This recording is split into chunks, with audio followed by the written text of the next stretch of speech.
Good afternoon, Summers. You are watching the Lenovo Law Collegiate League 2017 Spring Term Challenge. What you know, we are your shoutcasters. I am Atlas, and with me is Arctic. And today we'll be having North Luzon Conference, but unfortunately we have a few announcements to make. University of La Salette withdrew their 4 games. They were first seed last term, but unfortunately they had to withdraw their 4 games today. So we'll be having 4 games to replace those, 2 from Metro East and 2 from Mindanao, to give you guys a full esports Sunday. But of course, Game 5 and Game 6 will still be from North Luzon. For the first 2 games, it's going to be UP Diliman Oblation Esports versus CDSL Button Mashers. Second game's UPD Oblation Esports versus University of La Salette. That seems like a wrong schedule, but the Game 3 and 4 will be from Mindanao Conference, and of course Game 5 and 6 will still be from North Luzon. Yes. So we'll be having a full package of action today. How are you, Arctic?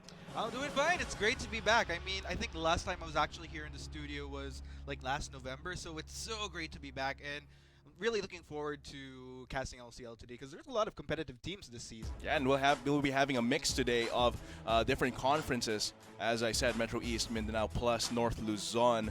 Of course, we'll still be having the GPL ticket draw and on a search and win. So that will be at the end of the day. We will have 2 draws for the tickets, all collected from all the correct search and win answers from since yesterday and today.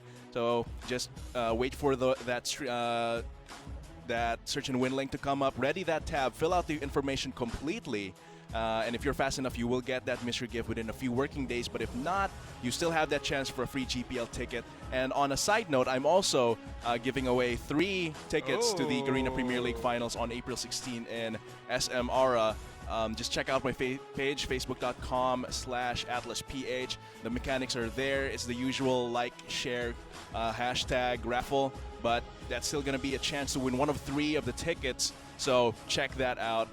Soon we'll be getting into the pick and ban phase between our first game of today.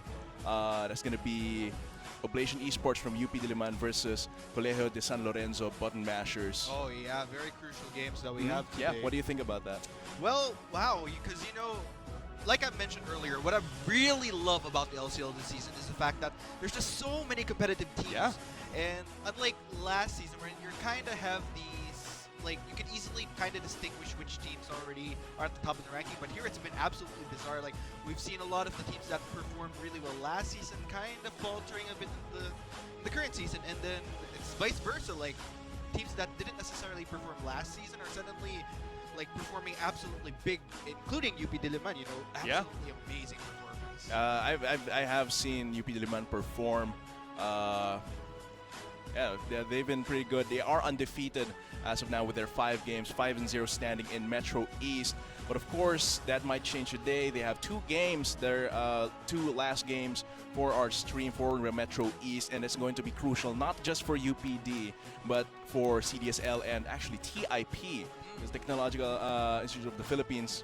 Because what that happens, I mean, even if UPD loses this first game, their standing won't change. Yes. Unless they lose both games. But it's really going to be a matter of TIP, because TIP wants CDSL to lose 1 game or 2 games today, because the TIP is standing at 3-3. They have 1 game left, and while CDSL has 2 games left, they're standing at 3-2. So, since we're getting 3 teams from each Luzon conference, they really do not want to have a tie. They don't want to fight over that 3rd spot, because first and second seed are going to be Ateneo de Manila and UPD. The order might not be set yet, but definitely it's going to be a fight for 3rd place if CDSL can get their wins today. So very crucial indeed, actually. So like, it's a scenario when a team has to lose and they have to win at the same time. So a lot of pressure on for TIP today. Yeah, lots of pressure indeed. So I'm really excited to see, because it's unfortunate that the University of La Salette had to withdraw their games today, that they withdrew. Indeed. But I think this gives us an opportunity to look at some conferences, not just in a vacuum, but in relation to other conferences. The performance of UPD, the performance of CDSL, as well as the University of Mindanao and Ateneo de Davao, these are good to look at in relation to our North Luzon games today, which I think is like a blessing in disguise. I mean, it's still unfortunate that Lazaret had to withdraw, but this gives us a pretty good gauge of the power of the teams compared to other conferences. Indeed, indeed. And I think what's nice about this is the fact that, I mean, if you look at it, if you're going to look at the LCL, there's so many teams competing. And of course, you know, you can't get all the games within the stream on the weekend. So it's a great opportunity to just kind of see a mix of conferences that we'll be seeing on stream today. So, you know, a lot of action. Really looking forward to it. Yeah, really looking forward to all of this. And yeah, earlier we were just in the game lobby. I was just trolling because to those who were view LCL regularly. Okay, never mind. Here's the pick and ban phase on a tangent. UPD going to ban that. Ivern. That's gonna be. They don't want to deal with Spongy's Ivern. Yes. Very annoying champion by itself in the hands of Spongy. Might be too much of a pain. Let's see, the response is going to be the Camille. Iconic has been known to play lots of Camille. They respond to it with Rengar. Veer usually plays the Graves. He does not want to deal with a Rengar to match the damage and assassination. Also banning out the Graves as well, even if they are first pick. I don't think they're looking to prioritize it very much. But banning out here is the Ari and the Vladimir against for Zerk. Indeed, very interesting. A lot of heavy jungle bans right off the bat from UP Diliman, clearly wanting to deny as many champions as they can from Spongy right there. So yeah, let's go ahead and check out these picks right here. The first picks are going to be Lee Sin for UP Diliman. Not highly unexpected. Yeah. Because Lee Sin, lots of playmaking. Veer also likes to make plays. And they had this argument where Veer is the best Lee Sin in UPD, and then the others would be like, no, I'm the best Lee Sin on Oblation Esports. On the side of CDSL, they want that tankiness from the Nautilus. Could flex that to the bot lane or top lane, but seems like it will be the top lane here. Spongy taking that Elise. Right. And yeah, let's go ahead and check out UPD's position right here. It's gonna be the Fizz, and the Lulu. So definitely, you know, especially, I mean, even off stream, like I've been engaging in number of scrims these past few weeks. So Fizz has definitely been a champion that I've been seeing quite a lot lately, especially being played out in the top lane. So actually not as surprised that we're going to be seeing a Fizz today. And looks like we have, in response, the Morgana and the Jhin going to be locked in right there. So still a lot of flex potential right there. Oh, there we go. That's going to be a lot of snares coming from CDSL. If UPD can't dodge those kill shots, they are going to be AFK for a while if they can dodge those snares. On the side of UPD, they do have that Varus wanting to brawl out a lot more after the changes a few patches ago. Not the best like sniper, lethality sniper. Now there's a lot more firefights. You get in there, get your blight stacks out, reduce the cooldown of your piercing arrow while fighting. And I think this is a good mix of damage and utility from the Lulu, from the Orianna. You have the Fizz as well for your front, and the Lee Sin for your front line with their own decent damage on the side of CDSL. Yeah, it seems like this might actually, if we don't see a switch here, it's going to be Lux support actually. No, they're going to switch it. Backpack will be on that Morgana, a lot more standard. It was Lux was picked in LCK a few times for support, for the support role, but it seems like Backpack's more comfortable on that Morgana. Yes. So looking at it, they've got a good mix of magic damage, lots of magic damage actually. Their only source of physical damage will be that Jhin. So maybe a call for UPD if they build lots of, if they get ahead early and are able to afford a magic resistance without jeopardizing their own damage, it'll be really good for them. But still, very dangerous. Lots of snares, lots of CC. Very solid front line in Nautilus. Yeah, that's going to be very interesting because UP Diliman, they're going to have to exercise a little bit of fancy footwork right here because, like, just one snare, it's going to be very devastating if you get just caught by one because it's just going to be skill after skill after skill when somebody gets caught from UP Diliman. But then again, we should also note that Lux, with the, I'd say, somewhat buffs that she's encountered within 7.7 with the ult, wherein if you get a kill off that with the Lux the final spark, exactly. You'll get a cooldown reduction right off the bat. So, it's going to be very interesting how CDSL will be utilizing that Lux going into the 7.7 patch right here. But ladies and gents, looks like it's going to be game one.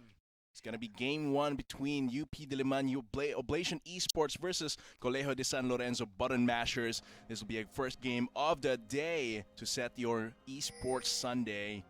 let's see how both teams are going to be acting out their level ones. Yes, definitely. So let's go ahead and check out the lineups right here for the blue side. For UP Diliman in the top lane, it's going to be UPD Iconic on the Fizz. In the jungle, we have Veer. On the Lee Sin. In the mid lane, we have Berserk on the Orianna. And to sum up our bot lane right here for UP Diliman, it is going to be the Varus for Blizzard as AD carry and Neep on the Lulu for support. For CDSL, it's going to be Konako. For the top lane, Nautilus. For the jungle, it's going to be Spongy, of course, with that Elise. Mid lane, we have Pen on that Lux with a new change in the ultimate, as you said. For the bot lane, it's going to be Len and Backpack on Jin and Morgana, respectively. And wow, I've been seeing Fizz a few times as well. The way that he can build tanky and still like burst down and assassinate these backline carries is very annoying. As in, there's really no other way to say it other than healthy to the game. But it seems like Iconic wants to disrupt. So there we go. So actually, interesting tong nakikita natin ngayon sa game. So very standard starts yung nakita natin for both teams. Walang mga invades, you know. Both teams want to play it a little bit more safer this game. But then again, you know, especially, I guess for CDSL especially, because like there's a lot riding on line for CDSL as opposed to UPD. Like we mentioned, undefeated so far, having a fabulous time throughout their start here in the LCL. So, tingnan natin kung ano mangyayari dito. Yeah, 5-0, definitely not something to scoff at. Kasi Ateneo de Manila, ano yan, labanan sa Katipunan. Labanan sa Katipunan, nanalo din sila nun. Pero yun nga, still, they can falter. And they will falter if they're not able to dodge out these skill shots. Because the most important thing here is to dodge the skill shots from CDSL, diba? Yes, yeah, snare, light binding, dark binding, yung web sling ni Elise, plus the dredge line is also a small skill shot. So, yeah, lots of footwork, as you said, needed for this game.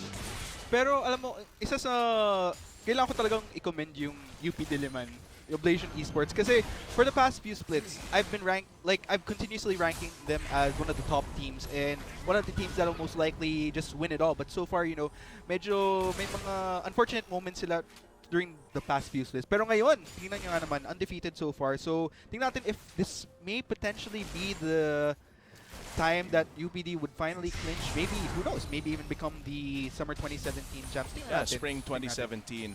And I think that has something to do with how consistent the roster has been. Their names have been so familiar over the terms, but of course CDSL won't let that phase them. True. Because they really need this win. If they get this win, masisira yung mga chance ng MITM tsaka TIP na makapunta ng top 16, magiging mas mahirap para sa lahat. And it's really going to be a matter of grit, of true grit here. Seems like Blizzard is going to get caught by that web. That's a lot of damage coming from Len, but Spongy taking a few turret hits there. Neep for the poke out here. Len wants to get that sneak in the shot. He has a flash, but it doesn't seem like they will continue for the kill. Not bad, getting quite a number of HP down on Blizzard right here. So this is going to result to UPD. Medyo kailangan nila a little bit more safer, knowing that they have lower health bars. And if you're going to look at Len and Backpack right here, still very healthy. Yeah, with their potion sticking as well, they still each have a potion. The longsword start coming from Len actually gives him a bit more survivability in lane. Lots of HP regeneration from those biscuits actually. And looking at the lane, seems like Blizzard really was catching a lot of skill shots, not just the web that initiated that gank, but also the dark binding rather. So, and as well as the deadly flourish, was not able to dodge that. So he will need to fix that if he wants to play safe in the lane bottom. Indeed, and if you're gonna think about it, kasi I've been talking to a number of marksmen, even some of the top marksmen, like they're so good with their mechanics, they know how to just go all in. But one thing that really throws them off is yung mga tipong ganitong skills na may snares, the hooks from Blitzcrank. Yeah. Because on top of having to CS, on top Seems of having like Iconic will get first blood here if he can flash out. He doesn't have mana. Sticking with Corrupting Potion, but of course that will give him the mana to get that Urshian strike in. Seems like Veer will go for that resonating strike onto Len and finished off with the rain of arrows from Blizzard. Backpack in a little bit of trouble here. The Thunderlords will proc. He has that magic shield, but that doesn't protect from physical damage. There's another 300 gold onto Veer. When Spongy seems like he wanted to fight it out with Iconic. Just barely lives with a little bit of help there in top lane. There we go, retaliation. You know, CDSL trying to go for attempts earlier at getting that first, but UP Diliman coming up a little bit more on top. You know, the timing was absolutely great.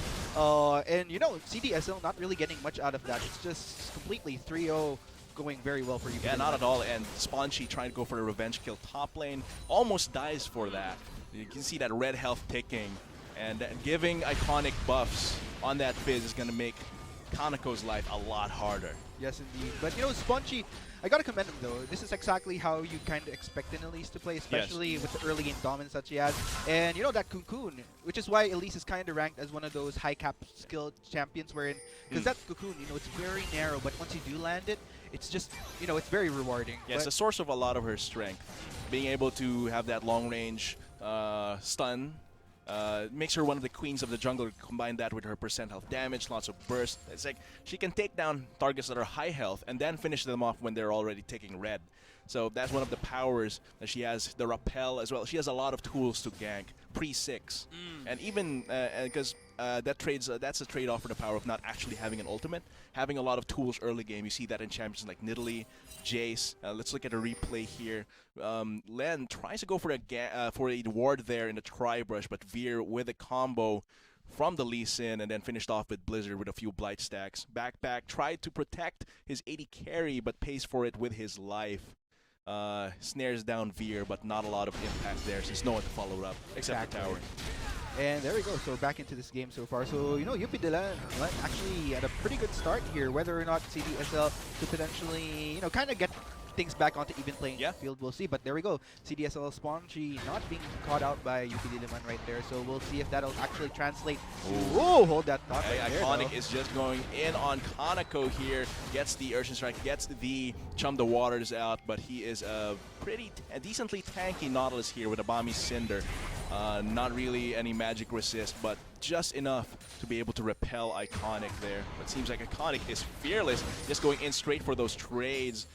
He has a Grasp of Undying to help him out there, but it seems like he is on the losing end of that trade. Both of them have Corrupting Potions, which makes the trades a lot more extended as well. Yes, indeed. But you gotta commend, like, if you're gonna look at Iconic's build path so far, you know, going for, I believe this might potentially be leading to either a Banshee's Veil or a Spirit Massage. Most likely, I'm expecting maybe a Spirit Massage. But, you know, well, as opposed to Kaneko right here, it's more of the health, and he does get a little bit of that burn because of the Incinerate. But, ooh! There we go. Yeah, Blizzard really taking a lot of these dark bindings, a lot of these skill shots in general. But back on your point in the top lane, yeah, Kaneko really wants to match. Ooh, that's going to be the Corrupting Chain from Blizzard, just brawling it out with a Blight Stacks. Unfortunately, not able to finish it out. Backpack trying to, and Neat will be the target for the Curtain Call, able to get out there, but the teleport from Kaneko is there. Blizzard goes down. Nope, that's going to be the heal, but I think there's enough damage. Not able to revenge kill. Iconic is here.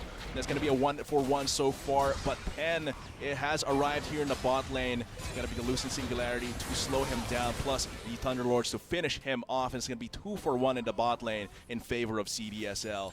Not bad, not bad. CDSL a little bit more faster in the spawns right there. And as a result, you know, Berserk, although looks like Berserk and Fear, you know, instead of knowing that they couldn't really respond in time. Ooh, ouch. Yeah, that's going to be just a shockwave to scare Spongy out, but Pen is here. They won't be getting that first turret of the game just yet, but that is a lot of damage on that turret. What do you think? Was that like a worth trade to get a lot of damage there in response to the nigh undodgeable threat there in the bot? Well, you know what? I think I gotta commend Berserk and Veer right there because that's kind of the thing that you want to do. Since medyo CDLCL clearly coming up with the upper hand dun sa trade na yun, they were trying to instead try to see if they could trade an objective, going for this mid lane. I mean, even though they didn't take it down, commendably, at least they were able to get it down to a significant, very low. I wouldn't say very low, but, you know, enough to give CDSL something to think about as far as needing to protect that mid lane turret. That's true, because it would have been pointless to try and salvage that bot lane fight with both Veer and Berserk, because they just die all over again with their two members dead. It wouldn't have been a nice trade to continue. Oh, there we go. 4-2 on the scoreboard right now. You know, CDSL showing that, you know, they can kind of keep up with the undefeated UPD, but we'll just have to see UPD Liman so far. I'd say they're a little bit more... Oh, hold that thought right there. And that's going to be a nice flash from Blizzard to dodge out that web and that Dark Binding. Yes. But of course, still very dangerous positioning to go on that side unwarded. And that'll leave Blizzard a little bit more vulnerable. Flash will be down for him. Look at the damage coming from Iconic. The Sea Stone Trident changes from a few patches ago, definitely helping with those really short-term trades. And it's really making Kaneko's life a little bit harder. Thankfully, they both have the Corrupting Potion for that sustain in lane. Yeah, so we'll just have to see how that goes. But you know, Iconic so far really doing a great job. Is actually about roughly 14 CS up on Kaneko right there. But ooh, there we go. So that's gonna be that's gonna be the Dragon's Rage to bring Len to his death, and it seems the backpack is gonna be by the books. Double kill for Blizzard there, and that's again one of the mistakes that they made. That's gonna be Spongy spotted out by Ward, so Iconic's gonna back off. But yeah, that's really one of the mistakes that the CDSL bot lane has been making. Yes, is that they try to ward the Tri-Brush, but it leads into their death because Veer is there, and especially with the Dragon's Rage. Exactly. Death sentence. You know, not exactly the best read, especially since they didn't have vision on here, so they weren't quite aware. It was a risk that didn't really pay off. But ooh. Oh, it flashed there. Oh, that was almost the turret aggro, not in favor of Iconic there. That was, and I can understand why he dove in. Yeah. Really tasty, but he was out of mana for Playful Trickster, and that left him vulnerable to the web stun there. But this does give UPD the bot lane turret with all the time that Spongy invested there in the top lane. Indeed, a little bit of a miscalculation there from Iconic. You know, didn't really calculate Nautilus having his passive control. That's That going to be right there. the curtain call. Their health bars aren't that low for any finishing blows, however, and that's just going to repel them off from the bot lane. The tower still goes to UPD. Yes, indeed. So I believe that is actually our first turret of the game. If I'm not. Oh wait, no. Oh yeah. Well, regardless, both turrets, mid turret and bot turret, is down by taken down from CDSL right there. So I'd say still UP Diliman coming up on top, you know, up on kills, up on objectives. What more can you ask for as far as wanting an early lead? So it's going to be 6-3 so far on the scoreboard with a 4K gold lead more or less. Looking at the items though, so far you've got the Yomus on the side of Len, you've got Bork on the side of Blizzard. What do you think of these build paths so far? Not just on the bot lane, but on the rest of the teams. Well, you know, very responsive, you know, each team kind of adapting. Well, as far as from what I'm seeing here, you know, very standard as for both teams right here. But Blizzard a little bit low on mana. But okay, there we go. It's going to be standard items, I think, so very for standard most of actually. these. But let's see, top lane, we've got a few people in the top lane switching bot and top for UP Diliman. They show themselves. So Kaneko does have an idea.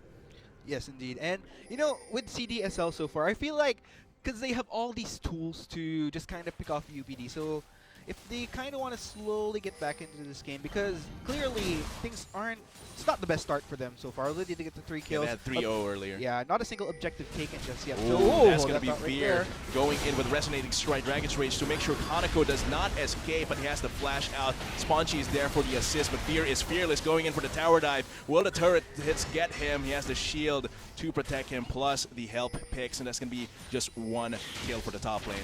Yes, indeed. So, yeah, UP Diliman clearly, you know, having a little bit more confidence. Yeah, now lots of with the- pressure as well from Exactly. Veer.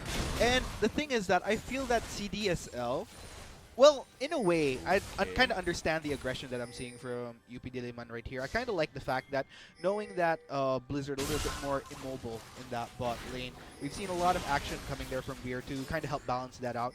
But at the same time, you know, CDSL, I'm kind of interested in seeing how they'll transition going into the clashes right here, because like I mentioned, laning phase a little bit shaky for them, but going into those clashes, like I mentioned, if they could get CC after CC, then things might actually swing back into their favor, but we'll just have to see, because UP Diliman is performing absolutely beautifully so far in this game, I must say. Veer watching here for Spongy, but yeah, CDSL has a lot of long-range tools that they can just use to wear down UP Diliman. Exactly. But their champions are also fairly low mobility. Exactly. So it might be a problem. And here comes Iconic trying to go for a kill here on Kaneko. The Shockwave misses because of the dredge line.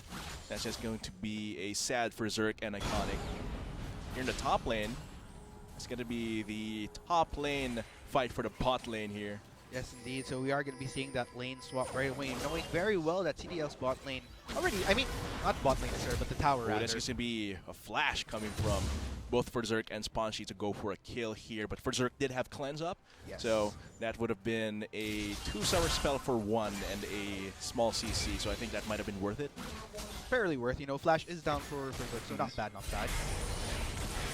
And the flash being down on Berserk matters more than flash being down for Spongy. Quite true. As you know, Spongy with the repel grants him a little bit more mobility when trying to catch comes up a teleport coming from Iconic. Scares off Backpack and Len. That's just going to be playing chicken for now because they do not want to risk it. Yeah. So, there we go. Though it's going to be Iconic caught out here, but he's a fairly tanky Fizz here. Teleport in the middle of everything by Conoco. Curtain call to try and slow them down. Blizzard gets caught by the depth charge, but not in range for the final spark. The fight continues on. Spongy snared down. Ooh, that's a lot of damage coming from the piercing arrow. Iconic has a flash out. No one seems to be going to dive Spongy here. The fish is big, but not a lot of impact. But this does give UPD a little bit of room here in the top lane. Exactly. This was the fancy footwork that I was talking about. CDSL trying to catch up. Oh, are we going to see any continuation to that though? But yeah, oh! Yeah, the Fear diving in to set up the kill here. Neef gets his kill on Spongy. Kanako goes down. The dredge line does not save him. Shockwave does not hit anyone, but the damage from Command Attack and Command Dissonance does not let CDSL live further. There's going to be 3 members down for CDSL, giving UP Diliman more turrets, more map control. I'm loving how UPD is playing this so far. Kumbaga, ito yung tinatawag nating patience game. UPD, knowing very well that CDSL exerted a lot of their arsenal into that engage, knowing a lot of their skills are down, immediately goes for the counter, and as a result, a lot of objectives taken once again. Unfortunately, UPD just hitting the ball right out of the park right and that's going to be, so far, a 7K, 8K gold lead for UP Diliman. And I really like how they got all of this value without much cost to themselves. They didn't lose anyone there. They missed a few vitals, ultimates, and skill shots, but they did play that the least risky and most rewarding way.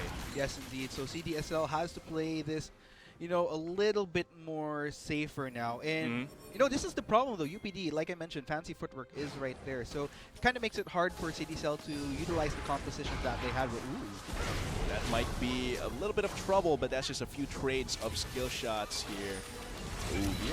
Here. Fairly tanky. Here comes a fight here. The redemption is out, but that's a lot of damage coming from Pen's final spark, but the rest of the team is low. Iconic is just jumping around. Backpack will be the next target. He gets Dark Binding, but ooh, that's going to be a mid-air piercing arrow. Veer continues to kill onto Len. It's going to be 4 members down if he confirms this kill. A triple kill for Blizzard, and it seems like they will be getting in Infernal Drake for their trouble.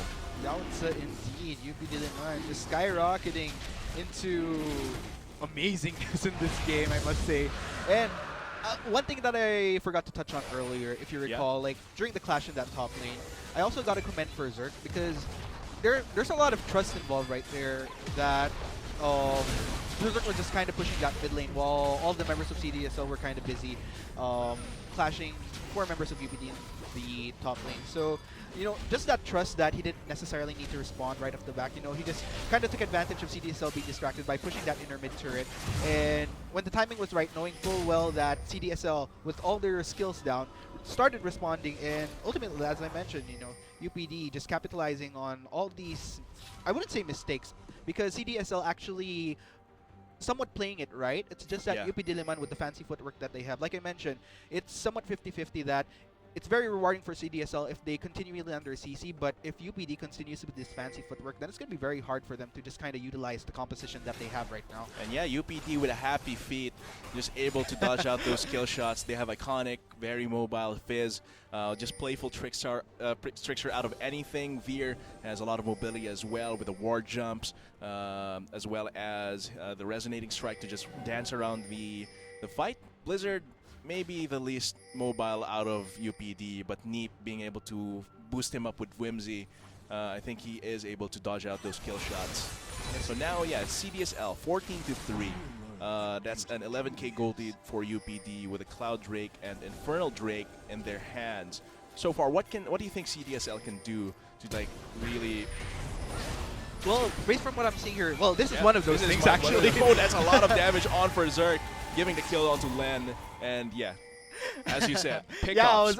Exactly. That was a classic example of what they should be doing.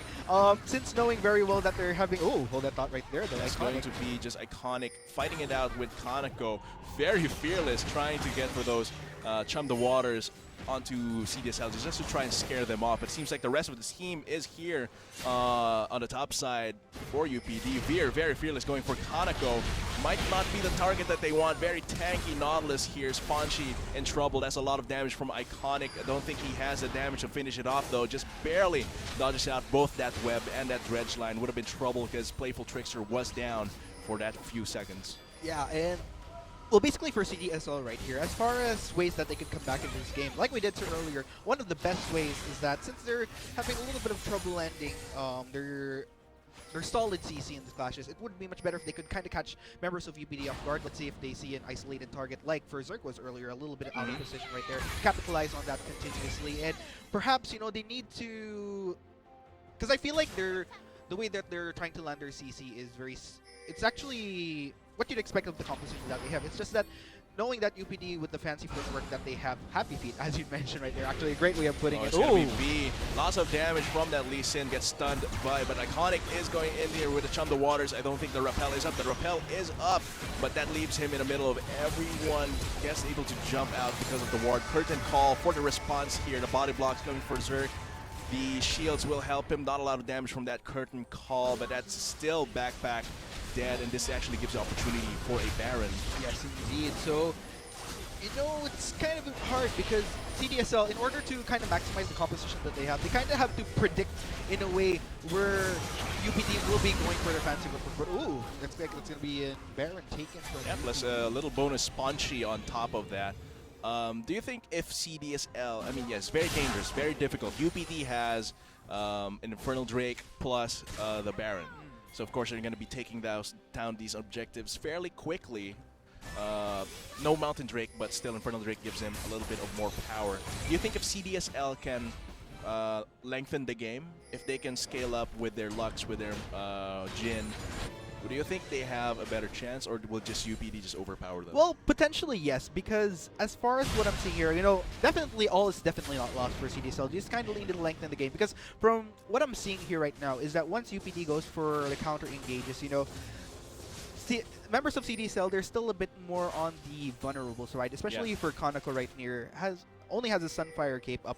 So you just need to kind of build a bit more tank, you know, be the front line that we know he can be, so that in case, like I mentioned, in case of instances wherein the clash, the initiate doesn't go quite well for CDSL, wherein the CC doesn't quite work out, they could kind of reset a bit with Kaneko just kind of being the front line in order for CDSL to just kind of retreat and, you know, just kind of get back into the game. They have the redemption as well to help reset these fights. And exactly. Eventually, even with this huge lead that they have, Beer's Lee Sin and Iconic's Fizz have to power plateau. They're going to fall off compared to the sheer tankiness of Kaneko, plus the power from the long-range kill shots of Backpack and Pen. Yes, but so far right here, UP didn't mind, knowing very well that they have this lead, capitalizing, making sure that CD, you know, they kind of try to want to finish this off as much as possible, because knowing that if this game goes on a little bit more longer, it might be a bit more trickier. So I'm really loving the aggression and the certainty that UPD has as far as the pressure that they're exerting right now. So far, by the books, is getting these turrets. No need to force any team fights. But that's going to be the both of them going in. That's a lot. That's a choke point, though. It seems like with Pen not able to take advantage of that. That's going to be Iconic just jumping around, killing people left and right. Len will just be one shot after that. Blizzard eyeing Kaneko here, Iconic as well. This is going to be a triple kill, plus the turret, plus the inhibitor for sure. Might even be the game, but the death timer is not too long. Yes, indeed. And this is what I've been talking about. Like, if you saw Pen, he got like 4 members of UPD in that final never mind, spark those are right long there. death timers. It's going to be Spongy on the respawn here, plus Pen. I think they will be able to finish this out. That's really quickly. That's a 17 K gold lead manifesting for UPD's win against CDSL. Very fast first game that we have for today. Congratulations, of course, UP Diliman Ablation Esports continuing their undefeated streak. Absolutely amazing. Oh my god. Yep, that's the power of Ablation Esports. In Metro East, at least, that's going to be 6-0 so far, still undefeated. And I think that was a pretty good showing.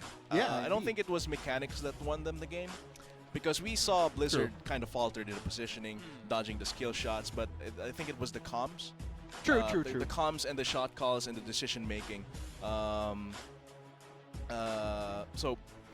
Yeah. Yeah. And like if you saw earlier during that last clash, the thing though was, like I mentioned, Penn got, if I'm not mistaken, 4 members of UP Diliman within that final smart. The problem was, like we did mention, they're kind of, since they're way behind, it doesn't really matter if he got that many people. Yeah, and Iconic was just jumping around left and right. Exactly, fancy happy feet footwork right there. And that's the thing, like the damage just isn't enough, which is why they should have been a little bit more.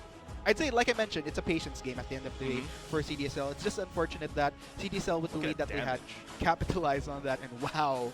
Yeah, Iconic dealing a lot of damage with just a Triforce and a few defensive items, and I really think it was the decision-making, the calls not to go in, just get this turret, don't go for the fight there in bot lane, just focus on mid lane for now. And I think it might be because they have pretty good shot calling. I think we don't hear the listeners and viewers don't hear the comms, but I think we know that Neep is one of the best shot callers in LCL, and we see him when he analyzes on PGS as well. He will be seeing him on GPL and the analyst desk, yes, so very exciting. Watch out for that, because we'll still be having 2 search and win trivias later. And each correct answer, even if you're not the first and get that mystery gift, each correct answer in the search and win since yesterday will give you a chance, 2 chances actually, to win 1 GPL ticket. So there's going to be 2 GPL tickets given away later tonight. Of course, that was game 1, just game 1 of our mixed conference Sunday, leading up to our 2 North Luzon games. We have been your shoutcasters. I am Atlas, and with me is Arctic, and we'll be seeing you after the break. And here comes the fight here. The redemption is out, but that's a lot of damage coming from Penn's final spark, but the rest of the team is low. Iconic is just jumping around. Backpack will be the next target. He gets dark fighting, but ooh, he's going to be a mid-air piercing arrow. Veer continues to kill onto land. It's going to be 4 members down and confirms the stun. Rebel, but Iconic is going in here with a Chum the Waters. I don't think the rappel is up. The rappel is up, but that leaves him in the middle of everyone. Yes, able to jump out because of the ward. Curtain call for the response here. The body block from Berserk. The shields will help him. Not a lot of damage from that. The both of them going in. That's a lot at the choke point though. It seems like Penn not able to take advantage of that. And then the Iconic is jumping around, killing people left and right. Then one shot after that. Berserk eyeing Hanako here. Iconic as well. This is a triple kill. Plus the turret, plus the inhibitor for sure. This is a real game, but that timer is not too long. Yes. This is what I've been talking about. Like, if you saw Penn, he got like 4 members of UPD in that final Never mind, spark. those are long death damage. It's going to be spawns on the respawn here plus Penn. I think they will be able to finish this out. That's really quickly. That's a 17 gold win manifesting for UPD's win against CDSL. Very fast first game that we have for today. Congratulations, of course, UP Diliman Ablation Esports.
It's just one of those days where you don't wanna wake up. Everything is fucked, everybody sucks. You don't really know why, but you wanna justify ripping someone's head off. No human contact, and if you interact, your life is on contract. Your best bet is to stay away, motherfucker. It's just one of those days. It's all about the he says, she says bullshit. I think you better quit, let the shit slip, or you'll be leaving with a fat lip. It's all about the he says, she says bullshit. I think you better quit talking that shit. It's just one of those days, feeling like a freight train. First one to complain, leaves with the blood stain. Damn right, I'm a maniac. You better watch your back, cause I'm fucking up your program. And if you're stuck up, you just locked up. Next in line to get fucked up. Your best bet is to stay away, motherfucker. It's just one of those days. It's all about the he says, she says bullshit. I think you better quit, let shit slip, or you can leave it with a fat lip. It's all about the he says, she says bullshit. I think you better quit talking that shit, so come and get it. I feel like shit. My suggestion is to keep your distance, cause right now I'm dangerous. We've all felt like shit and been treated like shit. All those motherfuckers, they wanna step up. I hope you know I pack a chainsaw. I'll skin your ass raw. And if my day keeps going this way, I just might break something tonight. I pack a chainsaw. I'll skin your ass raw. And if my day keeps going this way, I just might break something tonight. I pack a chainsaw. I'll skin your ass raw. And if my day keeps going this way, I just might break your fucking face tonight. Give me something to break. Give me something to break. Just give me something to break. How about your fucking face? I hope you know I'm like a chainsaw. What? A chainsaw. What? A motherfucking chainsaw. What? So come and get it. It's all about the he says, she says bullshit. I think you better quit, let shit slip, or you can leave it with a fat lip. It's all about the he says, she says bullshit. I think you better quit talking that shit, so come and get it.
do it. Watch this. Fred's the master. You gotta pay for a major expensive glass. That's how you do it.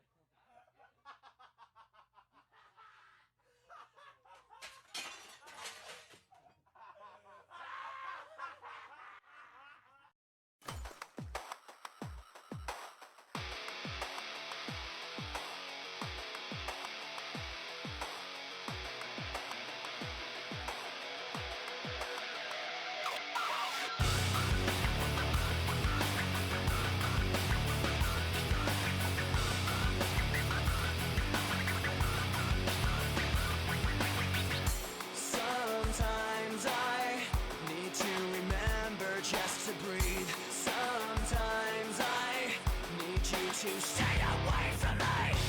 Sometimes I'm in disbelief, I didn't know. Somehow I need you to go. Don't forget our memories, forget our possibilities. What you were changing me into. Just giving myself back and don't stay. Forget our memories, forget our possibilities. Take all your faithlessness with you. Just giving myself back and don't stay. Sometimes I feel like I trusted you too well. Sometimes I just feel like screaming at myself. Sometimes I'm in disbelief, I didn't know. Somehow I need to be alone. Don't forget our memories, forget our possibilities. What you were changing me into. Just giving myself back and don't stay. Forget our memories, forget our possibilities. Take all your faithlessness with you. Just giving myself back and don't stay.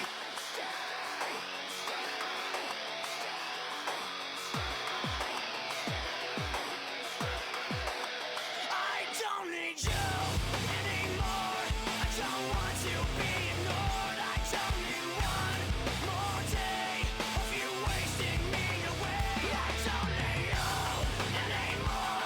I don't want to be ignored. I don't need one more day of you wasting me away. With no apology, don't stay. Forget our memories, forget our possibilities. What you were changing me into. Just giving myself back and don't stay. Forget our memories, forget our possibilities. Take all your faithlessness with you. Just giving myself back and don't stay. Don't stay. Don't stay.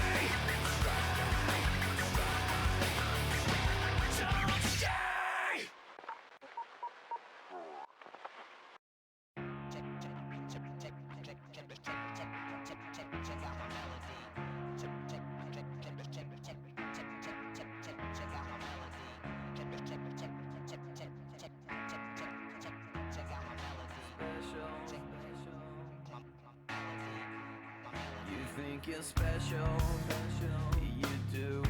I can see it in your eyes.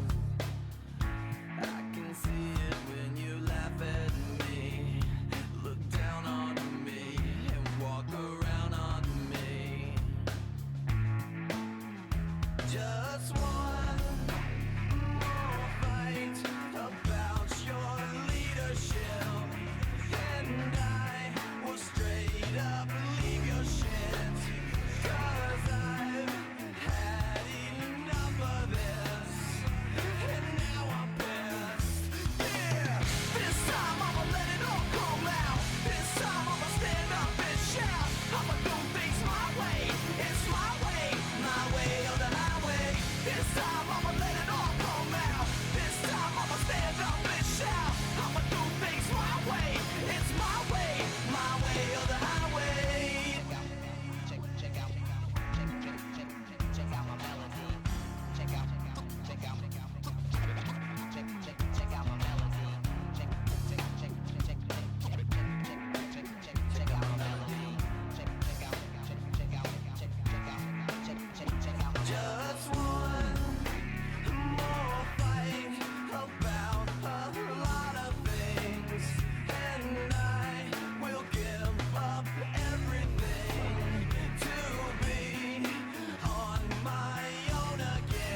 Check out my melody.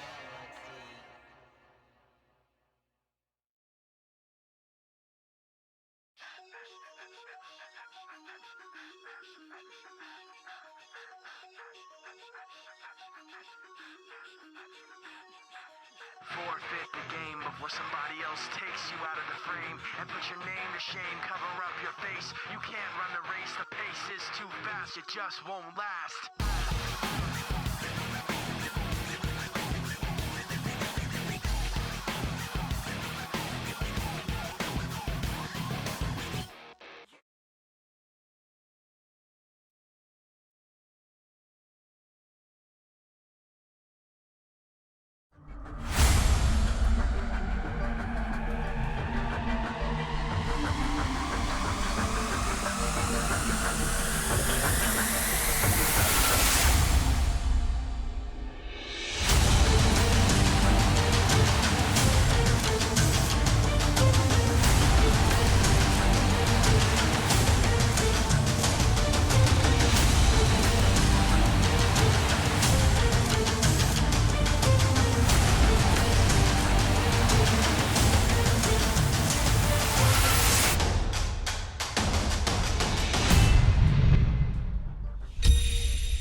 Good afternoon, Summoners, and welcome to the Lenovo LCL 2017 Spring Term Challenge. What you know, we will be your shoutcasters for Game 2.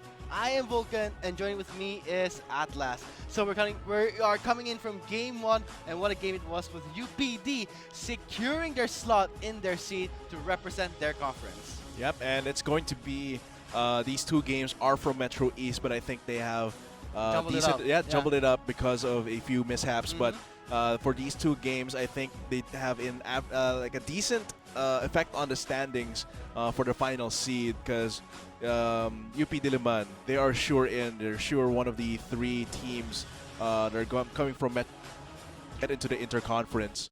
Looking at here now, the pick and ban phase so far, UP Diliman banning out the Hecarim, don't want to deal with that. From Kiel, of course, still is going to be the Vladimir ban against for Zerk. And I think this is a pretty important match because not as vital as, you know, a game changer, but it's going to define UP Diliman's final standing, their seed coming into the interconference. And MIT, if they do win, it might tie them to TIP and CDSL for third seed. So they're going to be fighting against that in a three-way combat there. So what UP Diliman is actually fighting for in this game is to make the bar higher, make its competitor have a hellish time reaching one of the top 3 seeds so that they can represent their conference. So in this game, if MIT Makati wins this game, they will have a 3-way tie between a really powerful school like TIP and CDSL. But of course, looking at the other bans here coming from Diliman, it's going to be Evelyn, still a ban against Kiel here, and Kled, which is most likely a ban against Deathwing. And for MITM is going to be the Nautilus ban against probably Iconic. Yeah. So looking at the picks so far, we have Lulu and the Lee Sin. The Lulu prioritized by UP Diliman, while on the other side is going to be Kiel. It's going to be Kiel on that Graves with Flame Shack on that Jana.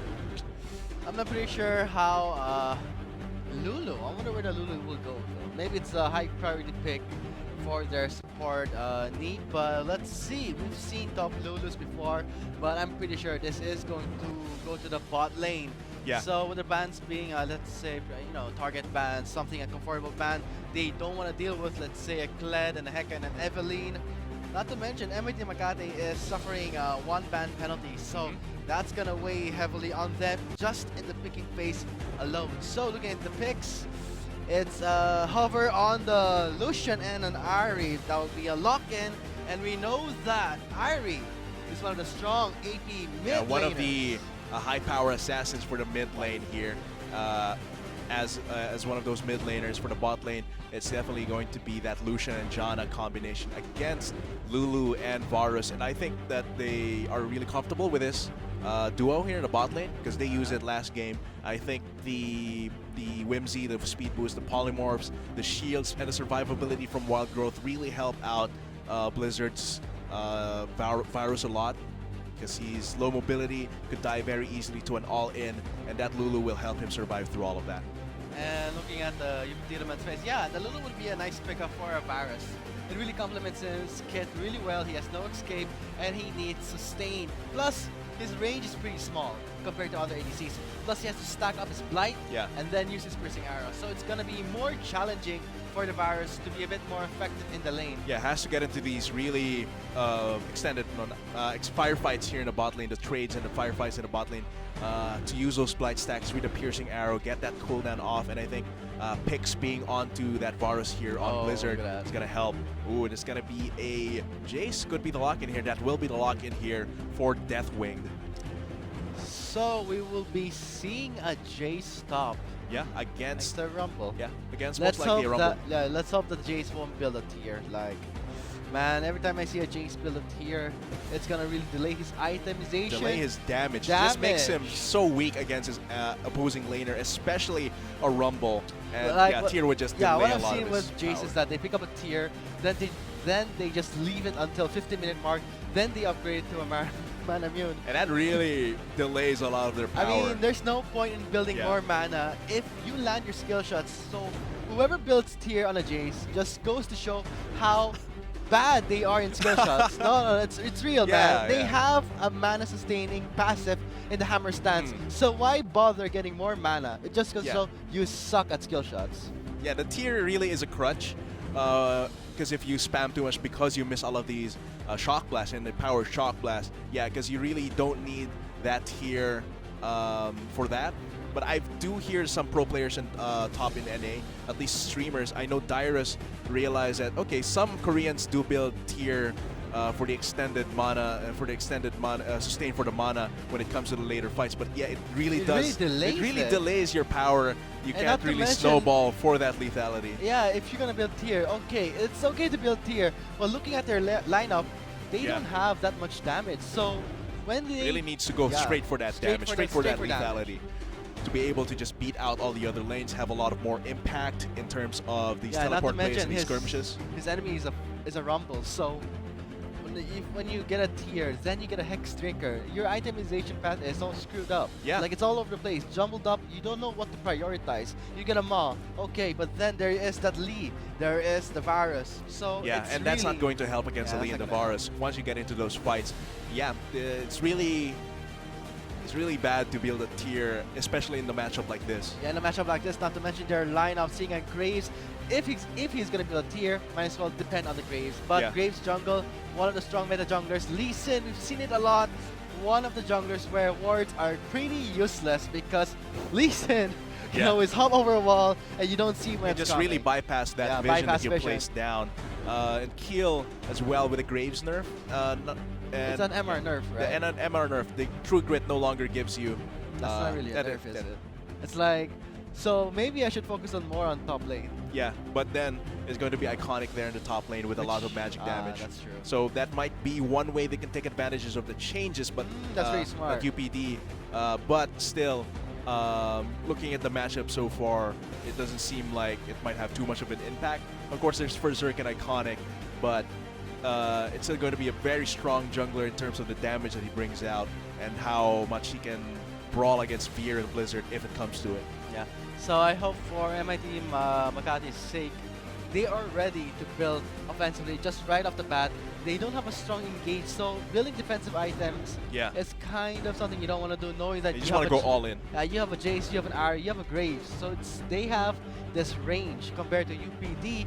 They need to get close. They have a Lee Sin and a Rumble. So to our viewers out there, we are still running our search and win trivia. 2 search and wins will be shown in this game, and not to mention the GPL ticket raffle is still ongoing. We're going to be giving away 2 GPL tickets and all of your right answers since yesterday for the search and win. We will pull it together and draw from that our 2 winners for the Garena Premier League Finals tickets. So really just watch out for that link to pop up.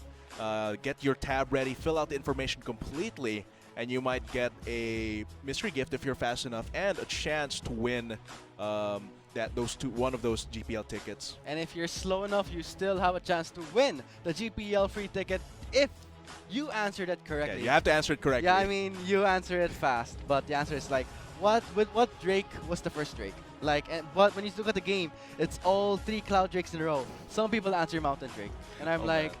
how do you think of that answer? It's like just goes to show you are not paying attention in the stream. So pay attention, Yeah, and you really you have to pay attention. No, not you. I said I'm talking to the viewers. So I have to pay attention to the stream. Anyway, so we're gonna load up in the Summoner's Rift pretty soon. This is going to be a type of game where it's gonna decide the standings and which teams will go where. It's going to be UPD already secured their slot, Yeah, but if they want to raise the bar and give their opponents a harder time, they want to win this for the Yes, 7-0 because they 7-0. do not want to tie 6-1. and not to mention after this stage, it is the second rotation.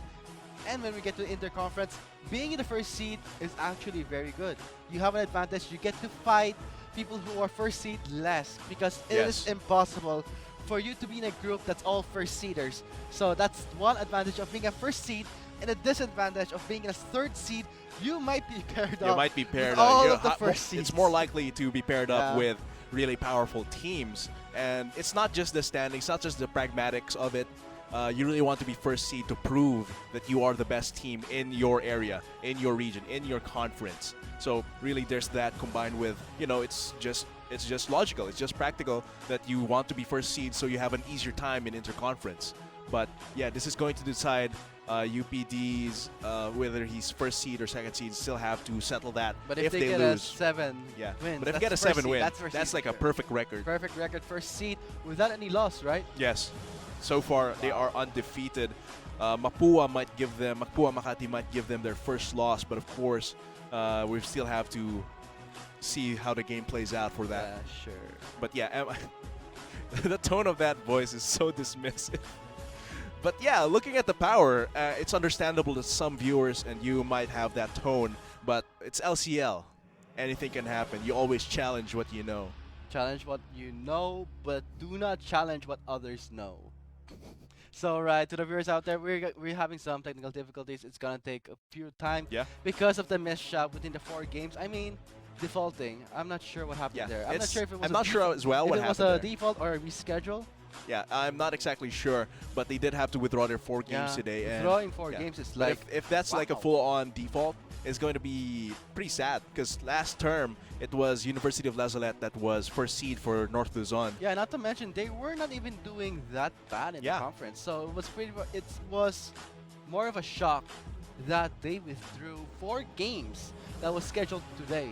Yeah. So let's hope for the best in their conference. And not to mention this conference, it's a bit of a jumbled up. We're getting the on-stream games we are showing to you just because the games are not streamed. Like you may wonder yourself, why did this team have this much win? The last time I saw it, they didn't have any win. They have on-stream Yeah, games. we have on-stream games. and we are because- showing you some of those games that were supposed to be on stream, but Yeah, now we're because going there's to be so streaming many them. teams, 48 teams. 48 teams. From And, 48 you become 16. From 16 you become 8, then 4, and then 2. That is pretty gruesome. I so was never that good at math. Exponentials. How do they work? that's not even exponential, man. No, It's like see, exactly. subtraction. Exactly, Subtraction. exactly. I have Or no idea how math multiplication. works. But yeah, we're giving you a full esports Sunday for today. It might not be the North Luzon, the complete North Luzon that you were hoping for or expecting, but I think, as I discussed with Arctic earlier, it really gives you a perspective. This is the power level of Metro East. This is the power level of Mindanao, which we'll be having 2 games from after this. And then for the final 2 games, of course, the scheduled North Luzon game 5 and 6. Like, so it really gives you some perspective on the power Yeah. levels. Not to mention it's 168 games conference series Wow. So alone. So that's gonna be a nightmare for someone who's gonna manage that, and not to mention for the content also. So 168 games. So this is not just like a tournament. You go into a computer shop that's in the corner. and then like we win 500 Yay. if you win, but You- 168 wait, games. wait, you get 500 RP. You get a shirt, and you get this A4 size certificate. Have you been to one of those? No. I've seen pictures of those. Oh man. Yeah. But yeah, 168 games. That really puts it in scope. The scope of it is it's huge, relatively huge. It's rule of nature. It's the rule of nature here. The strongest, the most adaptable teams are the ones that are going to rise to the top. And as Hulk Hogan said, the cream always rises to the top. I like how the music just faded down after that. But yeah. Yikes. Uh, So I'm not pretty sure what's happening because not to mention we're now gonna be closing into the interconference. Not to mention when I said about the tournament, I'm not belittling the tournaments. Okay, I'm just saying that this is a different league. You know the LCC, right? yeah. It's not just the Philippines that is having the LCL, but also other countries like China, all countries in the world who play league, they have their own LCL. But I've just recently found out that the Philippines have the most support in terms of fan base and support from their players. So it's really nice to see that there's more support here, but not to mention the skill level is different because of the server size. Okay, so we'll be going into game 2 for today. It's going to be Metro East, UP Diliman Oblation Esports versus Mapua Institute of Technology Makati Destiny. And it's going to be game 2 of our 2 games from Metro East for today. Let's see how our teams are going to play out the level 1. Seems like MITM wants to go for that top side. We'll see if we're going to try and sneak into the blue buff of UPD. Seems like they are. Pretty weird that they are going through top lane. Yeah, very strange here.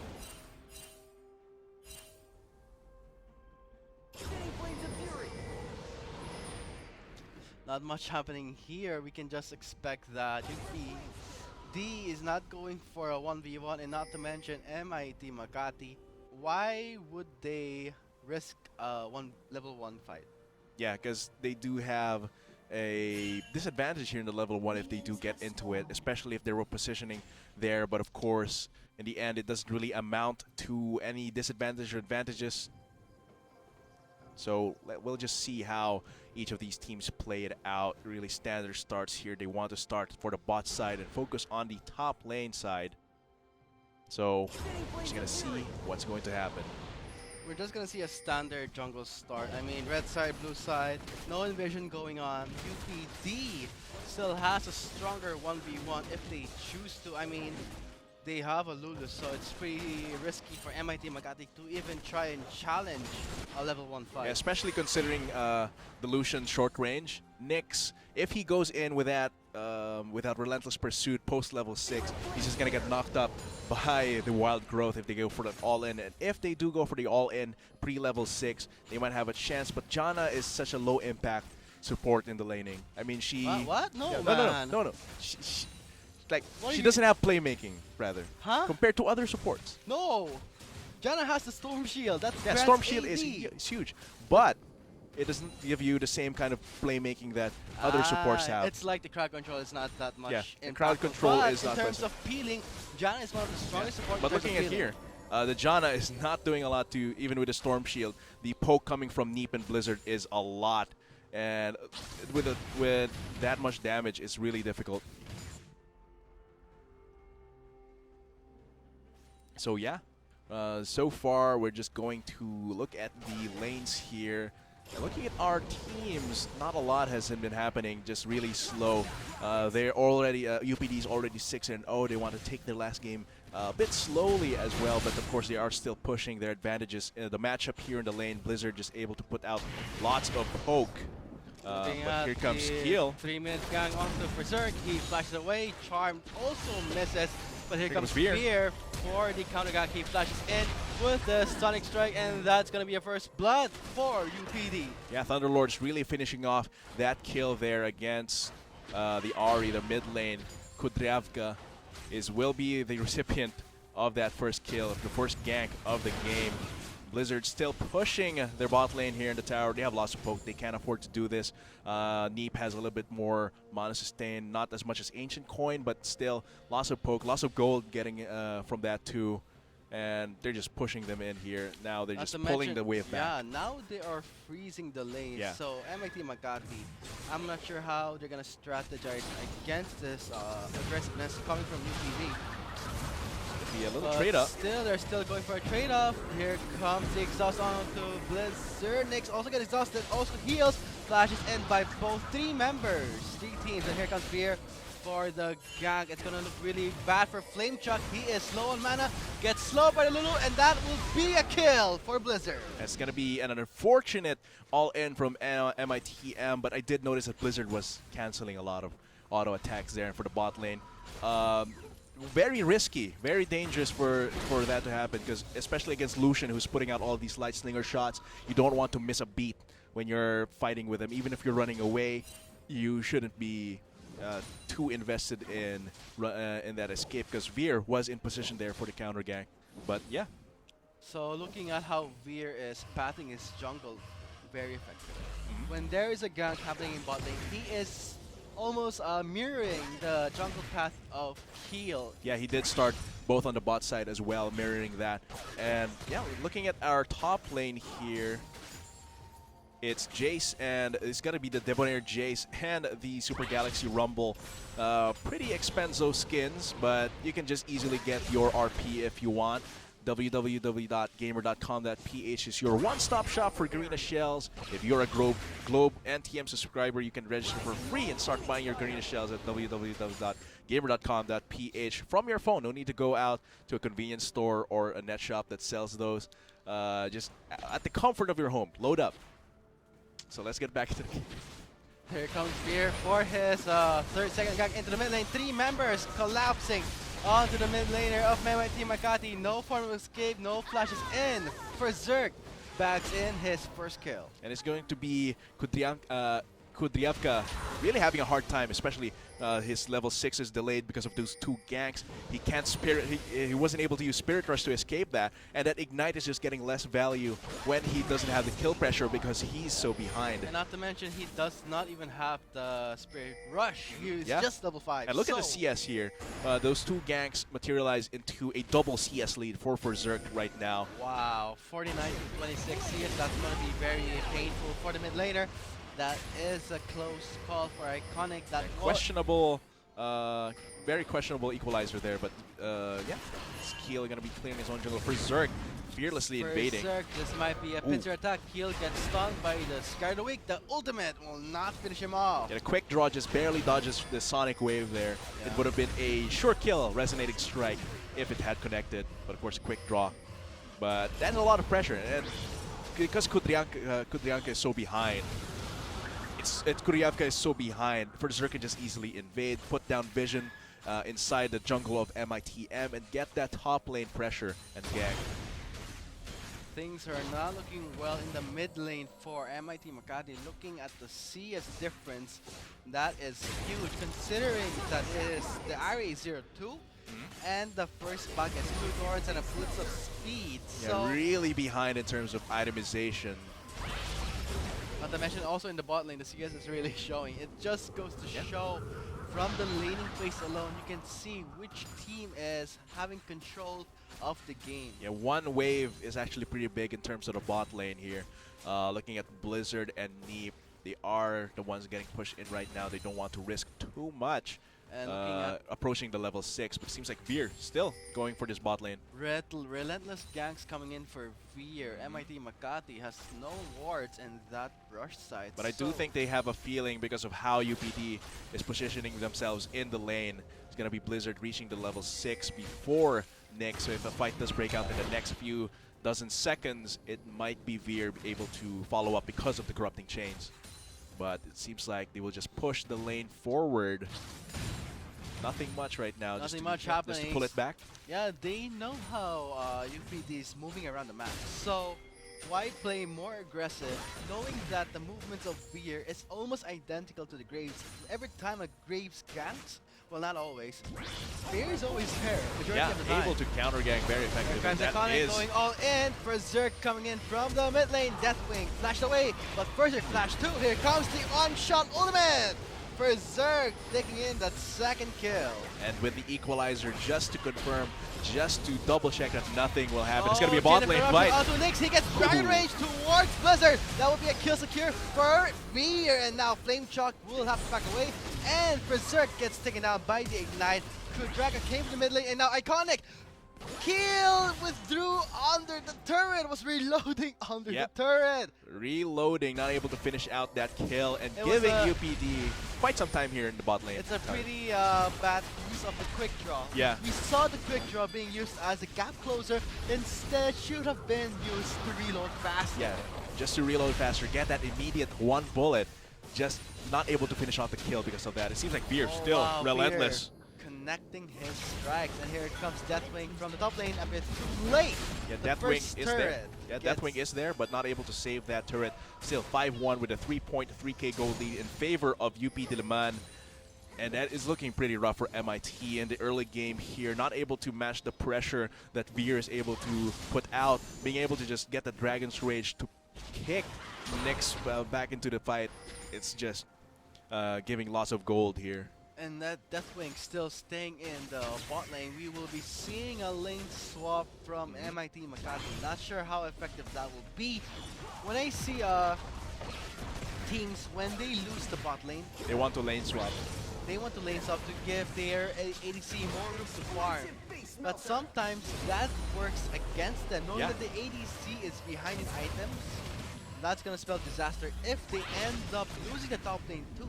Yeah, and Iconic able to decently 2v1 here. Can CS from range with those shock lances. If it comes to it, Veer can come up there. They have loss of damage. Veer has Thunderlords. Veer has damage. The Warrior's Enchantment, while Iconic has that Seeker's Arm Guard, able to resist a bit of the attacks coming from Nyx. So just able to 2v2 there if they go for a gag. And yeah, and Keel seems to be on the other side of the map, so if they can read that, they definitely are able to get that bot lane. But Blizzard, dangerous. Deathwing waiting on the brush side. Shock Blood lands. Blizzard flashes away. Chain of Corruption Still does wants to fight. connect, but he will not follow it up. Too dangerous to follow that alone. Neep was too far, but seems like they will continue their assault here in the bot lane because And here Veer comes Veer. Let's see, he flashes in for the Dragon Rage, and there is no wild growth for the knockout. Veer! just no hesitation, straight No hesitation. straight up Dragon's Rage into a combo here to trigger the Thunderlords, plus a little nice knockup from the Wild Growth. This transitions into an Ocean Drake for them, a little bit of XP and that teensy bit of regeneration. Yeah, that's what I was talking about when the lane swap happens. It works against them Yeah. if they don't know even how to prioritize who to babysit, who to nurture first. They are putting all their cards onto Nyx, but it's hard to say that also Deathwing needs his space to farm. Yeah, So and being 2v1, even if you're a Jace, it's going to be very difficult just considering Veer's control over the game, his pressure throughout the map. And look at this, Oh, even getting wow. killed in his own jungle. Shutting Look down at the Keel. look at the warding here. They have deep wards, deep control wards. Earlier, Ferzerk also placed a deep ward on the red side, top red side of MIT. So it's really looking at all these vision wards placed around the jungler. Jungle Keel does not feel safe there. It's not his territory anymore because Veer is so ahead. not to mention in the top lane, Nyx catching up in the CS, but a bit too late. I can't say the same for the top laner Deathwing, which is still having a hard time farming. Not to mention that's going to be 2/3 down for MIT Makati. And that is a huge goal lead, and Veer just taking away all of the resources from MIT, from Keel, giving off a crucial blue buff to Berserk. And looks like Keel focused too much on farming. Looking at that, Deathwing gets spotted by a ward. He did not see that coming. Gets Dragon Rage, all in ultimates, and Veer is now 5-0, Yeah, Veer just unstoppable. Unstoppable indeed, just raging through the teammates of MIT here, just fearless. Dragon's Rage immediately to ensure the Sonic Wave and Resonating Strike. Combine that with the damage from the rest of his team. Just Yeah. from this game alone, you can see the gap in skill level, the amount of pressure they put in lane, how they think and how they move. Looks like this might be Blizzard in trouble. No, not really. Just backs off really nicely with the timing. I'm pretty skeptical how MIT Makati will come back from this really bad goal lead for UPD. Not to mention, Keel is denied of the blue buff. Next thing you know, it's going to be the red buff. And with the turrets down on bot lane and soon to be top lane, That's Keel's, a- yeah, Keel's gonna lose control of his own jungle. Yeah, that's a lot of pressure closing in on him. Not being able to feel safe in your own jungle, especially as a Graves, as an 80 carry jungler, needs that gold as well to Maybe be he, effective. yeah, maybe he should stop farming in the jungle and participate Yeah. in more ganks, because when you are behind in creep score, you can't farm properly. Might as well group up. That's all Yeah. I can do. But that's all I can say. But might not work the best. Knowing a team like UPD, they're well. They're pretty coordinated. organized. The shot calling here is pretty on point. Just rotating here to the top lane, to the top side to see if they can take anything from MITM. The sneaky recall from Nyx does go through, but this does give UPD a lot of room with that top lane turret. That's going to be a 5-man. 5-man turret. That will be their third turret. UPD bagging in so much control. And all over MIT the not map. getting anything in return, Not which is, getting- which is the important part here. There is no equal trade-off coming in from MIT Makati. Not to mention the first Drake will, the second Drake would be the Ocean Drake. So that is a high priority target. And knowing that UPD, they really don't want Heal to farm in his jungle, not to mention give him even the breathing space. Yeah, so just take away all of the possible resources that Keel can have. If he's not going to participate in any of the future skirmishes, any of the future team fights, it's going to be very difficult for him to scale up. He gets that Zerg's boots, but not a huge power spike just yet.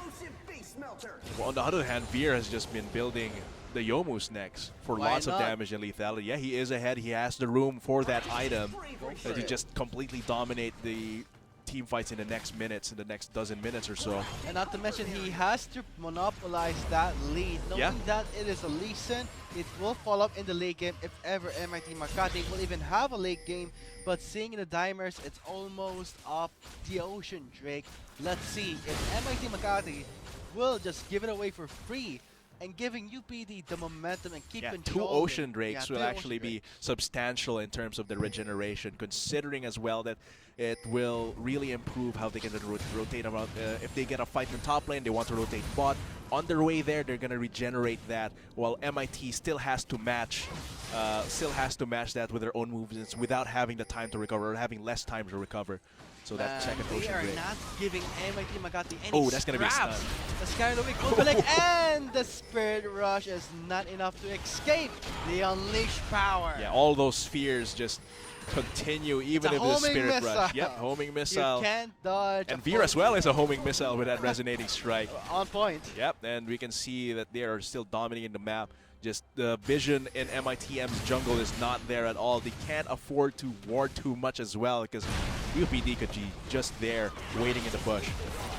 Seems like this is going to be another easy turret for them. Keel trying to go for a defense, but Towards the mid lane, and here comes the members of MIT Makati. 2 members, Oh. and a flashing chain of corruption will connect on the 2 members. It channels correctly. No, they flash away, but the chase is still on. and that's going to be the wrong direction actually if they want to get back to their base. But getting Oh, to a they sweet are- spot to recall. Yeah, they're getting further away from the base. Yeah. But, But UPD, instead, they know really better. mindful. Yeah. They know better not to chase it. But Iconic spots them on Yeah. the brush. Just Iconic wants the best of both worlds for his team. Get those kills and the turret top lane. Right now, he's just Man. chasing down Nyx and trying to deny that recall. Yeah, give his team a lot more time Look there. at that. Blast Cone, Flame Chuck is on site. Blizzard slows him down. Same as the Flame Spitter and the Harpoon. But Blizzard will secure the kill. Yep, and that allows Nyx to recall, but that's still one turret. Wow, for another Deathwing kill. eating up that my stun. God. Berserk is now 4-0-4-1-3.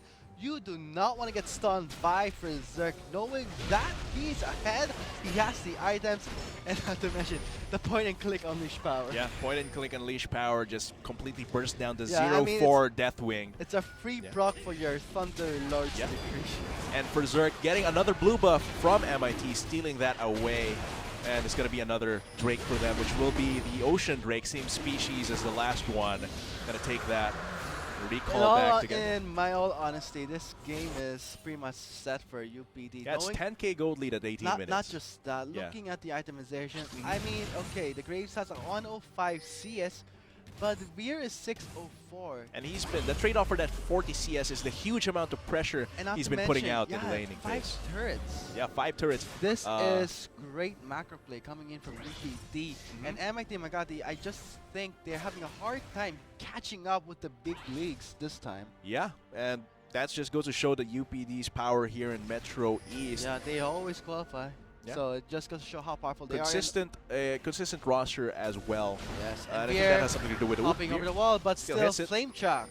Burning the flash, but still ends up catching that Good strike. restraint there.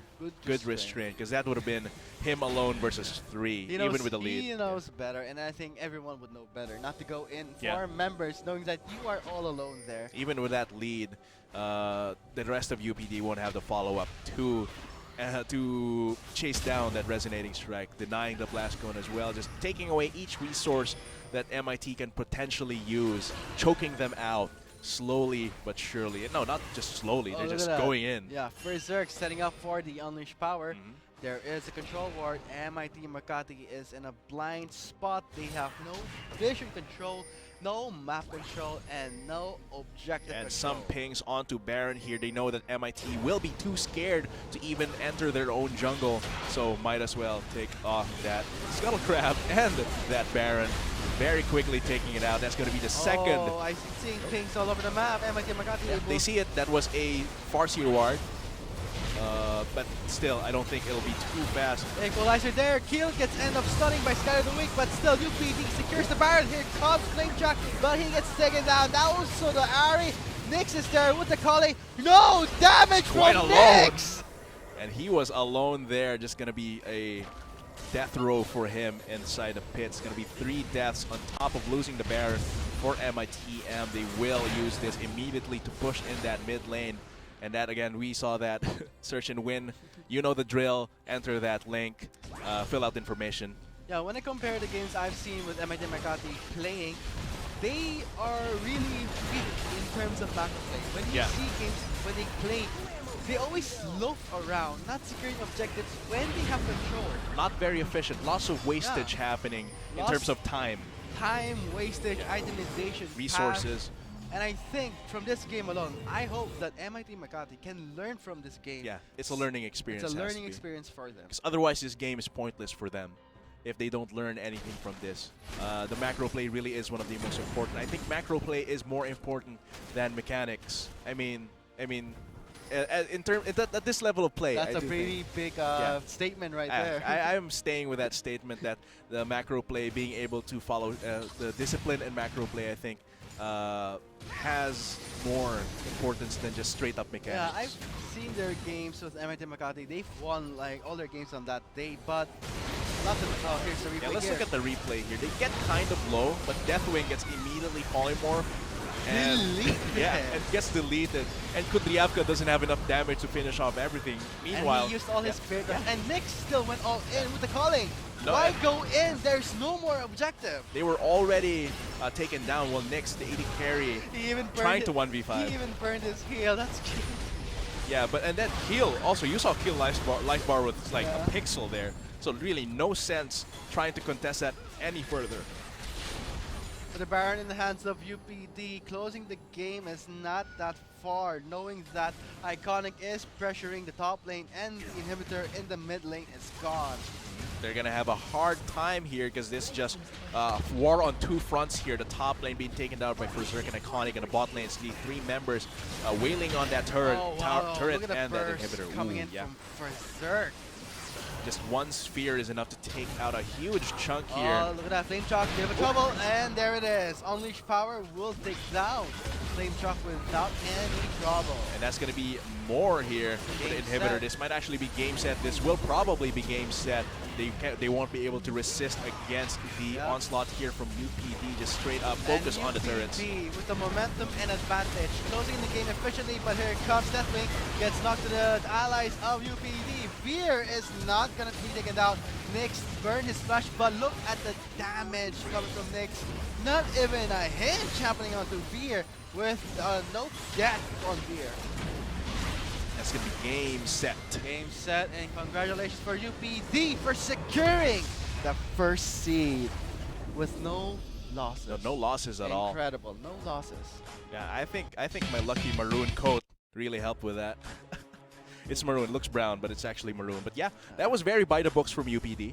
The shot calling, the rotations were on point. And in MITM not being able to match the pressure or any of the rotations I as think well. it's more on the macro play. I mean, Yeah. we've seen how they play. They play like let's just kill all over the map. That's all they do. And when it comes to objective control, they have almost zero. I mean, zero. When they take the objective, it's like, hey, we have time. That's the time they take objective, but that's not how you do it. You take objective after a rotation, and Yeah. that's what UPD did, and that's how they won.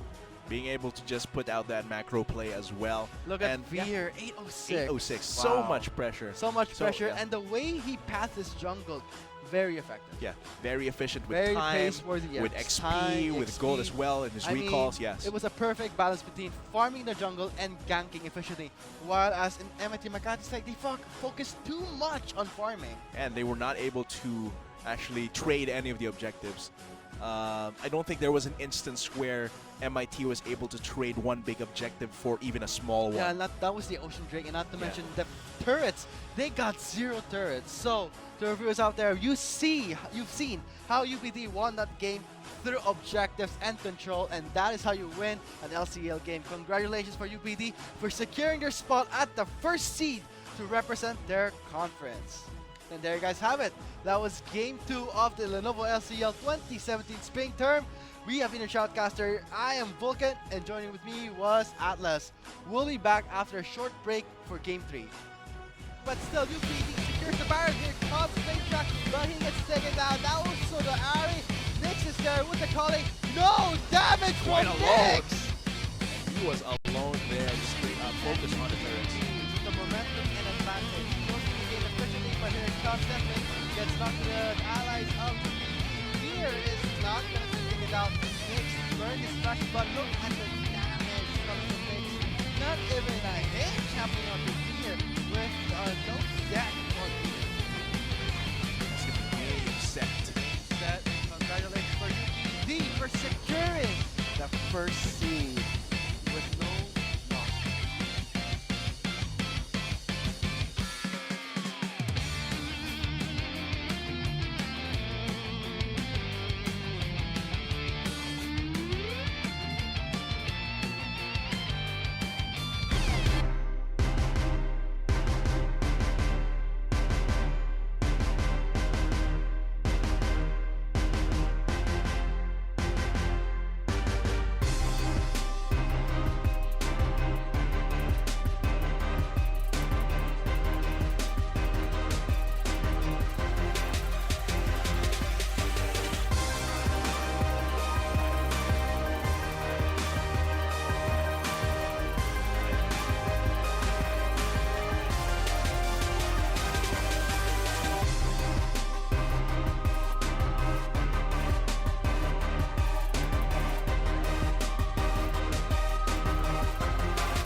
Look,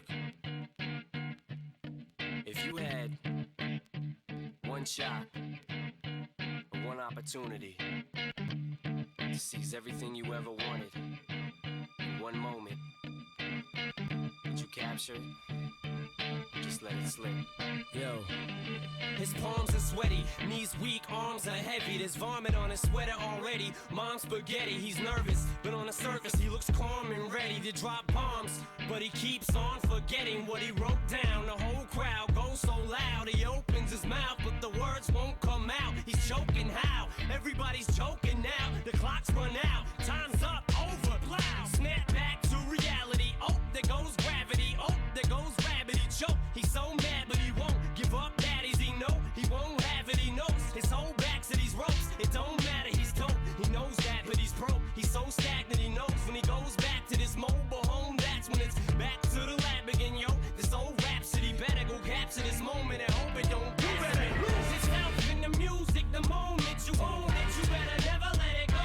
You only get one shot. Do not miss your chance to blow. This opportunity comes once in a lifetime. You better lose yourself in the music the moment you own it. You better never let it go.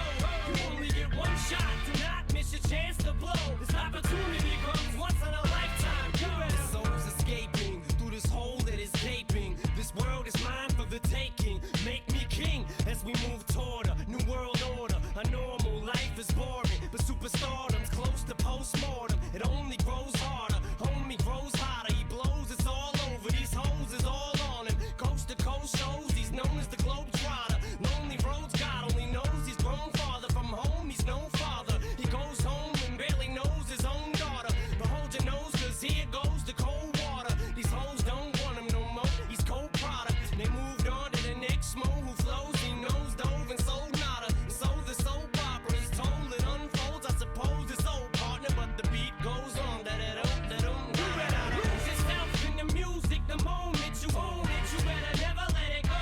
You only get one shot. Do not miss your chance to blow. This opportunity comes once in a lifetime. You better lose yourself in the music the moment you own it. You better never let it go.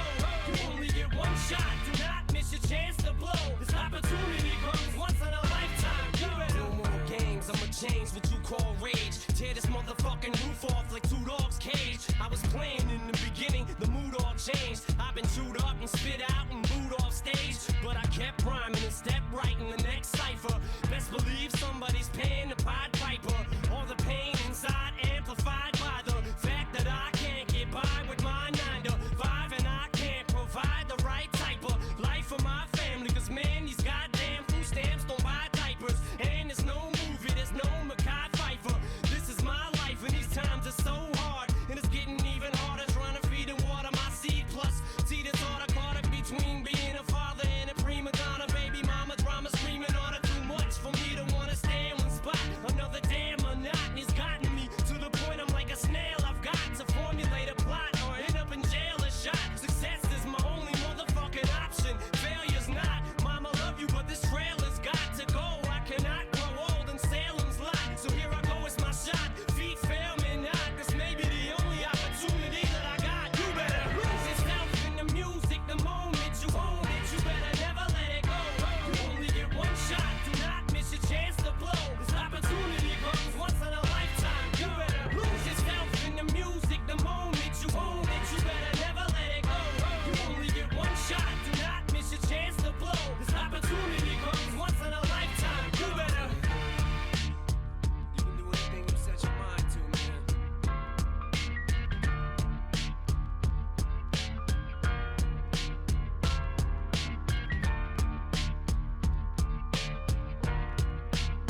can't justify the way everyone is looking at me.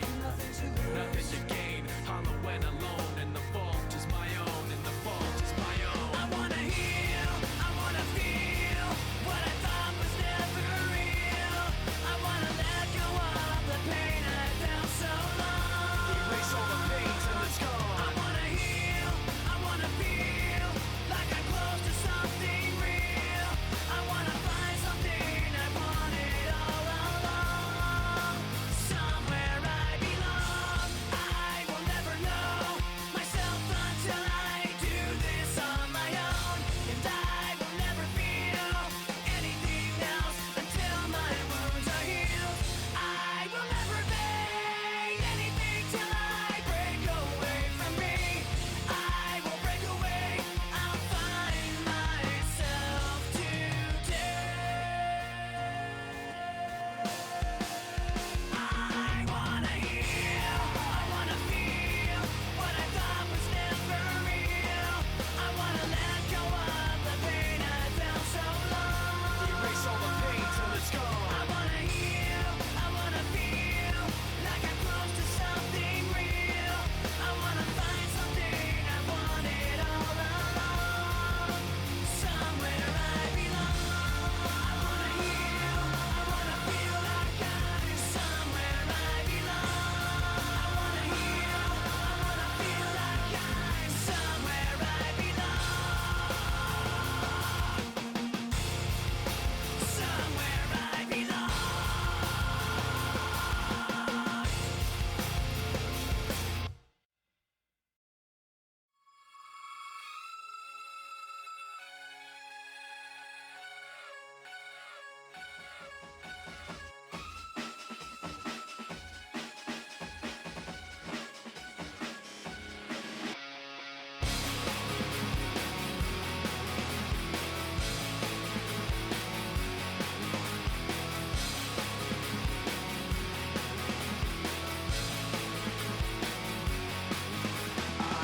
A little bit of loneliness, a little bit of disregard, handful of complaints, but I can't help the fact that everyone can see these scars. What I want you to want, what I want you to feel, but it's like no matter what I do, I can't convince you to just believe this is real. So let go, watching you turn your back like you always do, face away and pretend that I'm not, but I'll be here 'cause you're all that I got. I can't face the way I did before. Don't turn your back on me. I won't be ignored. Time won't change this damage anymore. Don't turn your back on me. I won't be ignored. A little bit insecure, a little unconfident, 'cause you don't understand to do what I can, but sometimes I don't make sense. What you never want to say, but I've never had a doubt. It's like no matter what I do, I can't convince you for once just to hear me out. So let go, watching you turn your back like you always do, face away and pretend that I'm not, but I'll be here 'cause you're all that I got. I can't face the way I did before. Don't turn your back on me. I won't be ignored. Time won't change this damage anymore. Don't turn your back on me. I won't be ignored. No, hear me out now. You're gonna listen to me like it or not. Right now, hear me out now. You're gonna listen to me like it or not. Right now. I can't feel the way I did before. Don't turn your back on me. I won't be ignored. I can't face the way I did before. Don't turn your back on me. I won't be ignored. Time won't change this damage anymore. Don't turn your back on me. I won't be ignored. I can't face. Don't turn your back on me. I won't be ignored. Time won't change. Don't turn your back on me. I won't be ignored. Alright, partner. Keep on rolling, baby. You know what time it is.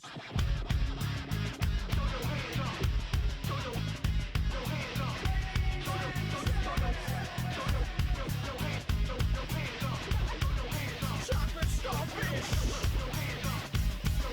Wanna keep on rolling, baby.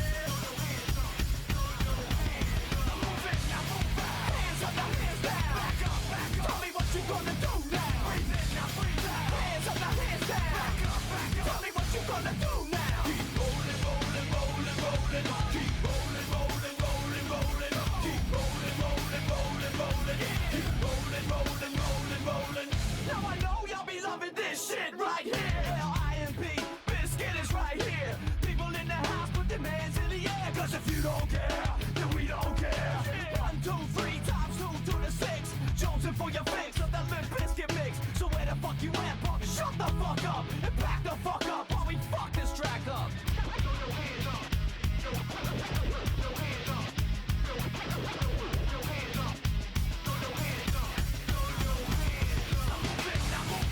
Hands up, now hands down. Tell me what you gonna do now. Hands up, now hands down. Tell me what you gonna do now. Keep rolling, rolling, rolling, rolling. Keep rolling, rolling, rolling, rolling. Keep rolling, rolling, rolling, rolling. Keep rolling, rolling, rolling, rolling. You don't wanna mess with Limp Bizkit? Yeah, can't mess with Limp Bizkit. Why? Because we get it on every day and every night. Hear this platinum thing right here? But we're doing it all the time. So you better get some better beats and get some better rhymes. We got the game set, so don't complain yet. 24/7, never begging for a rain check. Old school soldiers blasting out the hot shit. That rock shit, putting bounce in the mosh pit.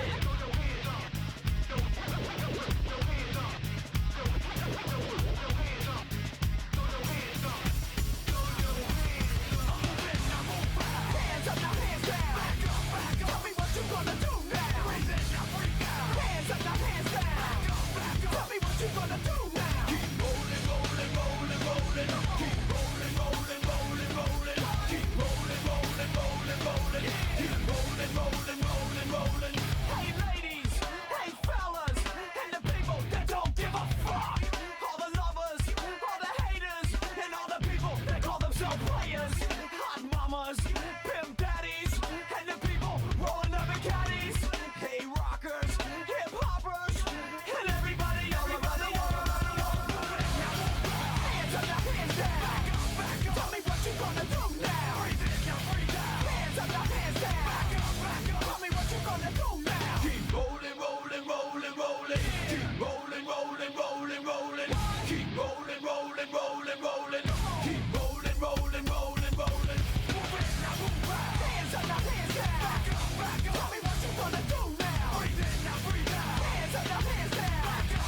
Tell me what you gonna do now. Keep rolling, rolling, rolling, rolling. Keep rolling, rolling, rolling, rolling. Keep rolling, rolling, rolling, rolling.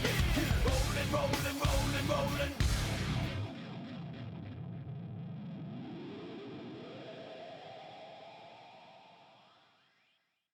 If only we could fly.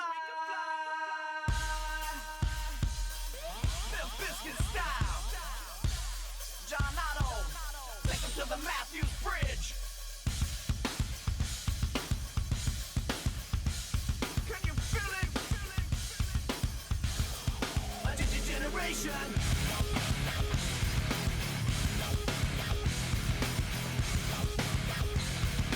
Get up! A generation.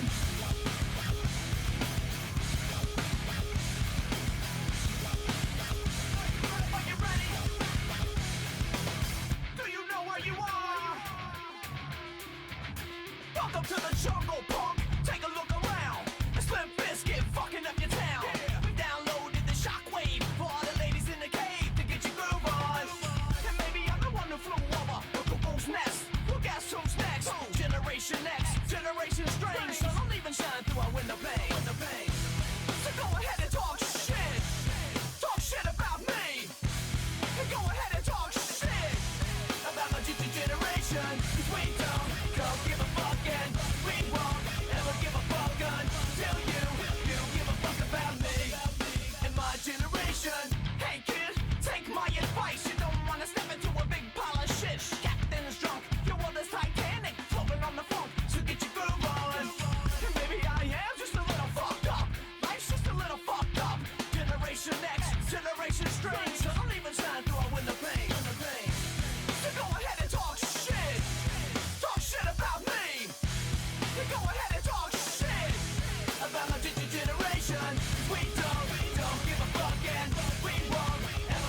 your twisted little indiscretions. I've got no right to win, I'm just caught up in all the battles. Locked in clutch, pushed in place. Hold your breath. Listen! I am a world before I am a man. I was a creature before I could stand. I will remember before I forget. Before I forget that I am a world before I am a man. I was a creature before I could stand. I will remember before I forget. Before I forget that.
Good afternoon, Summoners, and welcome back to the Lenovo LCL 2017 Spring Term Challenge. What you know, we will be your shoutcasters for this game. I am Vulcan, and joining with me is Arctic. At your service. So for the announcements, guys, sorry to say, but MSU has defaulted this game. So giving the victory to ADDU and almost securing their spot, actually, to represent yes. the interconference.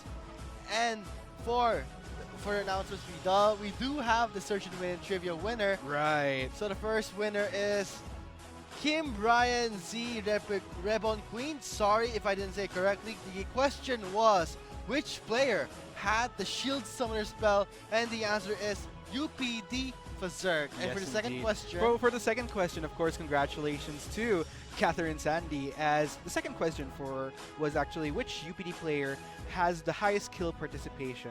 So of course the answer is none other than their superstar jungler UPD Veer.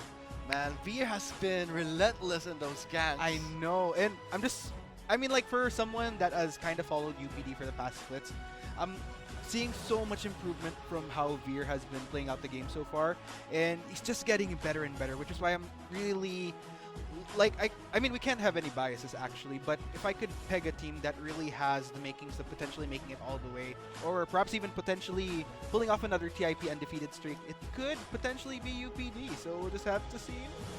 So we just have to see. I mean, that was a really great game, but to our viewers out there, we are sorry we cannot show you the game because MSU has defaulted, giving the victory to ADDU. So I think we can see the standings or schedules. You can see it there on our Facebook page for further announcements. If you are a bit of a loss, which team is at lead and which team is next. There you go.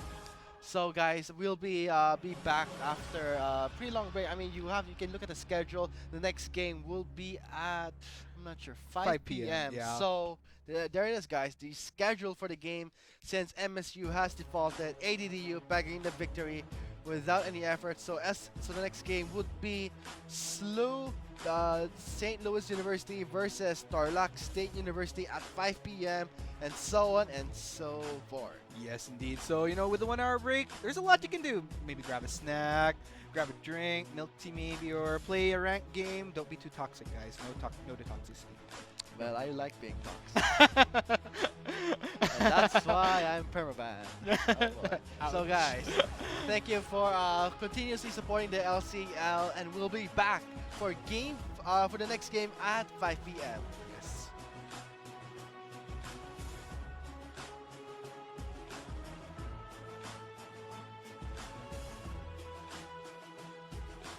I can see you running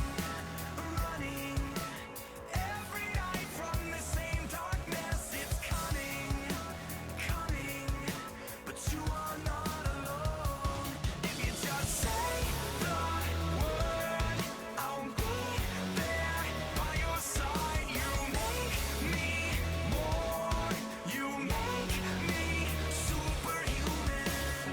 And if you need me to, I will save you. Set up the signal and I'll fly low. If it means the death of me, I won't let go. And if I'm lost in the world's shadows, I'll use the light that comes to me from your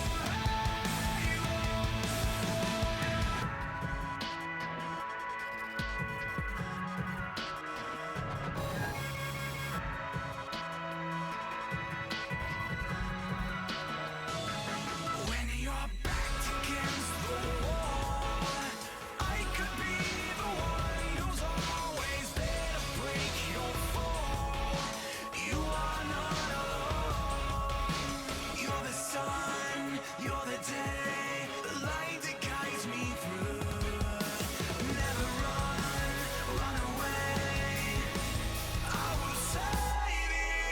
Set up the signal and I'll fly low. If it means the death of me, I won't let go. And if I'm lost in the world's shadows, I'll use the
turns me on. But you know that I'm spoken for. The way the sweat drips off your chest. You know that I'm wanting more. The lost, the sex, the heat, this sweat, and nothing else matters. But you and me without your dress. I already forgot us. You have no idea what you do to me.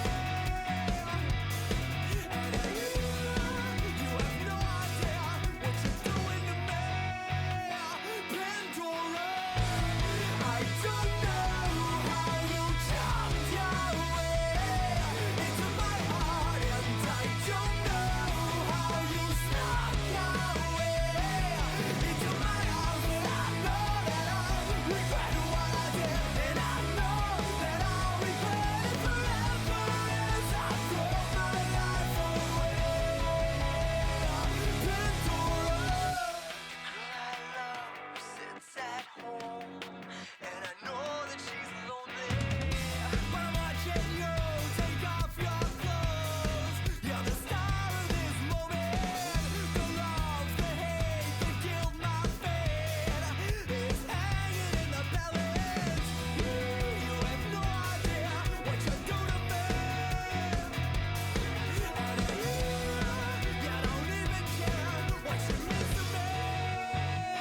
Pandora, I don't know how you jumped your way into my heart, and I don't know how you snuck your way into my arms. But I know that I'll regret what I did, and I know that I'll regret it forever as I throw my life away.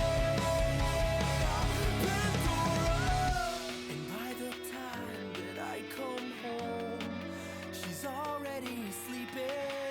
Sit on the bed and take off my clothes. My nerves, they're shaking. The loss, the sex, the heat, this sweat.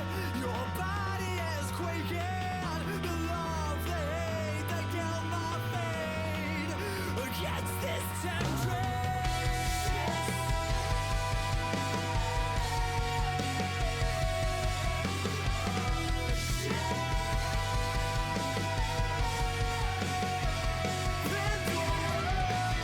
I don't know how you jumped your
to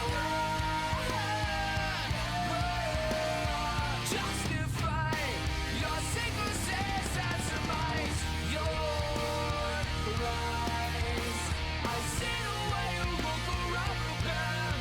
Is it going to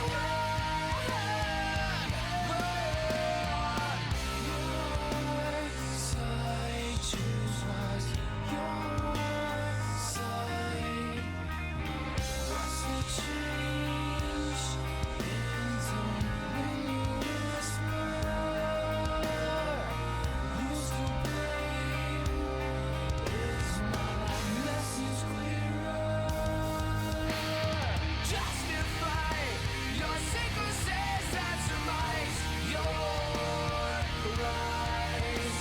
I see the way you walk around the bend. Is it going to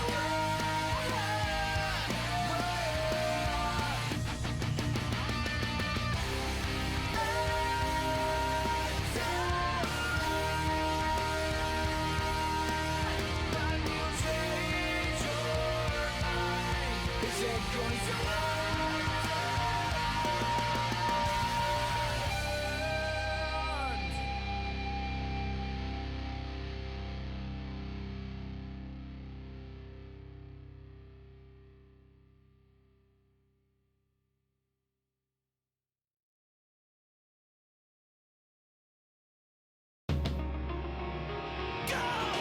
If you close your eyes, your life and naked truth revealed.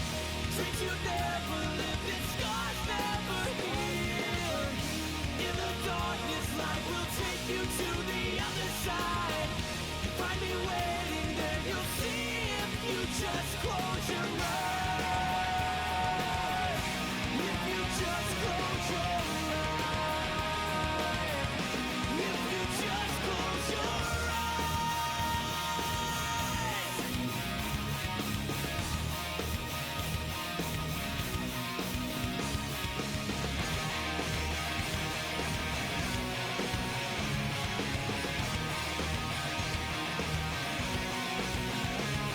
Deceived by my eyes and all I was told I should see. Opinions not mine, the person they taught me to be. One night in the dark, a vision of someone I know. And out of the darkness I heard a voice say I know. Inside of me a light was turned on. Then I was alive. If you close your eyes, your life a naked truth revealed. Dreams you never lived and scars never healed. In the darkness, light will take you to the other side. Find me waiting there, you'll see if you just close your eyes. Hearts uninspired, trapped inside somebody's dream. Too close to the fire, yet cold and so numb with the pain. But the fever has broken and the river has run to the sea. Washed to the ocean and saved by a voice inside me.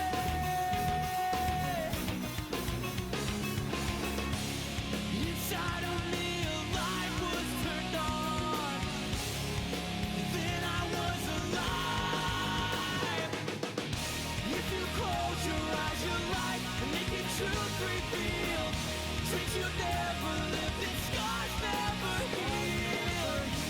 In the darkness, light will take you to the other side. Find me waiting there, you'll see if you just close your eyes. Never thought it would be here, so high in the air. This was my unanswered prayer.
Goodbye, she said.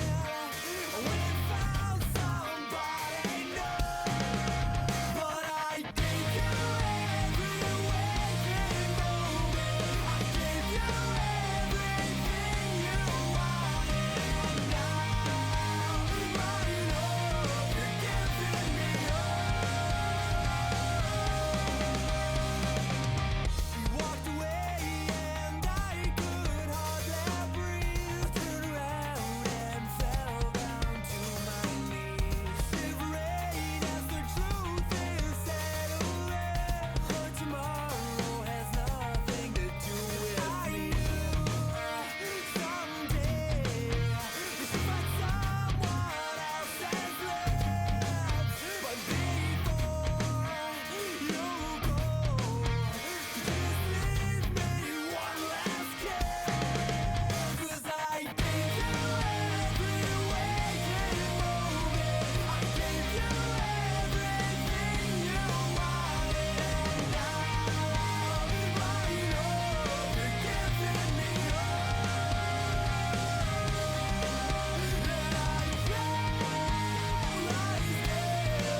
when there's someone else beside you.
Body on the shoulder, heavy is upon us.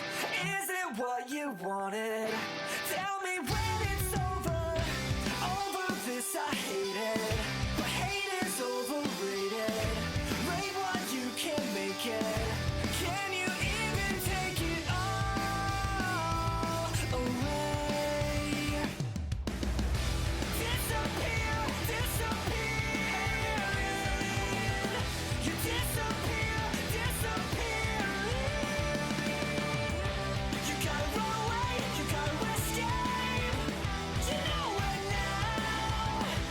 Oh, you do anything for love, 'cause love is what you're made of. You'll make it out all somehow. Just keep your eyes on me now. Your worry will be over, over soon. Just know that I will overcome this. For you, I'll take it all away.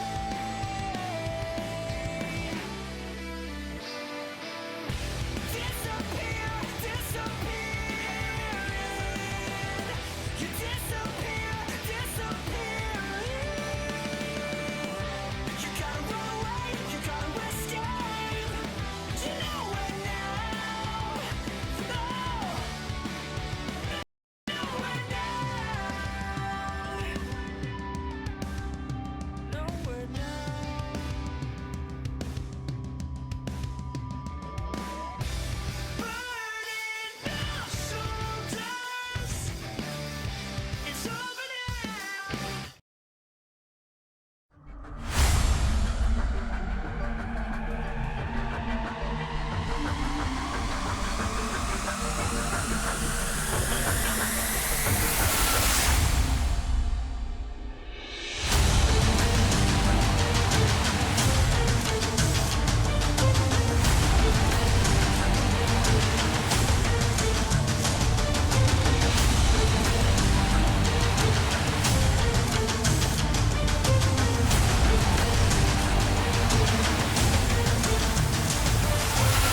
Welcome back, ladies and gentlemen. You are still watching the Lenovo LOL Collegiate League 2017 spring term. And of course, we are still on our day with a mixed conference because it was supposed to be North Luzon, but a few mishaps, a few withdrawn games. Yes, So indeed. we gave you Metro East earlier with a few UPD games, and now we're going to get into Mindanao. 2 games from Mindanao.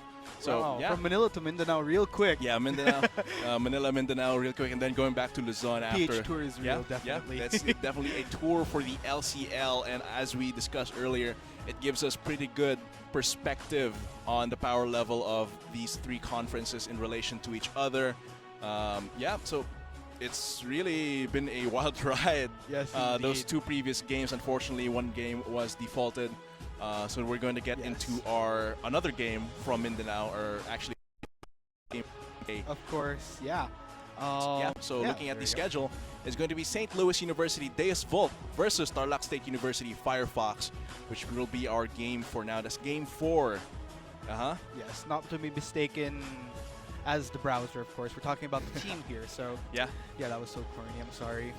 that's fine. That's fine. Every caster that has sat in this room has had their fill of really corny jokes. Yeah. But of course, by the way, I think, did we introduce ourselves yet? Of course. Oh, yeah, of course. I am Atlas, and with me is Arctic. We'll be your shoutcasters for Game 4. Yes, Yeah. very interesting game. So, like Atlas mentioned earlier, we're going to be heading straight down to Mindanao with our friends to the south.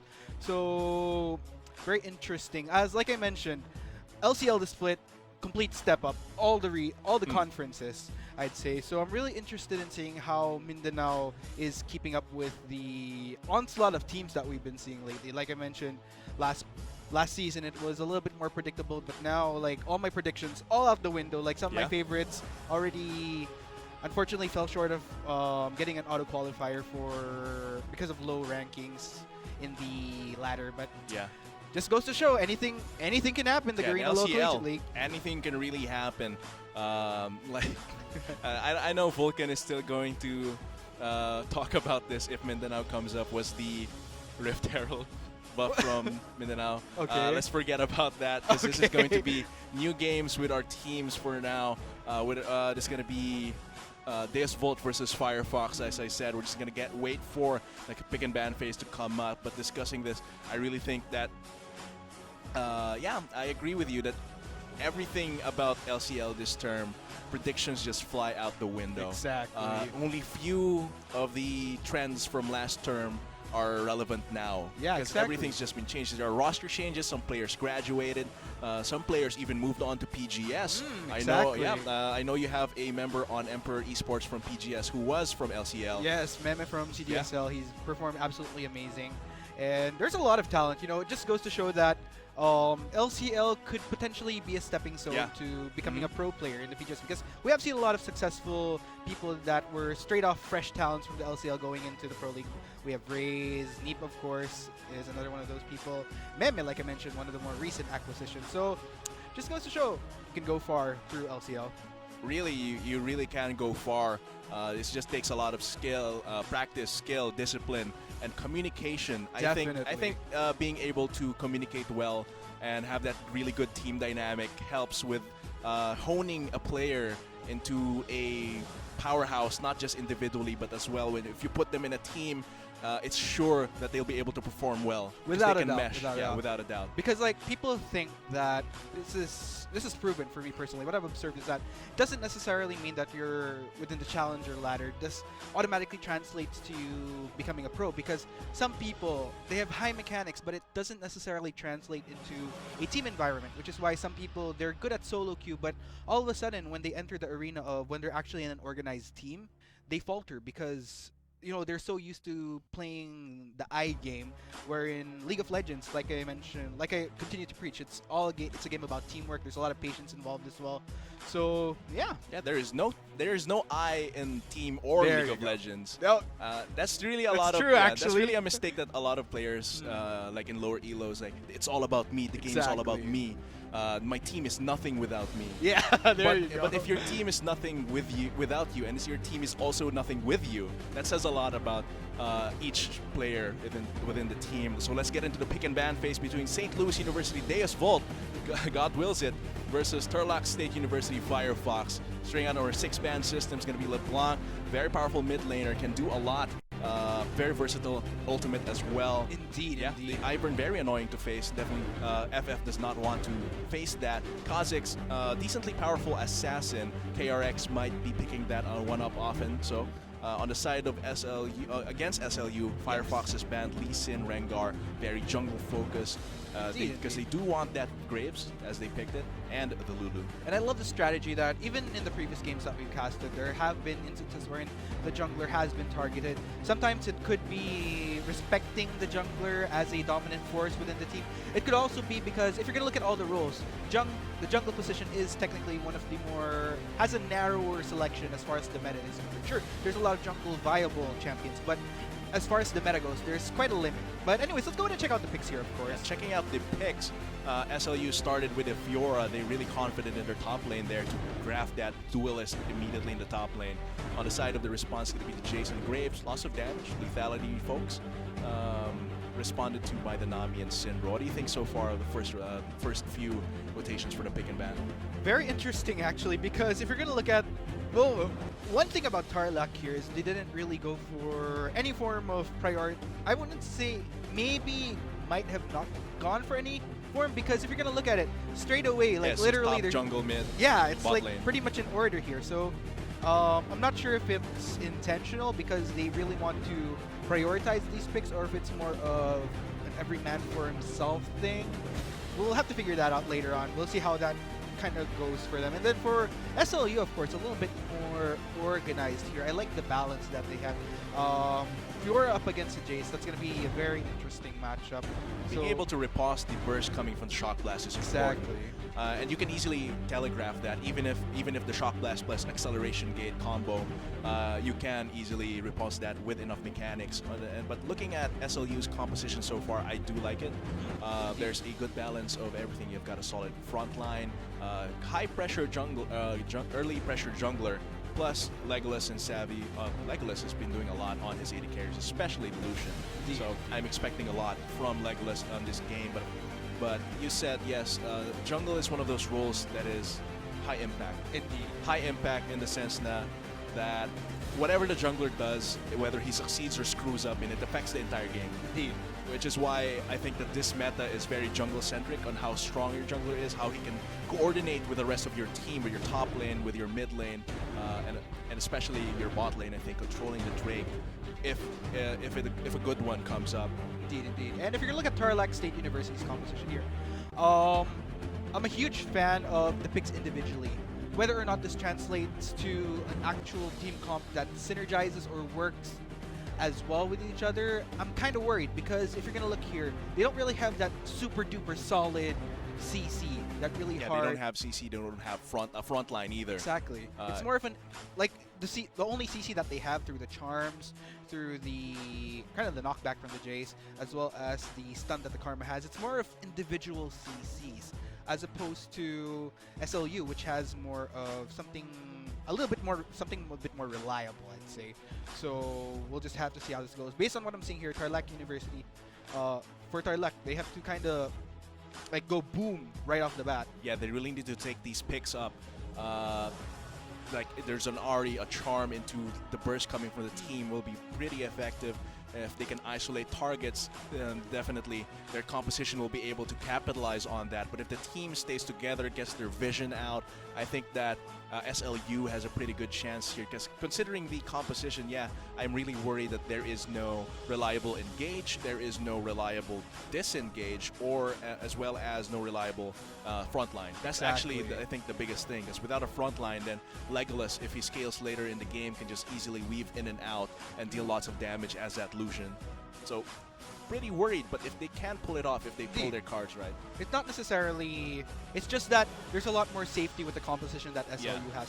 While with the red side, they really have to go. I feel like they have to establish a certain level of dominance early on to make up for the fact that they do lack a lot of key CC going into team fights right here. So we'll just have to see go. Again, like I mentioned, anything goes here in the local collegiate league. So we'll just have to see how both teams play out their compositions, if they'll be playing to their win conditions and their key strengths. Yeah, that's really the most important thing. Is the macro play and being able to play to your win conditions. Because if you're like playing an all-out composition like Firefox here, but you try to go too much into like sieging other stuff, if you lose that focus, your win condition might just fade away. Indeed. Especially with a composition as volatile and as squishy as what they have drafted. But yeah, looking at the balance, the all-around balance of the teams, I think that SLU has a pretty good chance here. Indeed. Statistically and more logically speaking, with just looking at it at a vacuum. Yeah, there we go. But of course, when you're actually in the game, there's a lot to take into account. There's communication, there's tilt, there's the stress as well. So they really need to mind that. Of course, we as the casters and the viewers are not able to look in that internally, but you will be able to see that the execution of these two compositions.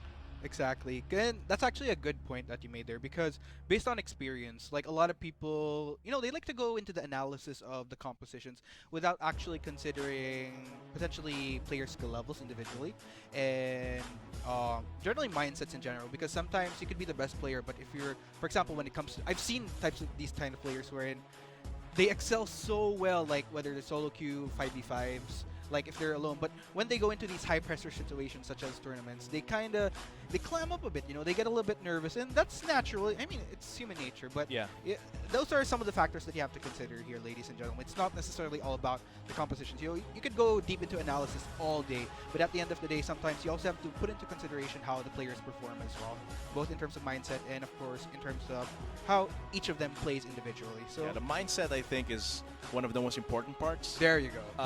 I always talk about that on stream, how mindset is always the first step in a successful esports team, or even as an individual player.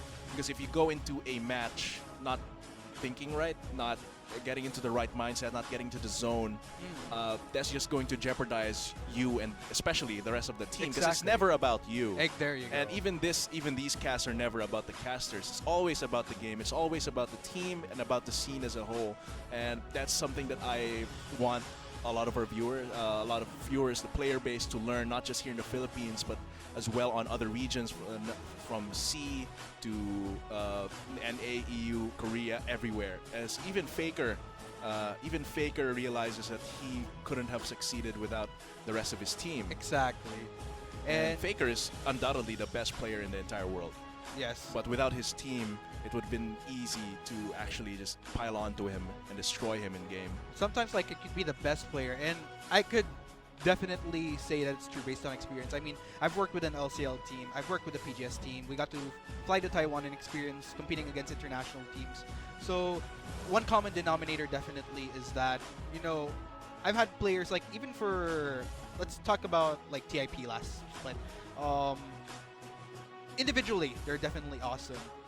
But the thing is that you also have to account the players' mindsets, and I feel that that's something that a lot of people tend to underestimate, because you could have 5 solid players, but if the harmony, how they synchronize, how they communicate isn't there, it could just generally fall off just because of the disputes in game, they don't agree to a certain call, they're not on the same page, or because they couldn't make a call right away, there's hesitation. But hold that thought right there, ladies and gentlemen, we'll be going into our 4th game of the day between SLU versus TSU. Magic Carpet Ride on Summoner's Rift is definitely real for this game. We're going to see that blue team SLU walking through the front lane there in the mid. So we'll see what SLU is trying to do here for the level 1. What do you think is going to happen here, Arctic? I love it when teams kind of go for that, try to find something they could do coming together early game, hopefully getting a pick off. But nonetheless, of course, ladies and gents, let's go ahead and do a rundown of the players on Summoner's Rift for today. In the top lane for St. Louis University, it's going to be Vince on the Fiora. In the jungle, we have KRX on the Rex side, Queen of the Sur side. In the mid lane, we have Antares on the Syndra. And to sum up the bot lane right here, we we have Legolas, not necessarily wielding a bow and arrow, but the guns on the Lucian for AD carry, and Savvy on the Nami for Le Support. On the side of Tarlac State University, Firefox is going to be Uhiko on the top lane on that Jace. Chiquita on that Graves, and the jungling there is going to be Travit in the mid lane. Ghost Flash, Ari looking to roam for the bot lane. It's going to be Lethal and Wraith on the Ezreal and Karma respectively. Ooh, I love these names. Very, very interesting. But yeah, let's see. So, nothing really came out of them grouping up early on. So everybody going to go back to very standard starts here. So no surprise right there. Better safe than sorry. Seems like Chiquita's going for the Wraiths here. Very painful camp. Yes, like indeed. The most high lethality camp out of anyone, but you see, even without killing the large raptor, it gets you level 2. It might be his timing, or might be transition that into something cheeky. We're gonna have to see. Yes, indeed. So, but then again, looking at, because like certain jungle champions, they couldn't necessarily do that type of start just because of their vulnerability or because their skill set doesn't necessarily allow it. Graves definitely one of those champions because of the end of the line, there you and go. as well as his natural AoE auto attacks, the There buckshot being able to just Exactly. clear them out. That definitely we're gonna see if it's going to transition into any leads here or anything cheeky. Looking at it in the minimap, it doesn't seem like he's gonna find anything just yet, except for the Scuttle Crab. Ooh, SLU taking a lot of harass early on. Wraith and Lethal taking no prisoners right there. Early level 2 come from TSU, they take advantage of it. Pretty clean for the trade there. Doesn't have to transition into a kill, just the pressure. Okay, so very standard starts that we're seeing here, I'm not really expecting that much early on. Probably the occasional poke scene there and there, and of course, the jumpers go for any ganks, but I'm definitely expecting... Oh, That's hold going to that be a thought gank. right there! KRX going to go flash on Burrow for the knock-up there, but seems like it won't transition into a kill, but Travit does burn his own flash in exchange for KRX's. Just a little bit of a pressure. Let him know that you can't just farm. We're going to have gank you, we're going to put pressure on you. And but, yeah. exactly. And sometimes people misconceptualize that when you expect a gank from a jungler, people think that the only way it becomes worth is that if you actually get the kill. But in this case, it doesn't necessarily need to become... In fact, kills are actually the bonus from a gank. But so long as you could exert pressure, then that's kind of what you're really after. Yeah, that's a really good point here, because Travit did burn his flash. Now Antares has a higher chance of solo killing him Exactly. if once he gets level 6 even.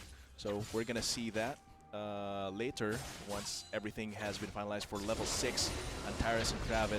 For now, top lane, just a wee bit of farming here for both sides.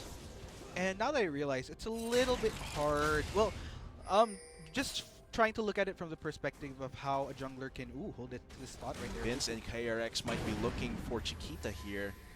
They do find him with the Tremor Sense, but seems like they're just going to lay around the shadows. I love that name, Chiquita.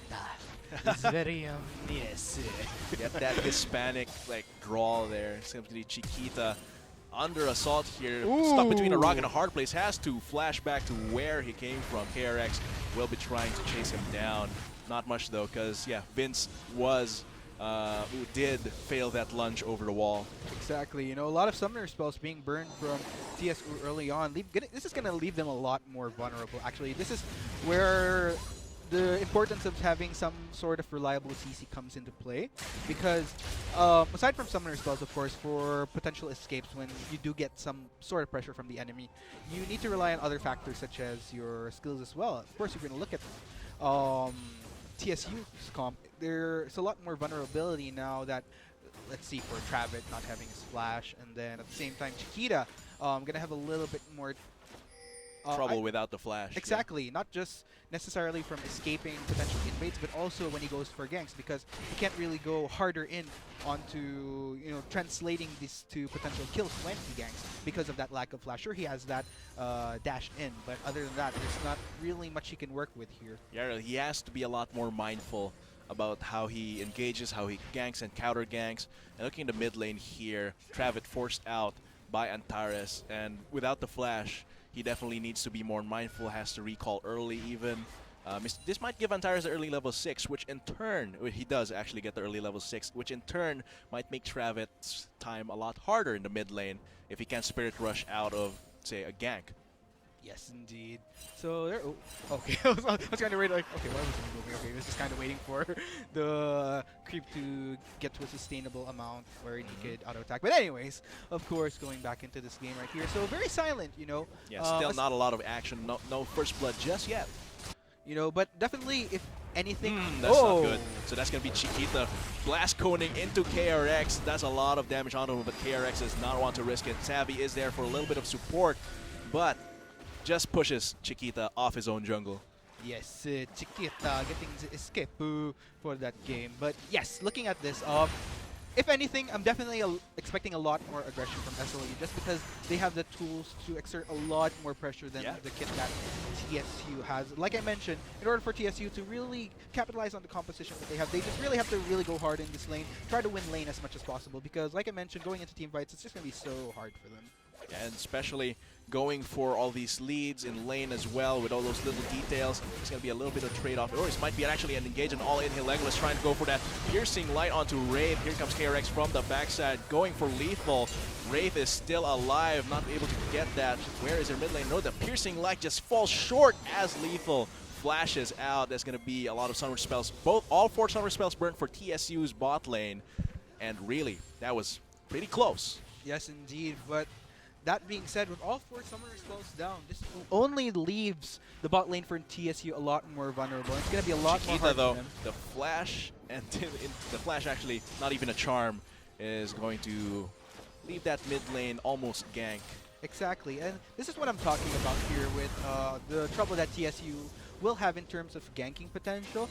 As far as who might actually be able to get a kill, the only lane that I could potentially be seeing is the bot lane. Other than that, I'm saying, Okay, almost. The culling just falls short there, but Legolas and Savvy still continue to go for to just lunge on that bot lane turret. Yes, to be indeed. Vince.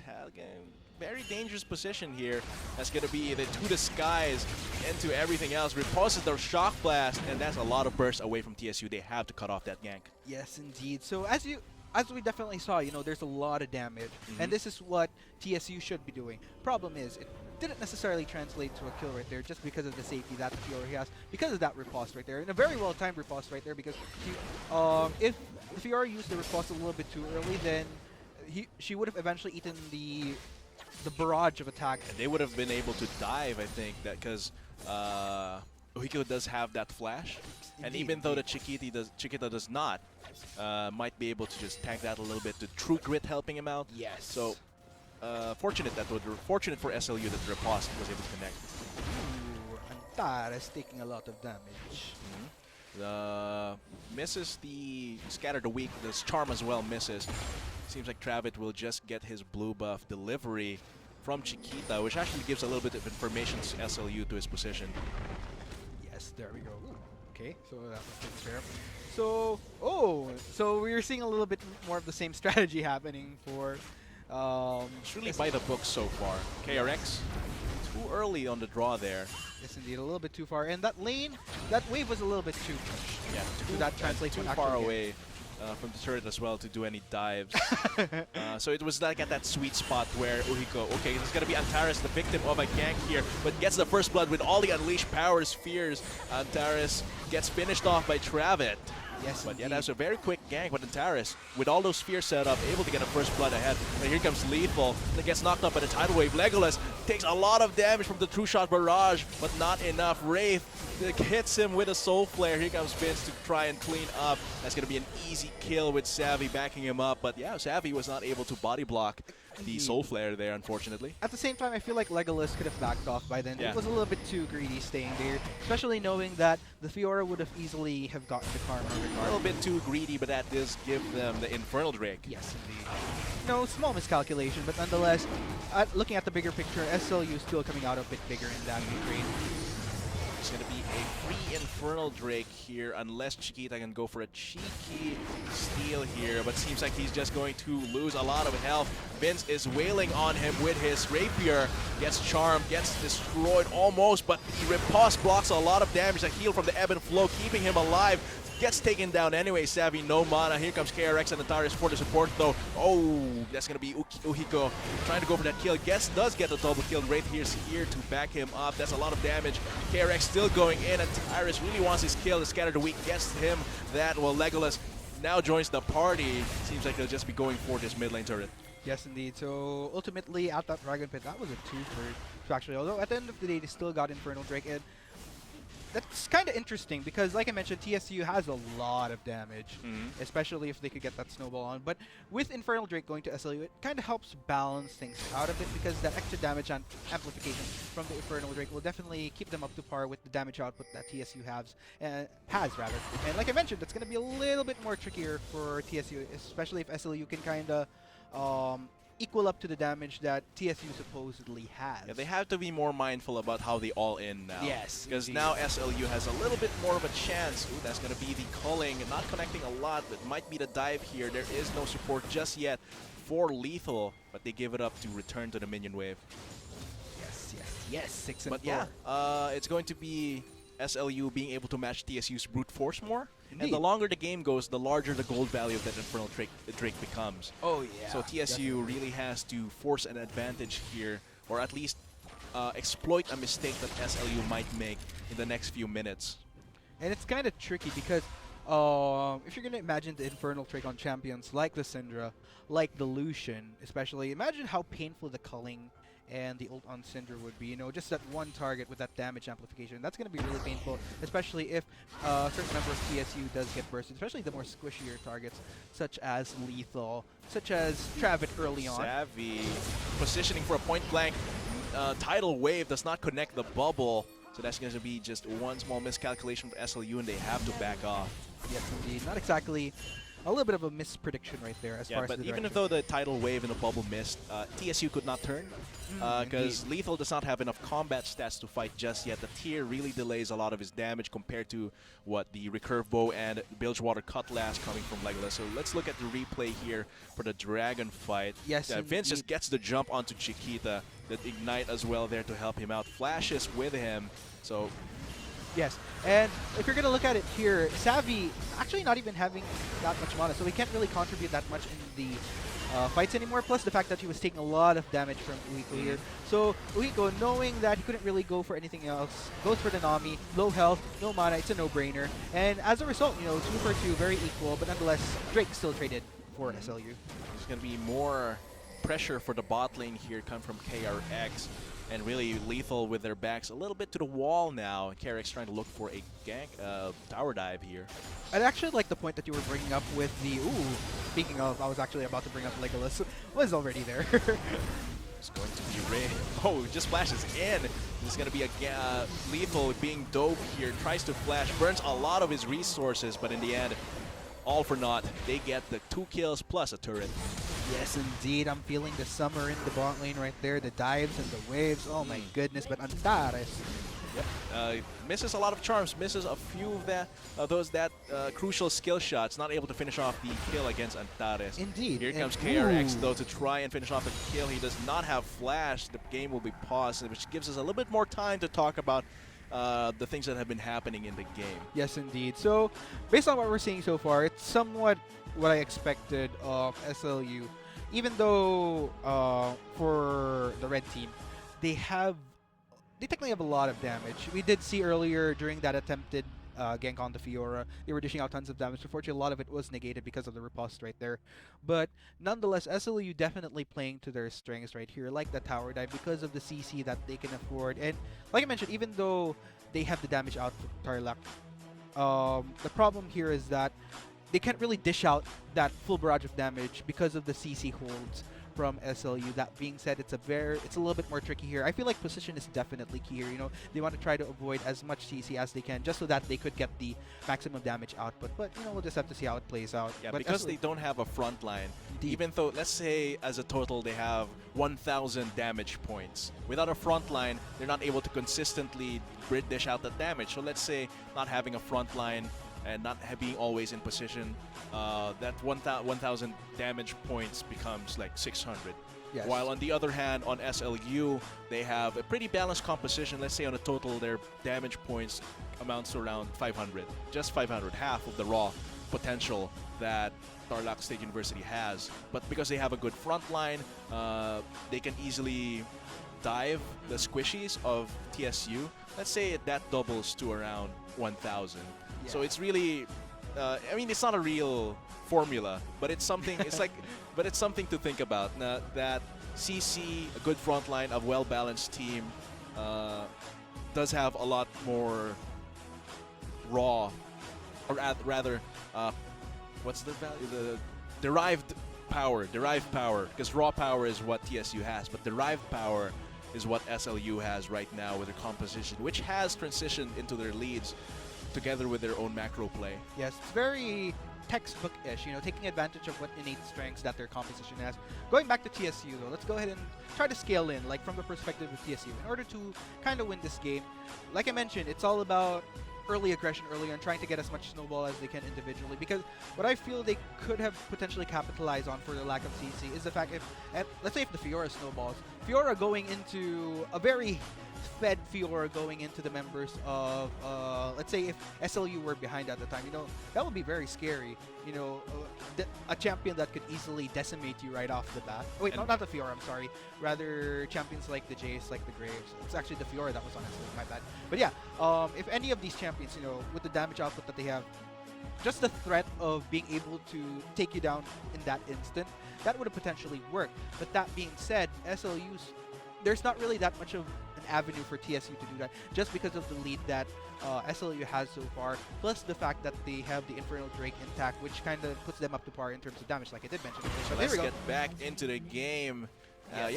Our players have reconnected. Wraith was DC'd a little bit, but now it's okay. So going back to the game with all of our insights that Arctic has given us, we'll see how TSU can bounce back from a 5K, 4.5K gold deficit, especially when their composition relies on them being ahead in gold so much. Indeed. They really need to snowball, but right now the only one really in the lead is Uhiko, who is really, at this point at time, pretty even with the top lane Vince, who is also pretty snowbally as a champion. Yes, and you know, in this case, Uhiko, although he is ahead, and let's say he is the one that eventually snowballs, Uhiko isn't necessarily enough, because sure, he could go into these clashes, but there's just so many champions on the side of SLU that could easily negate an onslaught that Uhiko could go. That's going to be a fight there, but Legolas goes for the unexpected drive-by on Vince, and Uhiko tries to fight Vince there, but in the end, not able to because the numbers advantage. Was not expecting the top lane, the bot lane to actually go up there, so it's going to be a lane swap here after Legolas took the bot lane turret there. Yes, and I'm absolutely now it's going to be Antares in trouble. That's a lot of bursts onto him, but the misses the end of the line. Chiquita not able to finish off the kill, which allows Antares to survive. Might even get the kill here with a knock-up come from KRX. They are still not ready to stop this fight. Travit has to force to go through in front of the tower because of the tidal wave. So this is a lot of pressure in the mid lane. Yes, indeed. SLU going for the next Riba right there. Ooh. But it's going to be Uhiko trying to go for the kill again, taking out Savvy. Now he's sleeping with the fishes. Now he's going to be taking out Savvy. Yeah, KRX will be the lone member of the team in this fight right now. He's still trying to fight, but because here comes Legolas with his blade of the Ruined King. Just gets the triple kill, gets the exhaust. So now Uhiko is alive and Legolas is left without his team. Vince there for the support though, being able to clean up, so that's going to be a very sloppy fight from both sides. Yes, indeed. Uhiko, I'm not sure walking up to Legolas right. I feel like if there was a little bit more patience, he could have waited for his skills up. And I feel like he had enough damage output to take down the Lucian at least 1 or 2 skills. Yeah, but let's look at the replay here and how messy that was. Very messy indeed. So here we go, 3 members of SLU converging onto Trav right here, but here we go. Legolas actually going for a flank. With Travis actually very low health, enough for Savvy to take down, but then again leaving the key members of SLU behind, with Uhiko just ultimately going for a cleanup right here. Actually, Uhiko might have actually transisted to a clean ace had the Karma arrived a little bit earlier, plus the fact that a lot of the key players from SLU, well, no, TSU actually were taken down right off the bat. But then again, here we go, Legolas and Vince ultimately going for the cleanup, which ultimately kind of transcends to SLU side, but TSU actually had all the makings of working that fight in their favor. But there's a lot of overcommitment from both sides there. Indeed. Very messy how they dance around that mid lane. Now Legolas. Ooh, that's going to be Uhiko again trying to go for Savvy. Gets stopped by the tidal wave and the bubble, which is a signal for Legolas to back off. There's lots of people around here. Indeed.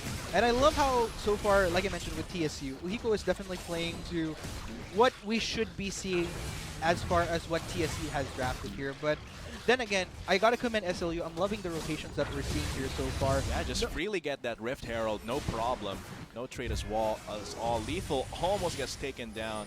Gives a little bit of room for SLU to continue taking this bottom turret. Ooh, that's going to be Uhiko on the receiving end of a 3-man gang in the jungle, trying to get that red buff. Does not end well for him. Yes, indeed. No chance for a hammer time right there. And Vince, I actually failed to commend Vince here. Like, I was talking a lot about Uhiko, but looking at his counterpart right here, Fiora, 6-1-1. That's actually not a position you want to be in when you're running a competition such as That's TSU. going to be Trevin trying to go for the bot lane here, but there's a lot of sustain from the Blade of the Ruined King. Trevin not able to finish off just yet, but KRX and Antares able to take out Chiquita, and now going back in, Trevin able to finish off finally the kill onto Legolas. It's just 1-for-1 right now, but Vince is pushing that top lane very quickly. Yes, and talking about damage output from TSU right here, one of the key problems here, which makes TSU struggle quite a lot, is the fact that if you're going to look at some of the other damage dealers, we've been talking about a lot about Uhiko here, but it actually makes sense because if you're going to look at other key members of TSU, which actually supposedly deal a lot of damage, such as the Grave, such as Ezreal, falling quite behind, which is why TSU, as far as their win conditions, not really working right now. And SLU just capitalizing on that so hard. Yeah, Uhiko just gets taken out once again. Vince, no need to play-by-play that. It was just straight up brawling from Vince. The aspect of the Rift Herald able to just let him overpower Uhiko. Yes, indeed. Not even close, even if you say that Vince got really low from that. And if you're gonna look at it right now, 18-8, not exactly the best position for TSU rather right now. Plus the fact, at 20 minutes into the game, 10,000 gold lead. Plus 2 Infernal Drakes. That's a lot of gold value. Exactly, almost absurd in this case, but okay, there we go. That's going to be Wraith, I think, with a few technical difficulties maybe, but that doesn't really materialize right now. Let's go back to our game here. SLU seems like they want to dance around the Baron pit. They are bringing out lots of control around that area, lots of wards, taking away everything that TSU can use. Yes, and if you're going to look at it, actually, SLU actually has full dominance over this map, especially with the ward The control that they stun have. comes from Antares. Not going to materialize that into a kill just yet. Yes. So there you go. Quite interesting. Wraith actually. So a little bit worrisome right there. But anyways, looking at this right now, SLU, like I mentioned, Oh, having sneaky coming from Legolas. That's a lot of damage from him, but the culling not at the right angle here. Gonna try for Shockwave, Shock Blast rather. Uhiko has a little bit of damage, but that is Chiquita. Really low, has to back off. This might be a chance for SLU to get that Baron.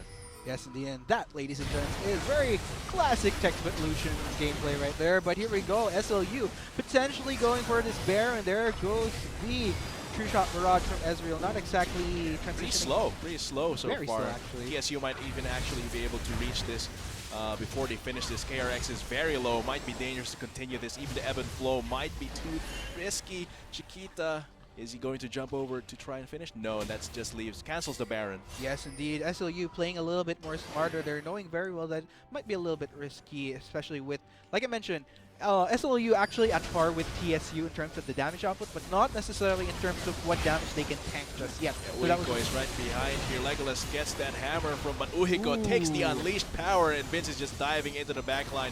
Ebb and flow might keep him alive. Yes, it does. Legolas flashes in to scare Travis away. They're just going to take this turret down. Might be the next as well. Yaut's objectives taken one after the other. SLU having a ball in this mid lane, transitioning from an inner turret now to an inhibitor turret. I wouldn't be surprised actually if this also transitions into an inhibitor taken as well. That is rough for Chiquita, but has to flash away. Yes, and look at the damage coming from Legolas. So hard for any member of TSU aside from the Jace to duel Legolas right now. Yeah, that last Light Slinger, if it had connected, would have been the death sentence for Lethal, but they just take the inhibitor. Are they going for more? It seems like Vince is still hungry, taking down that bottom lane inhibitor turret. giving his team a little bit more time than Inhibitor, but Uhiko jumps in, gets CC, does not get stunned by Scatter the Weak, but it's just going to be more time for the Inhibitor to be taken down, and that's 2 nails in TSU's coffin so far. Yes, indeed. Oh, goodness. TSU in quite a predicament right here. It's just so hard at this point because, like I mentioned, as far as their win condition right here, it's almost... I wouldn't necessarily say impossible, but it's somewhat near that because as far as what they should have been doing, it should have happened early game. But because of the fact that SLU has established such a dominance, it completely voids out whatever innate advantages that TSU has. Yeah. And their composition really, at this point in time, with 14k behind, it's brute force. It's a brute force composition, but you can't brute force an enemy with a well-balanced composition that is that much ahead of you. And that's going to be Vince running away beside our search and win link here. Just fill that in, all the information plus the trivia. If you're right, you will get that mystery gift. But if you're the first and you're right, but if you're just right, you might be able to get a GPL ticket, which will be announced at the end of the stream today. oh, will It's gonna be Chiquita Baron. be able to get the steal though? He's not able to get a steal. Yes, unfortunately, Legolas does manage to get that last hit. But look at Vince just railing onto Uhiko here. Gets the complete grand challenge there. Now he's looking for lethal. Exactly, and with quite the now heavy Wraith. timer on Uhiko right there with the Karma down, now this could potentially be the game. Yeah, that's Baron buff on Vince as well. He has a Triforce easily taking out these turrets, but he has 2 members to deal with. But look at the damage he does, and look at how much he regenerates from each vital taken out. So that's going to be Chiquita being taken down. Lethal is regenerating his health, but it doesn't seem like he has any power at all to defend this. It's going to be game set in favor of SLU as Lethal and Draven futilely try and take out Vince as all of these purple buffed super minions going on to the Nexus. Yautza, and with that, congratulations, St. Louis University. Very, very well played, if I do say so myself. Seems like St. Louis University indeed does live by their team name Deus Volt. Yes. God wills it, and he wills that they win for this game. Yes. What do you think of the game? To be honest, knowing SLU, you know, I'd say they performed really well last split. So going into this game, I definitely had high expectations of them, and they definitely lived up to them. You know, they played to the strength of their composition. They knew very well that there were a lot of risks with the that TSU was running, and as a result, looking at the standings here, absolutely beautiful KDAs that we're seeing here all across the board for SLU, and Savvy taking it like a champ. You know, those deaths were actually necessary for the bigger picture of SLU. Just a small sacrifice for what they needed. Do you think the composition had a large part to do with that? Well, looking at it right now, I'd definitely say SLU, because you can't necessarily rely on, like I mentioned, it's not always about the composition. You also have to look at how players execute. So I could definitely attribute it as well in a way to the individual strengths of each player of SLU. So it's a mix. I'd say definitely it's a mix of both, not just the composition that they have, but the overall strengths of each player, which just makes the game definitely SLU absolutely outstanding. Yeah, props to SLU. Congratulations for that game. But that's going to be the last game from the other conferences here. It's now going to be North Luzon. We are now back on schedule for our 5th and 6th game. It's going to be next game, which will be casted by Arctic and Vulcan, will be UC versus Holy Angel University. How? And this is going to be an intense because the top three teams 6-0, 5-1, and 5-2. How is 6-0, UC is 5-1, and then SLU 5-2 as well. So para lang tayo nag-travel, you know. Para lang tayo nagbakasyon dito sa LCL na we're reaching all these different conferences. So, very interesting day that we're having right here. But of course, congratulations once again to SLU. And yeah, we have been your casters for today. Once again, of course, this is Arctic at your service. And of course, with me is Atlas sa wakas. We will be right back. And stay tuned for Game 5 of the Garena Low Collegiate League. Boys right behind me. Legolas gets that hammer from Uhiko, takes the unleashed power, and Vince is just diving into the backline. Ebb and Flow might keep him alive. Yes, it does. Legolas flashes in to scare Draven away. He's going to take this turret down. Might be the next as well. Down to objective taken one after the other. He has 2 members to deal with.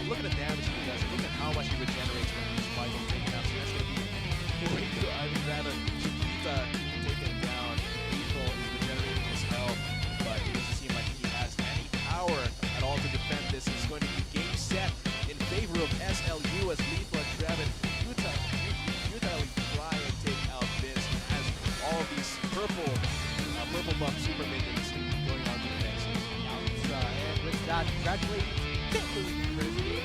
Very, very good.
impression's got to be your very best. I see you're full of shit, not so right. Say you're playing it so get through every night. Well, now that's over. I see your fantasy. You wanna make it a reality, babe. Then go. We'll see inside of our heads, yeah. Well, now that's over. I see your motives inside, decisions to hide. Back off, I'll take you on. Headstrong and take on anyone. I know that you are wrong. Headstrong or headstrong. Back off, I'll take you on. Headstrong and take on anyone. I know that you are wrong, and this is not where you belong.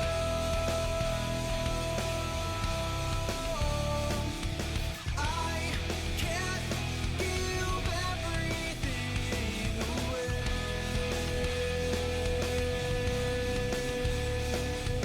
I won't give everything away.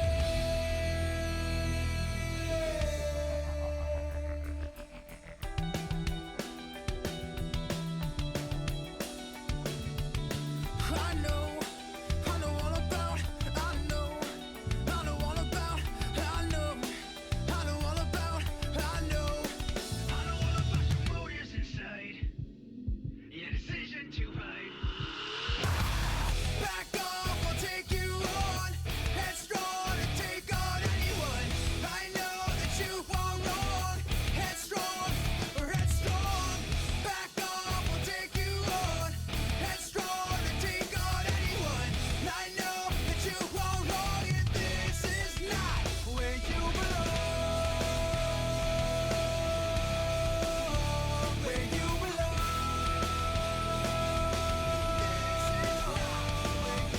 I can't give everything away.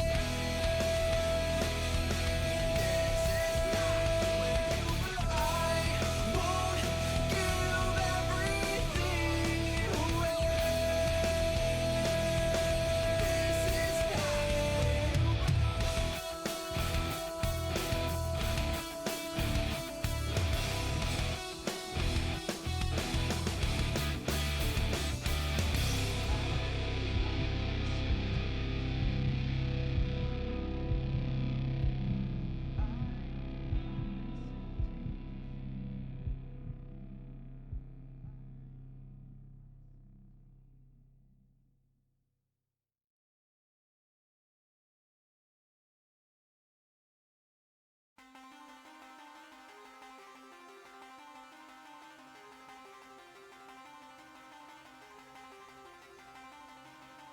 I wanna know you, there's so much at stake.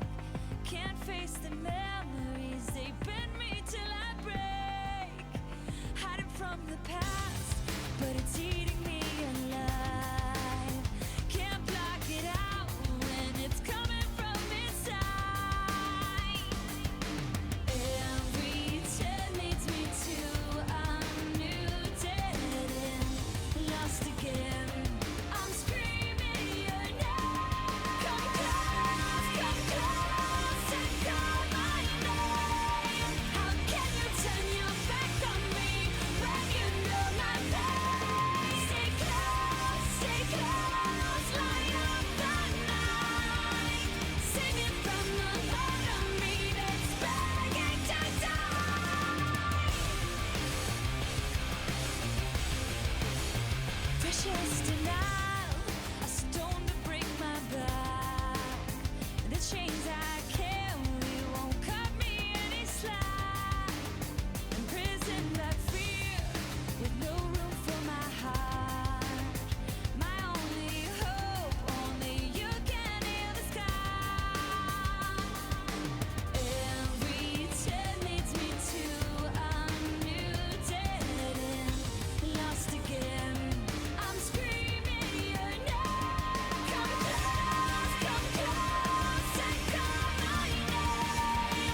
you leave me, I will die. Stay by my side. If you leave me, I will die. Stay by my side.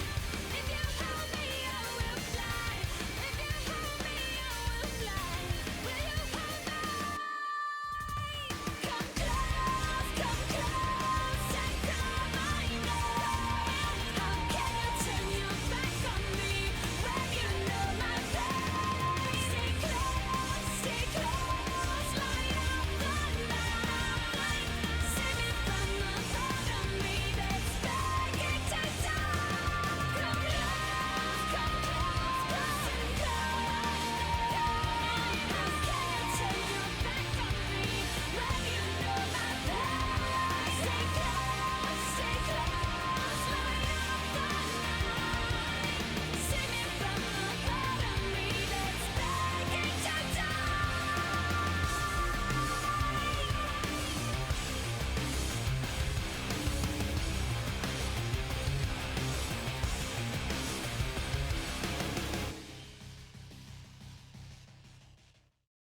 Now that you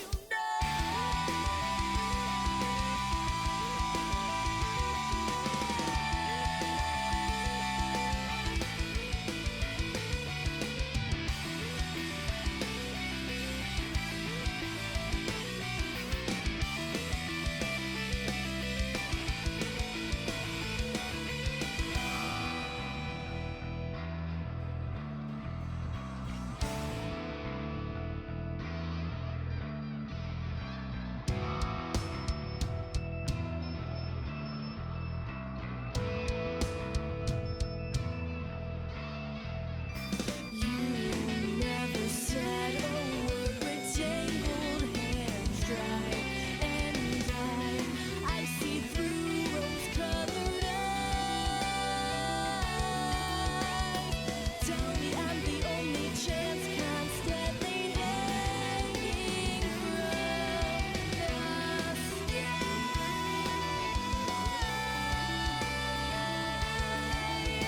Pursuing design both far and wide. Now that you know there's time, rethink everything heard by the careless choir.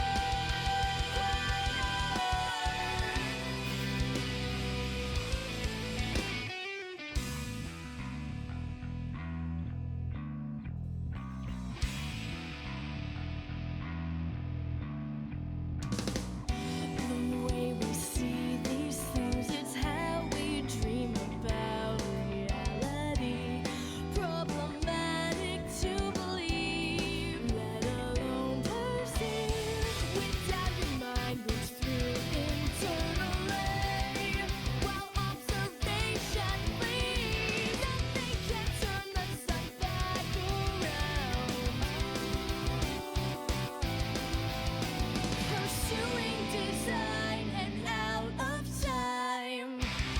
Now that you know there's time, rethink everything heard by the careless choir. Now that you know there's time, rethink everything heard by the careless choir.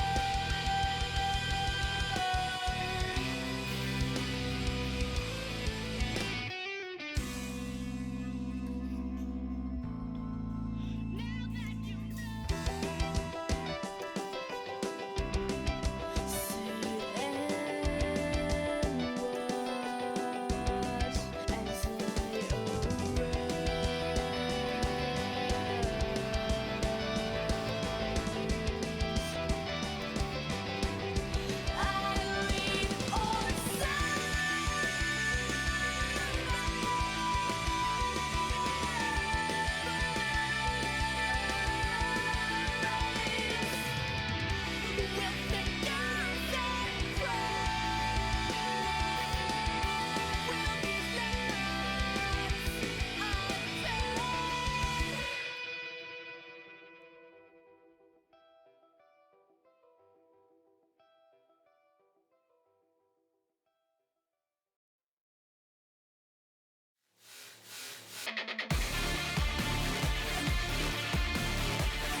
Welcome back to Summoners to the Lenovo LCL 2017 Spring Term Challenge. What you know. We will be your shoutcasters for Game 5. I am Vulcan, and joining with me is Atlas, coming in from our previous game. How was it for you, Atlas? I think that was pretty by the books there.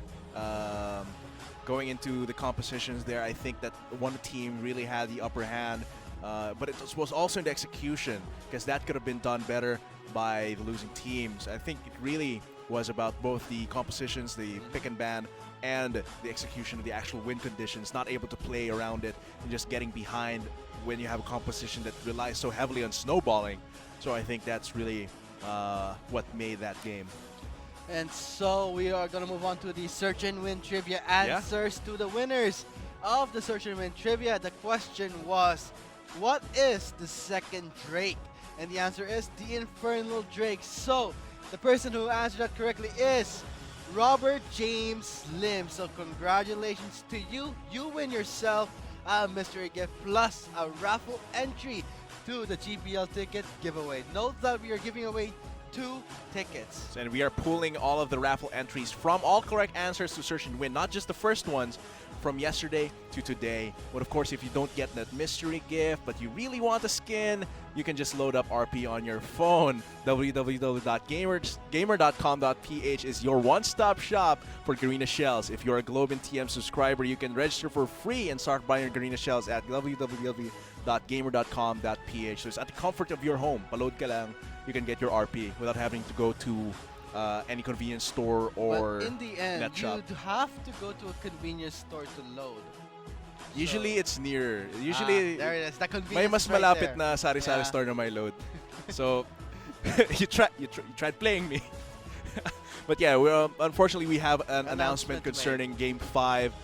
UC had to default against How because one of their players can't play and they don't have a sub for that. So which makes How 7-0 actually for now. They're all of their games complete. They are definitely first seed. But we don't want you to lose any of that esports spirit for this Sunday. So we're giving you a game from Metro East, which is going to be Colegio de San Lorenzo versus Technological University of Asia.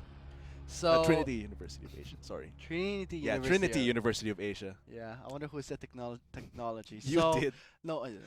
So going back to the game, it's going to be a switcheroo. It's sad that we have so many rescheduling, but we are still gonna show you guys games in the LCL, and not to mention the Search and Win Trivia that's still ongoing. Make sure you read up the mechanics on that. And right now, on to the drafting phase. Yep, going into the drafting phase, the bans here, wow, okay, so a lot of these teams really do not want to face against that top lane Kled. Pretty balanced bans here from CDSL. They don't want to deal with Cry's Janna, as well as not wanting to face Lee Sin. On the side of Trinity University of Asia, they don't want to deal with Rengar and Zac, 2 very powerful junglers within this region. Lulu as well has been gaining a lot of prominence in the support role for being able to just deny a lot of power from bursty assassins.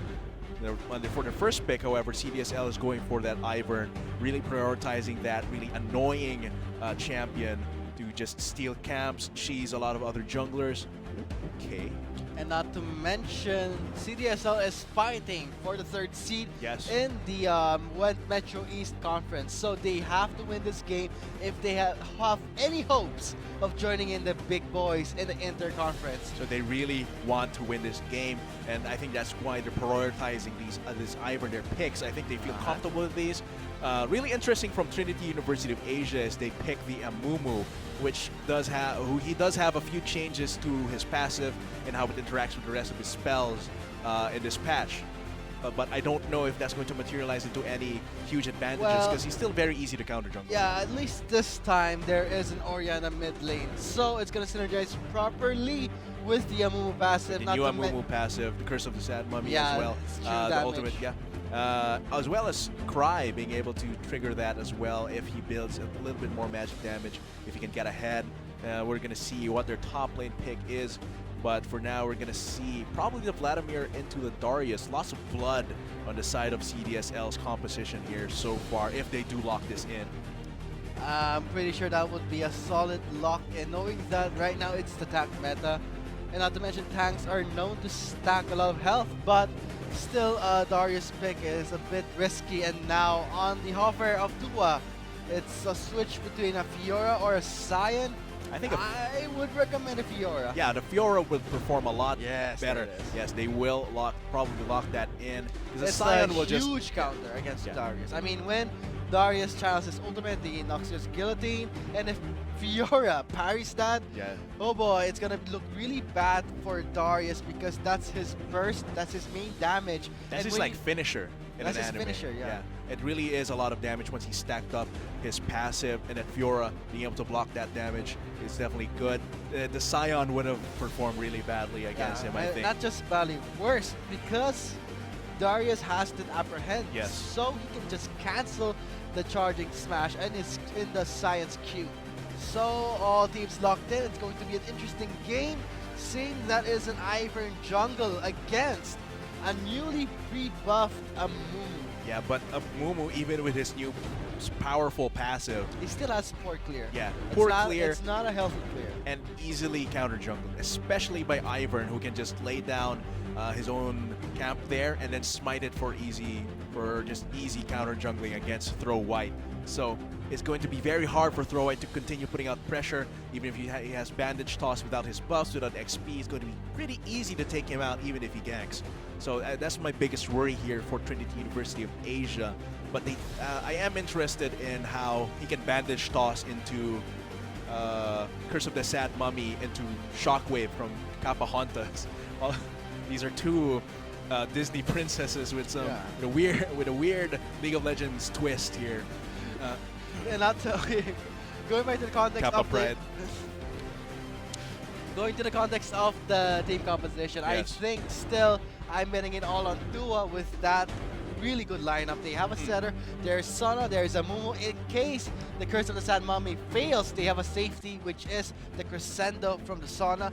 But on CDL side, it's a bit tricky. I Yeah, think not a lot of real engage here, reliable. reliable engage. I think they're going to rely more on poke or at least harass the team and make sure they're pretty low and then go in. Yeah, they really want to poke a little bit and then brawl. They have lots of potential to brawl here because of Pen being on that Vladimir, Konako as well on that Darius. If they can get an extended fight without being CC'd too hard, then combined with the shields from Spongy, the help from Daisy, as well as Backpack's own shields with the Inspire, is going to be very difficult if they can last in a fight, if they can dodge the important cooldowns from Tua. I'm not pretty sure how it's gonna turn out, but at least CDSL has a frontliner, which Yes. is Darius, but Tua has a lot of champions that can kite a Darius. Not to mention the Lucian is gonna be one slippery target for Kanako. Definitely Konako has to mind targeting Arl as well if he wants, because yeah, as you said, he can easily kite out that with the Ardent Blaze, helping him out with the Relentless Pursuit, just weaving in and out of combat. But we're gonna have to see how all of that pans out once we actually get into the game. I'm really interested to see how Anamumu can fare in this meta, in this patch. So I'm looking forward to how he performs, how Throw White performs. I've seen Anamumu jungle in the LCL. It wasn't pretty, just because the composition itself, there was no synergy. There were no magic dealing champions. It was a top Jace and a mid Corki. Really nothing to capitalize on Nothing that, to but we capitalize. have Kapahontas here to help with that. Maybe even a little bit of help from Cry, just a teensy bit to help with that passive. We're gonna see if that actually, because that's a lot of burst. If you can go in there, Bandage Toss, Curse of the Sad Mummy, transition that into a really nice Shockwave, all that true damage is gonna hurt. Man, CDSL needs to win this game if they have any hopes and dreams to join in the big boys in the Interconference is really where it's at, and it's they will where, want. for me, in my opinion, the LCL starts. Yeah, that's gonna For be me, where. this is like the sort of the step forward into a higher level of gameplay. Yeah, there. really, because the strongest survive is survival of the fittest. So once we get into those 16 teams within the interconference, the level of play is going to be completely different. It's going to be way more filtered, way more honed. Way more filtered, way sharper, and now we can actually call it a semi-pro league when it's the interconference.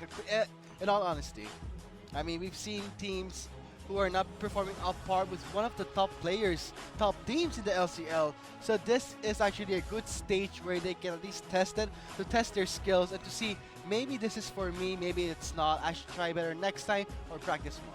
Really, it's all about mindset as well. Going into each game, you have to always challenge what you know, build that pool of knowledge that you have. And it's really, that's one of the most important things, is you always learn. Even if you're, say, the best player within your conference, you have to always learn after every game, whether it's a loss or a victory. Or you just be salty about it. Or you can just be salty about it and never learn. Okay. Complain how your team pulls you down. Really, it's all about the mindset. But yeah, going into this Game 5, it's actually relating a bit to Game 6. Because these two games are both TUA games, Trinity University of Asia games. And each of these will have actually a huge effect on the third seed for Metro East. Because CDSL wants to win this, so they have a chance for for third seed. While TIP does not want them to win, so they can keep being in the third seed for Metro East. So it all falls onto TUA. Yeah. Because how good TUA yeah, it's going to be how good they play. It's going to be a back-to-back game. After this, TUA will play again. And not to mention, we are going to give away 2 mystery gifts link. So that's also 2 raffle entries to the GPL ticket. And we'll announce that giveaway. after the 6th After the game. So sixth stay game. tuned. Pay attention to the stream. Share the stream with your friends as well. And it's all going to be good fun, high level, collegiate level of play here at the LCL. It's really exciting. So far, though, the games have been kind of messy. Messy in a There's way. by the book games. There's also some games that were defaulted, some canceled games. But we're giving you the esports experience here on Sunday, this Sunday. Well, it's pretty normal that you would see teams defaulting because they know that even if they win or play, they're still going to lose. Or sorry. whether they're not going to get into the top 3 seeds. They are not going to get into the top 3 seeds because that's what they're fighting for. And if you see that you have no chance of even winning it, why bother? Well, some would have the mindset that if they're going to play more just to learn more, just to get an experience and continue adding to their list of games where they can learn from. But maybe some of them do have that pessimistic point of view. It doesn't really matter in the long run for these teams. But I do think that it's still valid to play these games even if you know that you won't reach third seed, because learning is always important. And to the viewers out there, the game has been paused to at least adjust the settings to get in position. But I gotta say, we're seeing a lot of pauses in the LCL now. Compared to the games where we played on live, let's say in a pro play, not much delays. But sorry guys for the delay. There is a slight pause in the game. So yeah, so we're gonna wait it out for the pause to end. Yeah, we're just gonna wait it out for a little bit. But going into the interconference after all of this, some of the positions have been locked in. And we're gonna see interconference after like this month. But for next week, we're gonna have So we're gonna have a short break next week, actually, to make way for GPL. Because Wednesday, Thursday, Friday, all the way to Sunday, which is of course the finals. And that's where you use your ticket to get your freebies and to watch the finals of the GPL in hopes that Mineski will make it to the finals and at least have a center stage. Well, looking at the actual teams that have qualified for GPL, what do you think of the power rankings so far?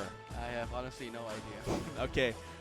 Yeah, looking at it though, because it's kind of hard. I don't think other regions, Southeast Asia, has the same. Because it's so different. Has the same level of documentation as NA, EU, and Korea. Yeah, let's say you're a challenger in the PH. It's not big of a deal in other servers. Let's say in Vietnam and China, where their server size is huge. So it's like, if the server size is 3 times as huge as PH, then it's 3 times as hard to get the challenger.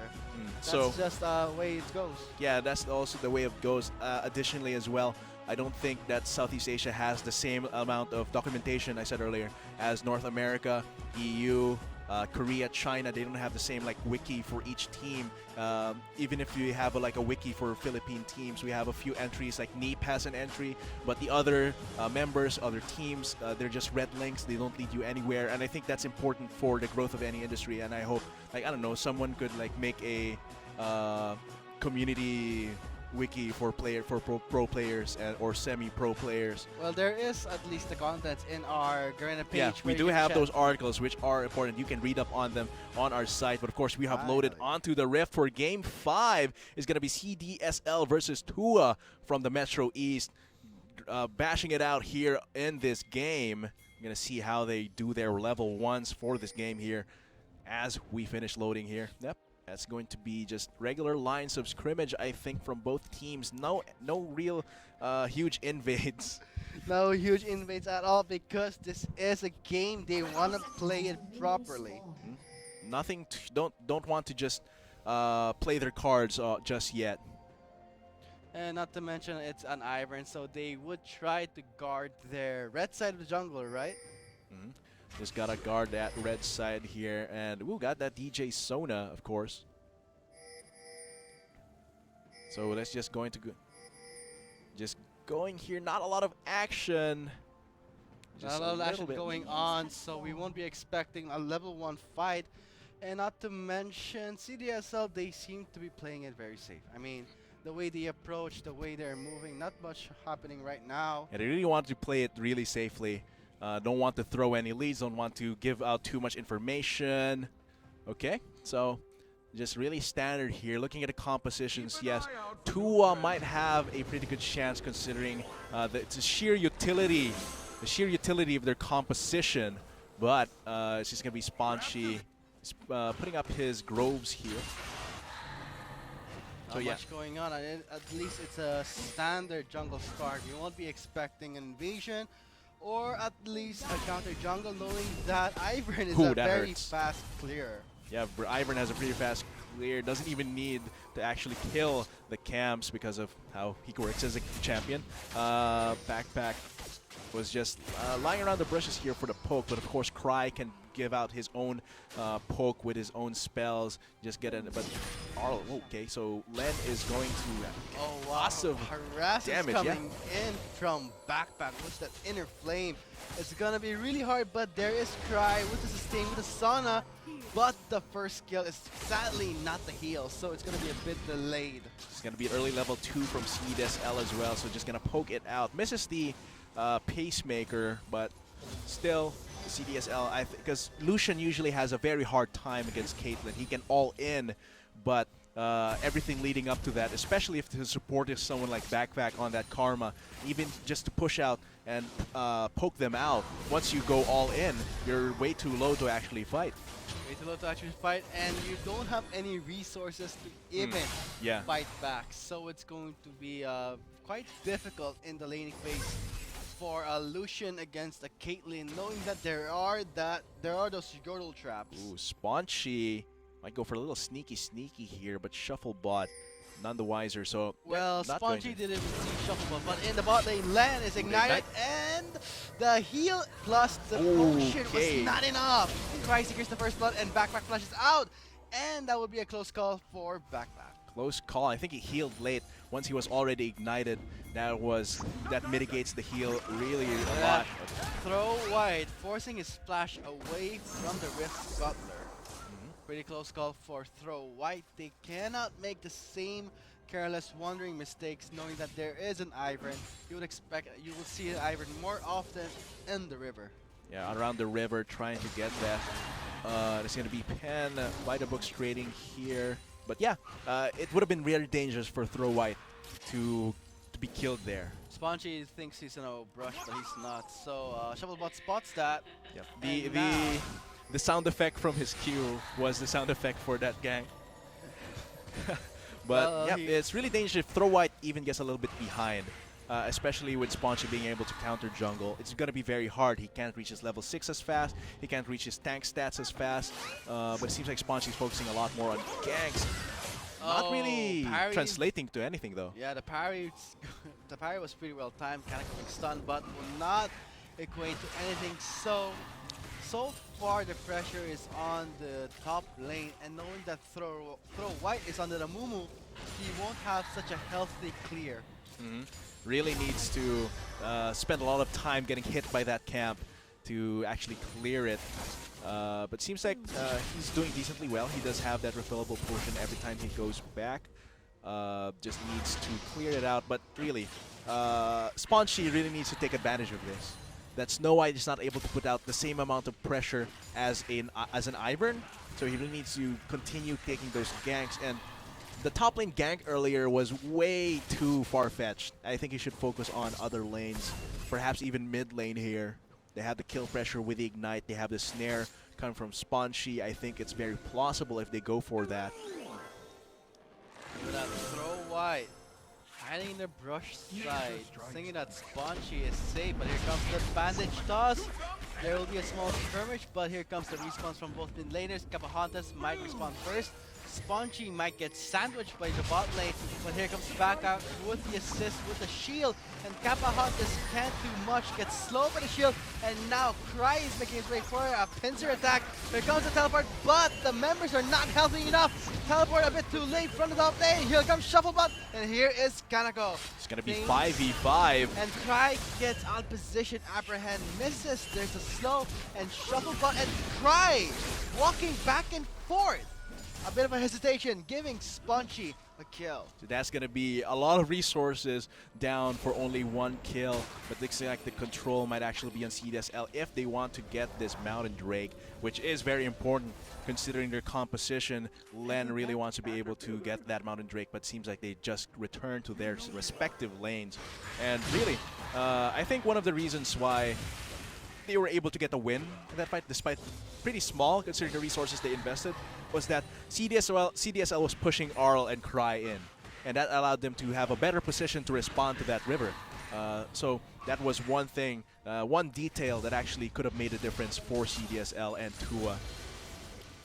And not to mention, looking at this CS lead in the top lane, Kaneko is having an easier time against a Fiora, so let's see how this will turn out. He does have the Phage. And look at the CS lead on Kaneko over Shufflebot. It's like 3 waves. Look at that. A bit of a duel happening, but Shufflebot wins the trade with the sustain. So one more stack, that's gonna be the full stack. He misses the decimate.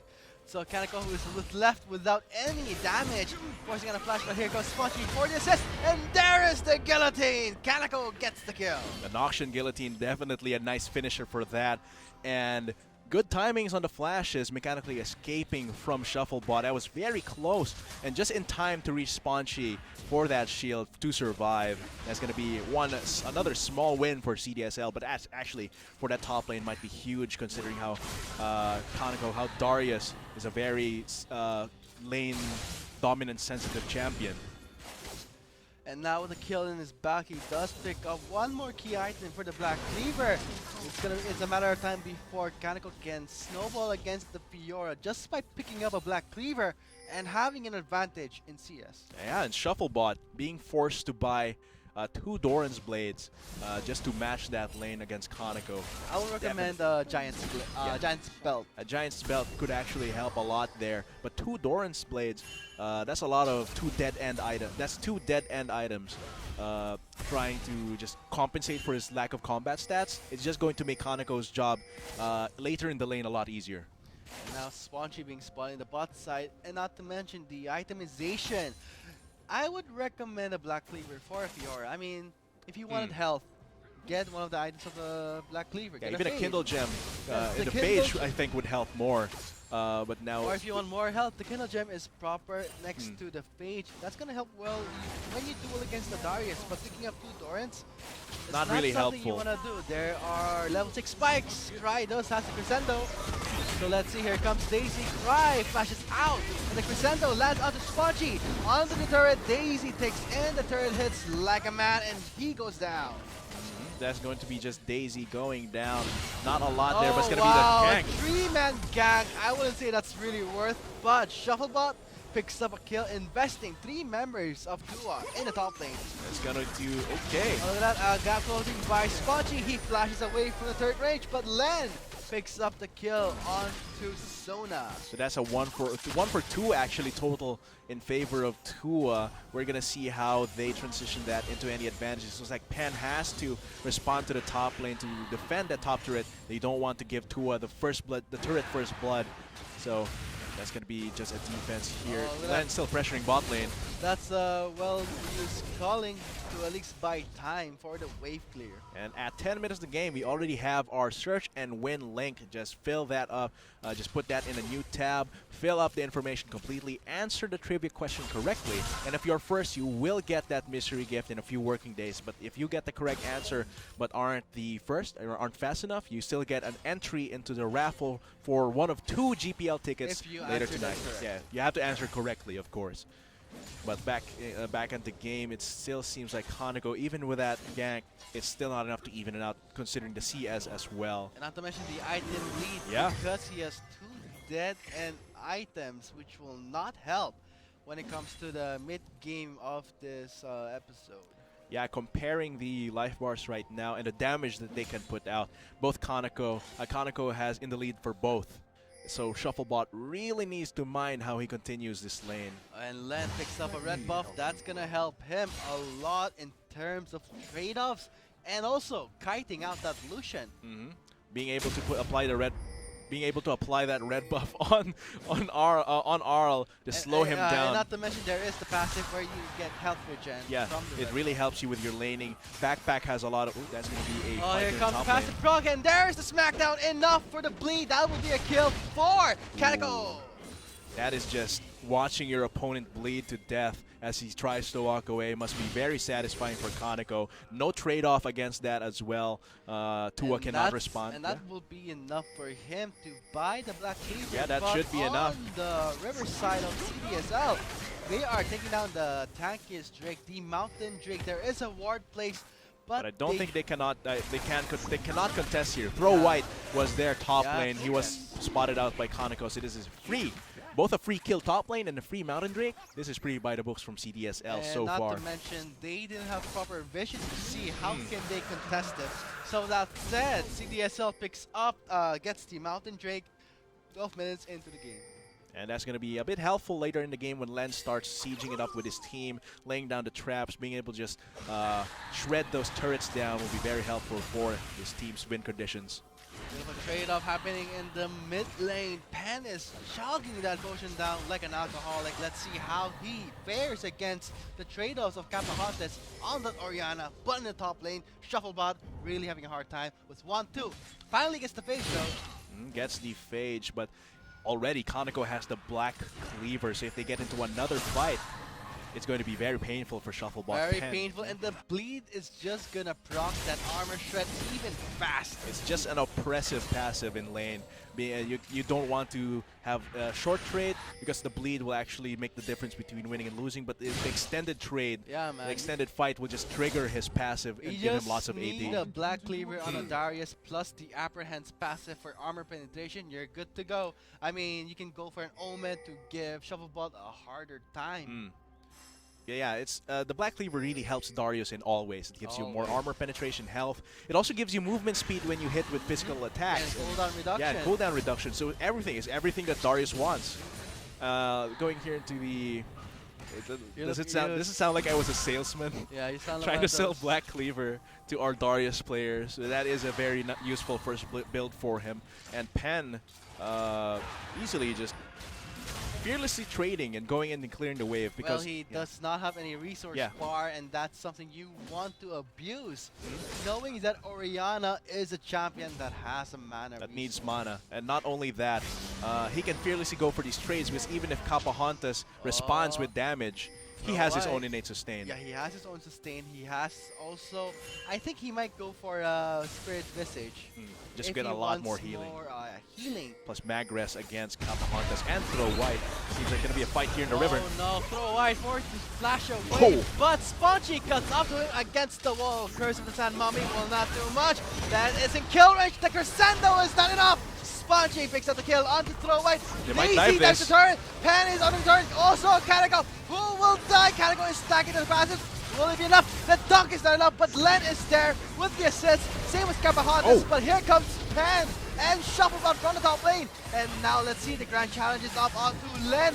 Capahantes will secure the kill, and Shufflebot will still try to bang the kill onto Pen. He does have the flash, same as Shufflebot. There is the turret, there is the brush side. Shufflebot picks up the kill, and now Spongy might be next. There is the shield from Spongy. Would be enough, that's a damage. Where is the ricochet? That's not enough! The launch was not enough! So there's gonna be a 4 for 4 for CDSL there, and that was very that dive.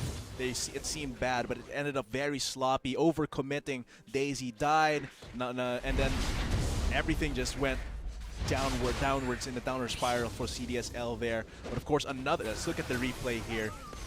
Sadly for Pen, was not able to go through over the wall, and it seems very bad for Tua here, losing one of their front lines.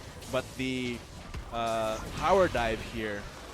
Daisy. Yeah. It was all the plays by Daisy. Daisy. A few miss of the decimate, the teleport there. They're all bunched up here, and that's the 4-man shockwave. Wow, did not see that. And that just allows that just allows Shufflebot to just weave around and dance around the fight.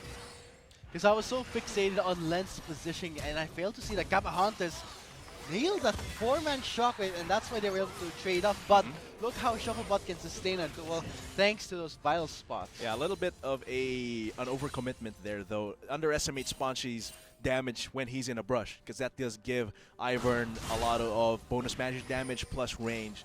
So that does make it a 4 for 4. But Shufflebot again at the receiving end of a gank.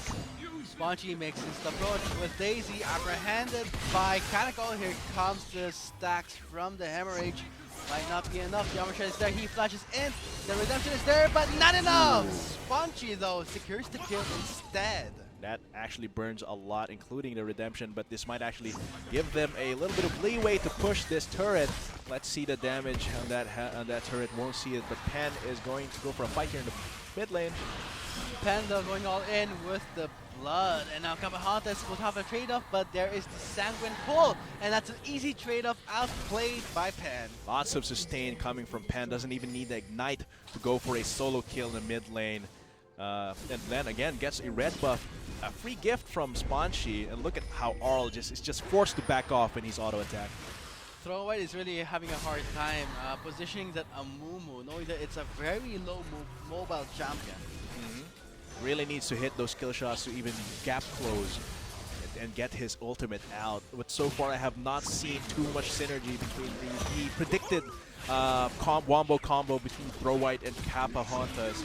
Not yet, seems like. Well, something that's supposed to happen will not happen. Like, it's too good to be true to happen, I guess. Sometimes it's gonna be very might tricky. The ball has to be on to Throw White, and then he uses the ultimate, but it's never the case because when a fight happens, members of Tua are always lagging behind. They're not in sync, they're not on the same page, and all of that gives a free objective to CDSL. The Rift Herald onto Kaneko. Oh, that's gonna be deadly, and we can see that Kaneko building the Giant's Belt might go for an Omen or a Deadman's Plate. One of those two, Deadman's Plate, would really make him a fast and deadly Darius here, trying to establish control over the Mountain Drake.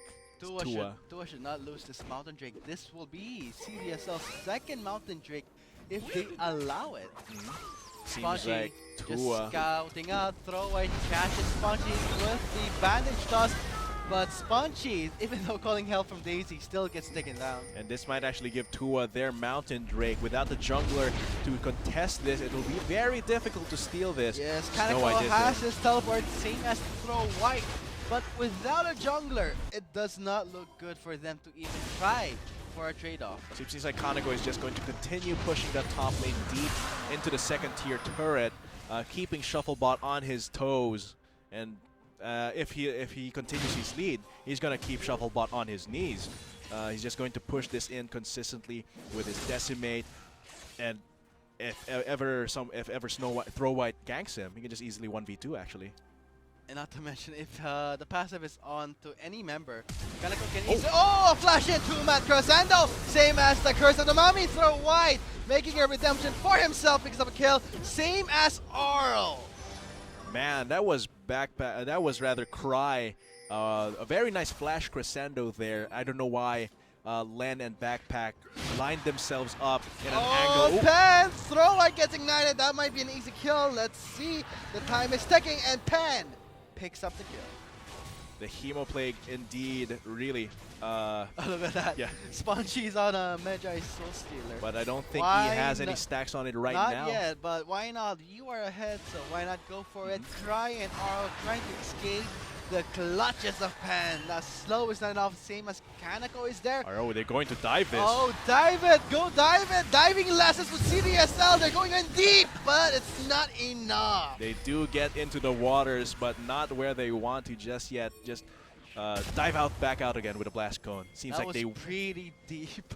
I mean, there was still a turret, and they were just walking towards it. It seems like they will Because- take away that turret advantage Yes. if for any next bot lane fights, while Kaneko teleports back to the top. Does not want Shufflebot to establish any map control for Tua there in the top lane.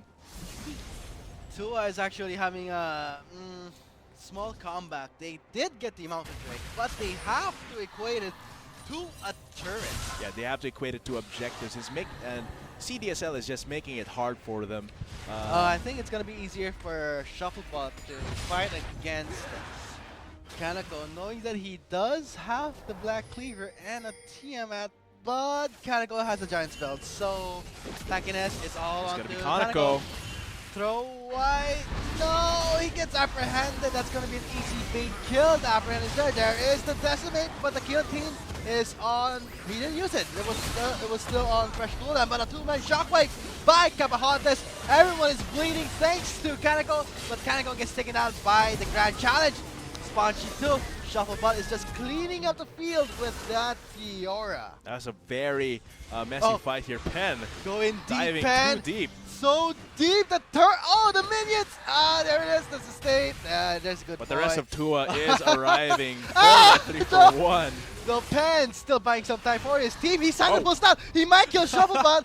There is a sustain from the Visage. Oh my man. God, Cry! He's staying alive for so long, but Come I don't on. think The he's just cooldowns delivering the are still inevitable. fresh. He gets banded cars, but Yeah. sadly gets taken down by Throwaway. That really was delaying the inevitable That there. was a pretty clutch play. Really good to see that he was buying time.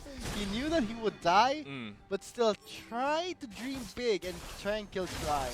Yeah, but I think that fight there was very sloppy from CDSL, very divided. Even though they got the jump onto Throw White, they weren't able to transition it into a kill other than on Throw White. Kaneko being the only front line as well. Spongy building that Medjai's. Not really transitioning into any more leads for him. It's just a gold dump of Oh, look at that. 1.4k. Yeah, not to mention the itemization of Throw White. Pretty weird. He actually rushed the Solari. I think he did that because he knew that he would be engaging the fights. But I would have recommended, let's say, a Dead Man's Plate so that he has more mobility. Yeah, just able to. Oh, that's gonna be the bandage toss. Throw White bandage tossing onto Oh. Len. Len gets comboed by Capahontas. But here comes the teleport into the top lane. Shufflebot in the backside, but Throw White cannot do much. Can it go? Oh. There's the dog double kill, and oh, another one. That might be a triple kill, but the redemption is there. Kaneko flashes out, not enough. Shufflebot secures the kill. Now Pen is dangerously low. Sanguine pulls away. Shufflebot is still sticking on to him, not enough. He takes in the double kill, and now look at that, a tower dive by Spongy with Daisy. Might attack the turret, maybe not. Pen securing the the triple kill plus the ace. And that's going to transition into more turrets for them. They have the mountain. They have one mountain Drake. So this is going to be easy pushing for them, even without Len. But yeah, I really like the confidence from Pen to just go in there straight in, fearless of damage. Yeah, it just goes to show how well he knows that champion. Yeah, let's look at the replay here. Throw White. Yeah, Len here gets instantly Look at that. destroyed. Let's see. Curse of the Sad Mummy, Shockwave, no, the Wow. Dissonance plus a lot of other cooldowns. But here, Pen and Kaneko just wailing onto everyone else, and Shufflebot is left alone. Very satisfying to see that Duck Master, but sadly, IVL are taking in from the flank. Yeah, but look at Ken. Most people would just back off at this health, but he knows his sustain. He knows just gets that an he empowered has, transfusion. Plus, Did he they get has that the in? Iron with the Yeah. shield and the heal from the Spirit Visage. Man, that's a lot of confidence and trust in Wow. his team. And I really like that. I think Penn has done a lot for CDSL this game. He's 7-2-5. He's been doing quite a lot in every team fight, taking out priority targets, staying in the fight for so long with his sustain and damage. Yeah, it goes to show that Throwaway using the Curse of the Sad Mummy on only one target. A bit of a That- tunnel vision. Bit of a tunnel vision, not really effective. I think the ultimate was a bit of an overkill, not needed. Yeah, they're definitely not needed there. No. Because they lost one big cooldown against the rest Oh, of the look at members that. of CDSL. Right, has the Crescendo, two-man Crescendo will not help too much. But Oh, Penn man, is Penn. penetrating the back line. Throwaway is very low. There is the knockup from Daisy. Kaneko can execute, but they chose not to. And that would be Penn really zoning out Throwaway and Ooh, hits the Kapahontas. snare. Gets the snare onto Arl. Penn gets the backline flank. Kapahontas really low. Gives the kill to Spongy. And another, that's going to be an almost ace for CDSL, and you can see the power that Penn 4 has to right now. nothing. Yeah, 4-0, and the sustain coming from Kaneko's Yes. Decimate, the sustain coming from Penn's entire kit, It's the the shields coming from Spongy and Backpack, as well as Len being able to free hit. All of that just makes for a really nice team fight from CDSL. It's the Magi Soul Stealer at the work. Oh man, that's going to be Medjai's actually building up a lot of HP, a lot Not of to mention stacks. the shield. Wow, and the root colors. And the trigger seed. Wow. Yeah, So cool. let's Yeah. see the stacks. It is on 20. Wow, 20. That's actually huge value. Let's look at the replay here. Look at Penn just fearlessly going in. This actually zones out both Yeah, I mean, Kapahontas and but- Shufflebot. And once they actually get in, they're in range for the knockup from Daisy, leaving the rest of the Oh, team wow. just easy pickings And for... Kaneko just got kited by the Lucian. Yeah, Kaneko got kited by the Lucian, but the brawling in the middle of that team fight as well did a lot of work. Man. 26 minutes into the game, the Infernal Drake is the next Drake, and the Baron is actually up for grabs, but none of them are actually going to risk for it. There is no Not just yet. Not just yet. We can see that throw white going for more of a defensive build. I would say a Banshee's Veil will be a good choice if he is going to be the strong initiator. Just to dodge out, to block out at least one spell coming from CDSL. Seems like they will want to establish some vision control here, getting that Skull Crab, setting up traps for any future dances here in the pit, but not really rewarding too much. They do have their Oracle alterations ready if they want to clear any vision on them. Seems like right now they're just pressuring the lanes here. Throw White waiting around the wings. I to really see if they don't can like catch it Ben. that Throw White is using all his kit onto one champion. It's supposed to be at least catch 3 champions. Yeah, or 2 3 champions is good. Might give Kapahontas. That's gonna be a huge burst for Kapahontas, and now the members of Tua closing in onto CDSL. CDSL backing away, but Backpack gets caught up. There is the Curse of the Sand Mummy. Shufflebot's in. That's a lot of burst, not enough. 2-man Here comes shockwave Pen, plus though. the Crescendo. But Kaneko is now there. He will be decimating them opponents, and now Kapahontas is bleeding. Pen will at least kill him. No, that's enough. And Throwaway left for dead. Man, it's gonna be almost an ace. And when Penn came into that fight, combined with Kaneko just brawling it out, it didn't matter that Backpack was caught out. They just decimated them, made them bleed, and all that was just a bloodbath, a literal bloodbath. Bleed and scream. Now CDSL trying to close the game as fast as they can. The death timer is on 30 minutes, 13 seconds, pretty close.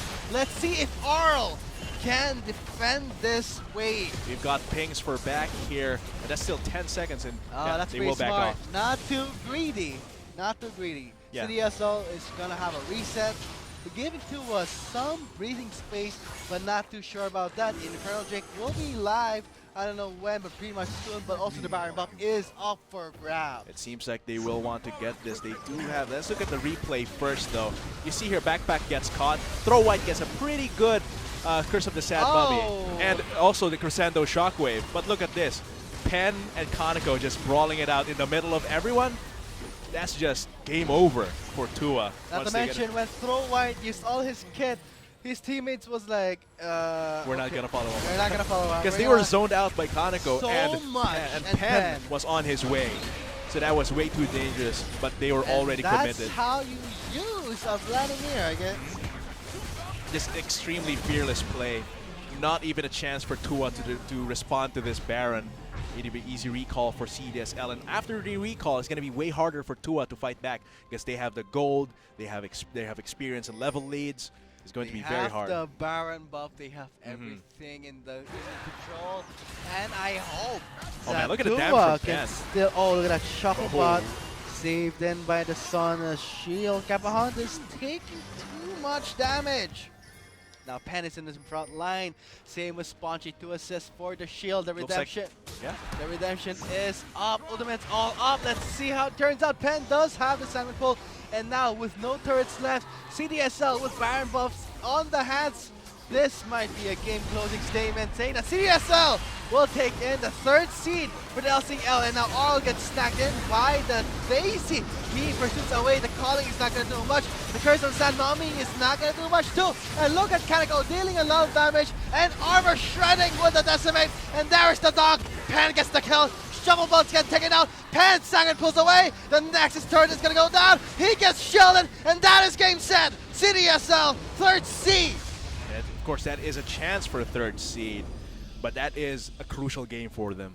Chance for 3rd seed, sorry about that. Yeah, if TIP wins later, they tie. Yeah. But So this win just makes their chances higher for getting that 3rd seed. And not to mention, if Tua beats TIP, what does that mean? 3rd seed definitely for this team. CDSL. Yeah, for CDSL. So what a game it was. So efficient with the Vladimir and the Darius. I really like the combination of these blood champions.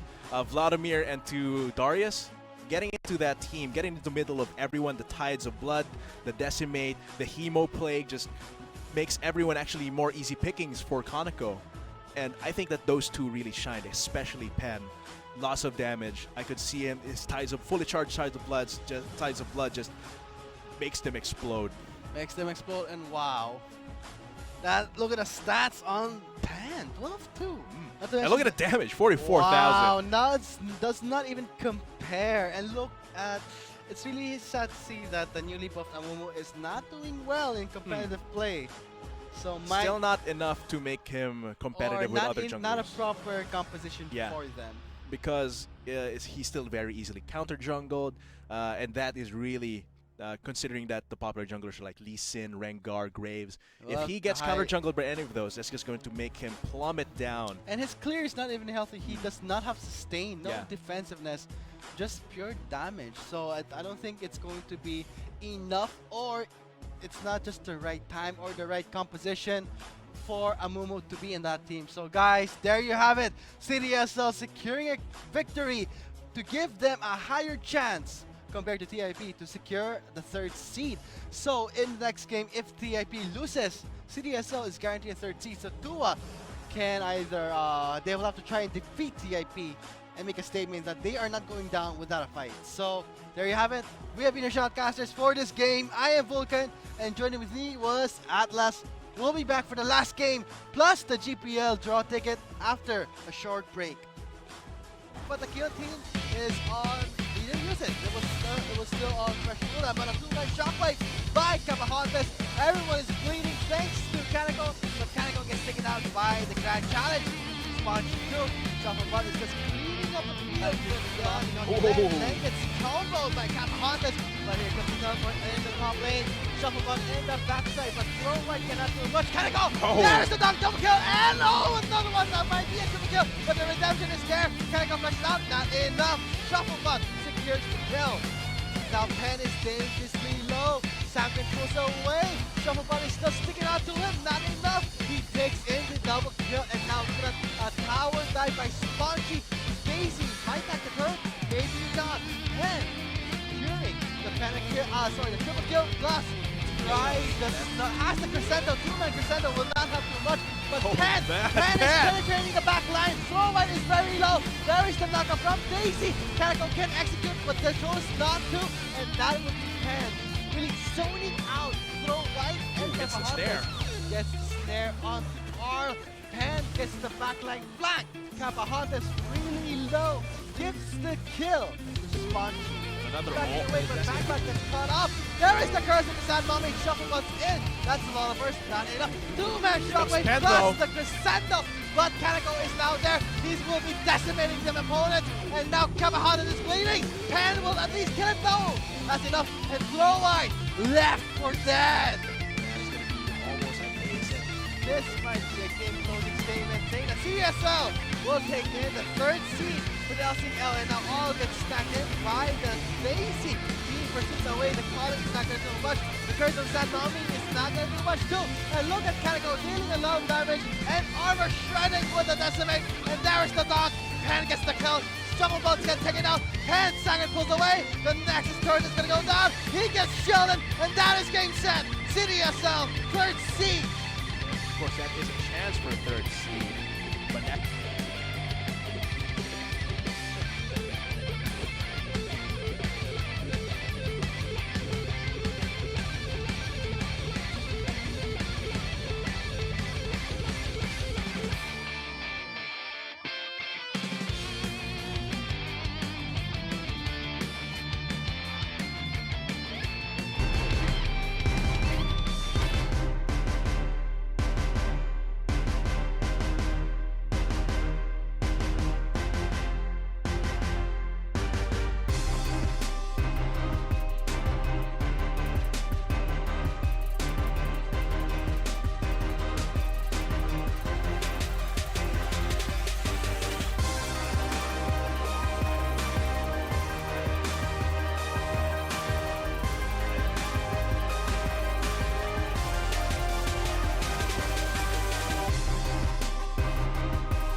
almost home, almost home, almost home.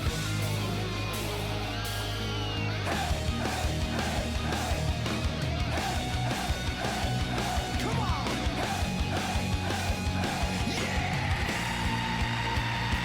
Give me a hell, give me a hell yeah! Stand up right now and give me a hell, give me a yeah!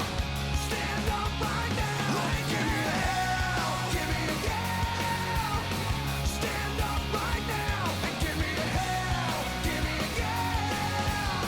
Stand up right now. Look at that in down. She ain't moving slow. She's taking control, pushing the pedal through the floor. I'm begging for more. You better hold on tight. Give me a hell, give me a yeah. Give me a hell, give me a yeah. Hey, hey, hey, hey. Hey, hey, hey, hey. Hey, hey, hey, hey. Hey, hey, hey, hey.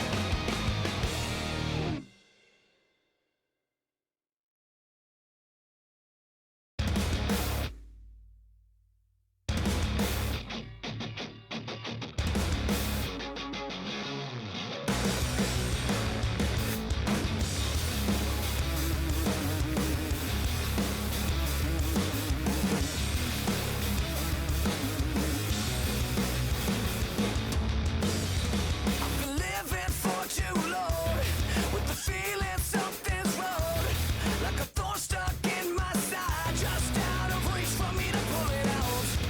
Now the picture's crystal clear. I can see that the end is near. We no longer have to pretend. All things have got to come to an end. This is gonna hurt. This is gonna hurt you. This is gonna hurt you more than it hurts me. And I don't wanna hurt. That's why I'm gonna hurt you. That's why I'm gonna hurt you. That's how it's gonna be. You say what doesn't kill you. Well, I'm sure you know the rest. If you'd shut up for a second, I could get this off my chest. 'Cause I've been through way too much. And we've grown so out of touch that we can't see eye to eye. It's time to kiss it goodbye. This is gonna hurt.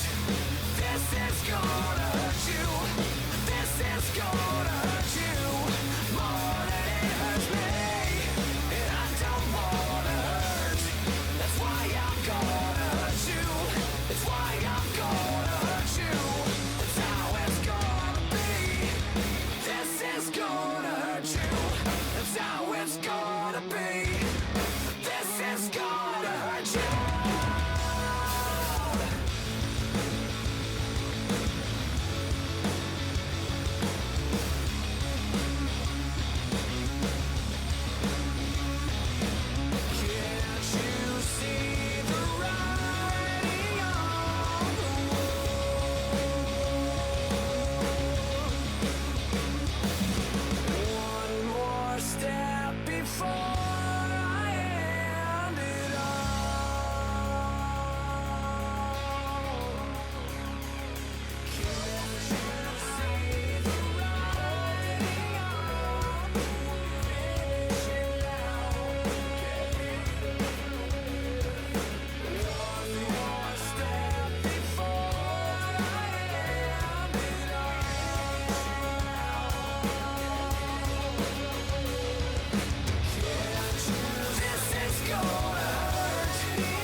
Good evening, everyone, and welcome back to the last game of this episode. And once again, we are going to be your shoutcasters. I am Vulcan, and joining with me is Theo. So, guys, this is going to be the last game, not to mention the GPL ticket draw will also be after this game. Maybe we'll announce it on our Facebook page, or maybe we'll do it on stream. Stay tuned for that. Yes, indeed. So this is going to be a very interesting game.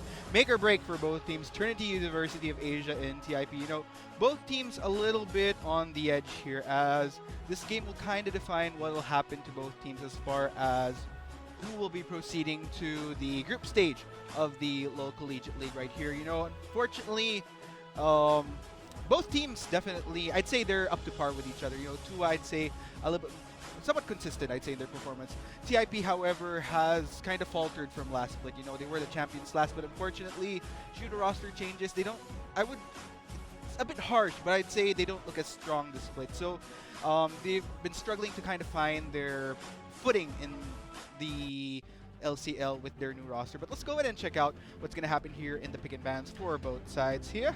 So in your opinion, Arctic, I mean, they've banned out the Vladimir. That's a pretty decent thing. Yes, indeed. And I think the overlays are not correct. So guys, I think we'll still. Oh wait, it's correct. Yes, so it is. it's actually two back-to-back games, and now they're banning out the Vladimir. Yes, So Vladimir. really interesting to see. Vladimir, you know, with all that sustained, for some reason he has been appearing a lot as of the recent patch. So no surprise right there, actually. And then for the Gragas, Lulu, so potentially the Gragas could, because with the Gragas it could go both ways. You could send the Gragas top at some occasion, but of course mostly say Gragas in the jungle, so they kind of want to relieve a little bit of pressure that potentially might screw up their composition a bit. So Lulu as well going to be banned, very standard support, especially of recent, has been seeing a lot more viability for the bans from TIP, Oriana. And now we're seeing actually hover on the Jarvan. And while going into a side, it's like a Kled top. Why is it strong? Why is Kled top strong? Well, based on what I've been seeing so far, because funny thing is that I've been using a Kled a lot as of the recent days, and what I really love about Kled is that he actually works in the Philippine sequels, especially because so long as you have proper vision, you could actually, like if you see a target from, let's say, about a Few jungles away. Yeah, it's kind of hard saying miles or feet because you can't really measure the distance in some areas. But yeah, So let's say a few Timos away. Like Yeah, Timo, like- Timo. so like let's say about 20 to 30 Timos away, and if you see a target that's isolated and then doesn't really have that many escape mechanics, like you could just charge right in and instant pick off right there. And of course other uses as well, not just for that, but just the overall potential as to going into these clashes. You know, it really helps, especially if you're running a composition with other champions that doesn't necessarily have the best ability, such as Victor, such as the Cassiopeia. The charge from Kled makes all the difference, and which is why I really love Kled. And his passive, the passive Yeah, itself. I really have a weird time timing the violent tendencies because every time I'm pretty low on health, I thought I can summon Scarl, but I end up going 0-10. So I don't know how the timing works. I mean, it is a passive. Yeah, it takes a bit of time. Like even when I started using Skarner, Kled. Kled, like because Skarl, so I got Skarl. But anyway, it takes a little bit of time before you get used to how to manage getting Skarl back properly. But yeah, once you do, definitely rewarding. It's man. very Definitely. rewarding. And going to the TIP side, we are going to see again one of the strong meta junglers, Graves, and a support Nami.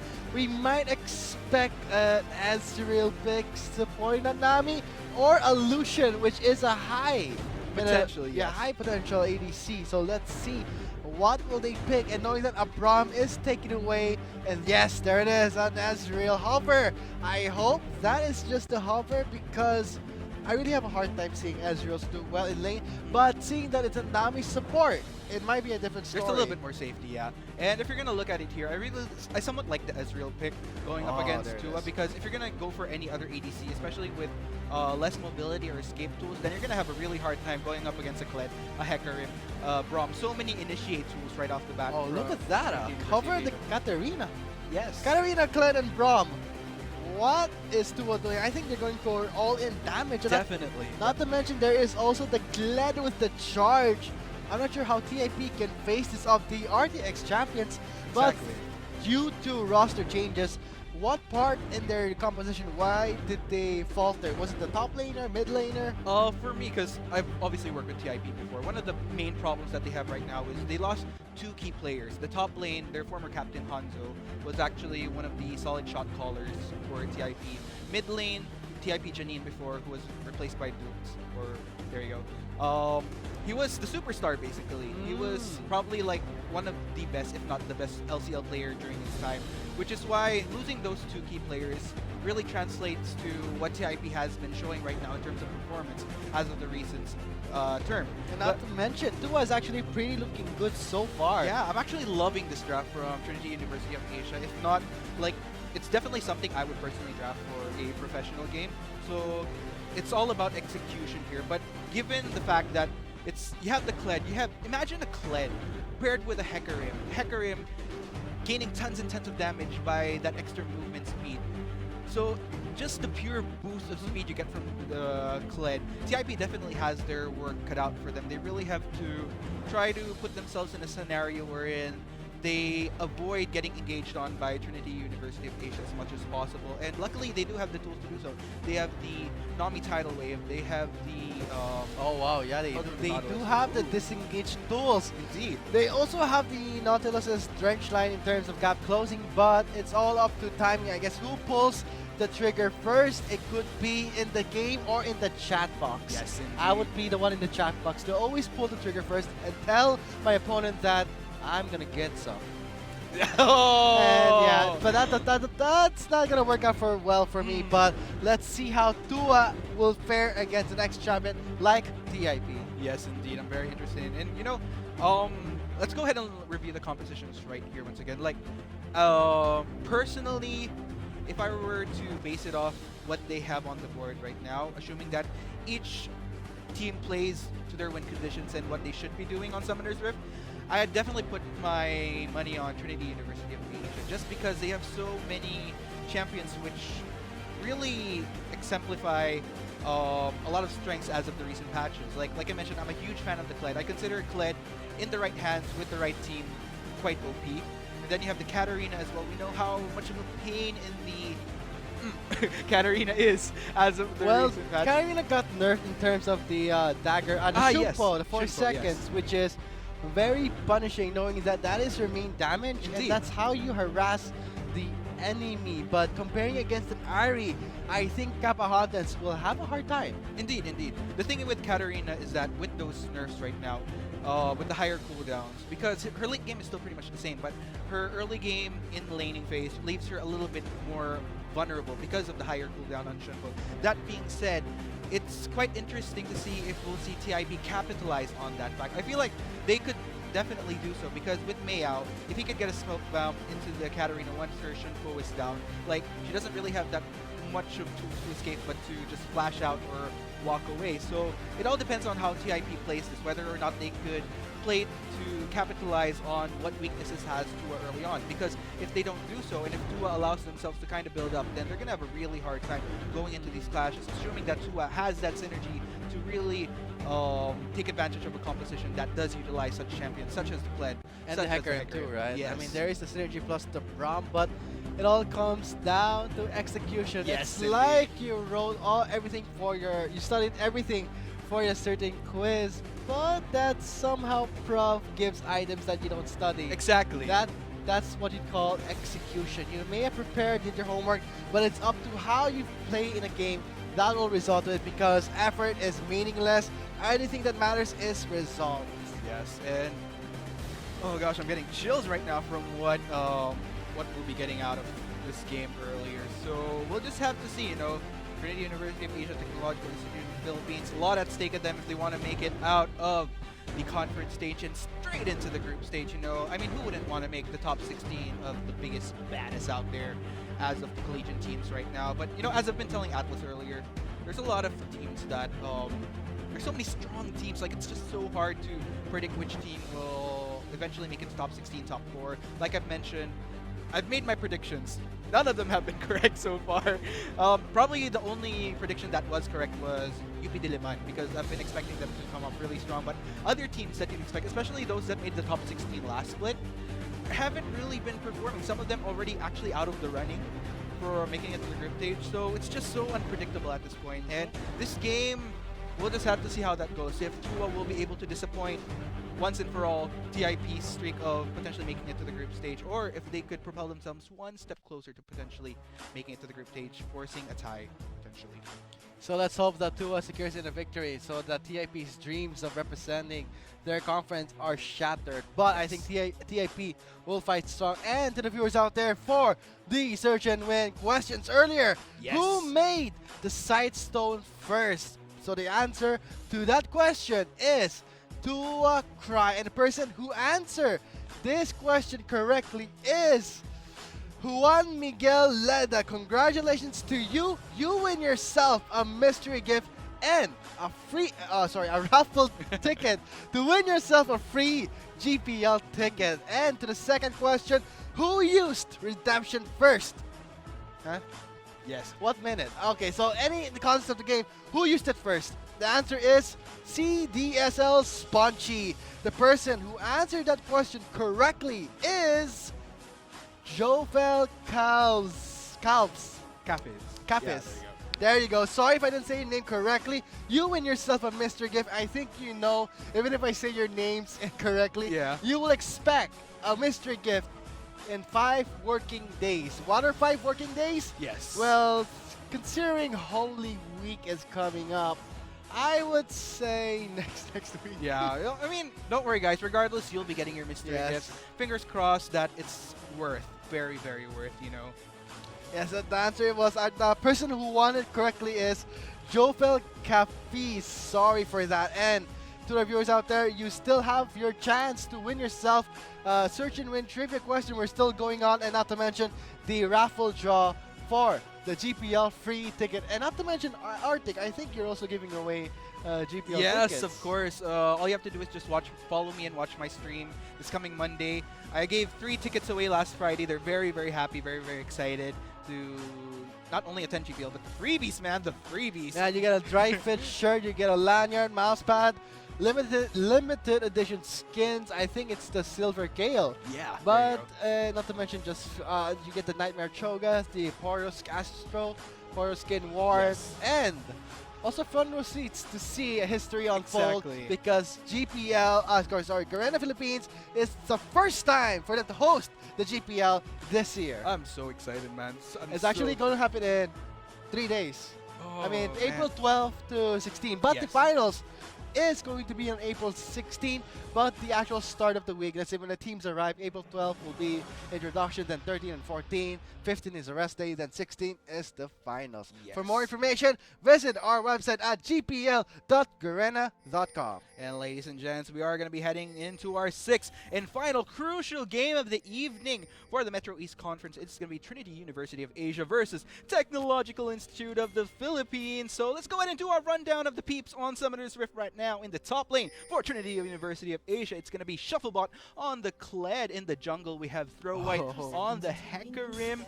For the mid lane, we have Kapahontas on the Katarina. And to sum up the bot lane right here for my peeps on Trinity University of Asia, we have Arl on the Caitlyn for AD carry and Cry on the Braum for Les Supporta. And for TIP's side, pretty standard, solid top laner, Nautilus, Graves, that's strong with the jungler, and Ari in the mid lane, Ezreal and Nami for the dual bot lane.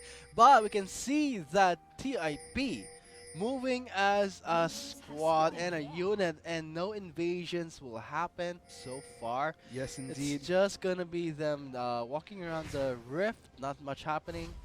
And we've seen that on Tua's side, they did visit the red side, so they know where they might start, and I think they've placed a ward on the red side. I feel like I'm watching some kind of Filipino childhood game here. Agawan ng buff is real for both sides here, as both get each other's blue buffs. So interesting.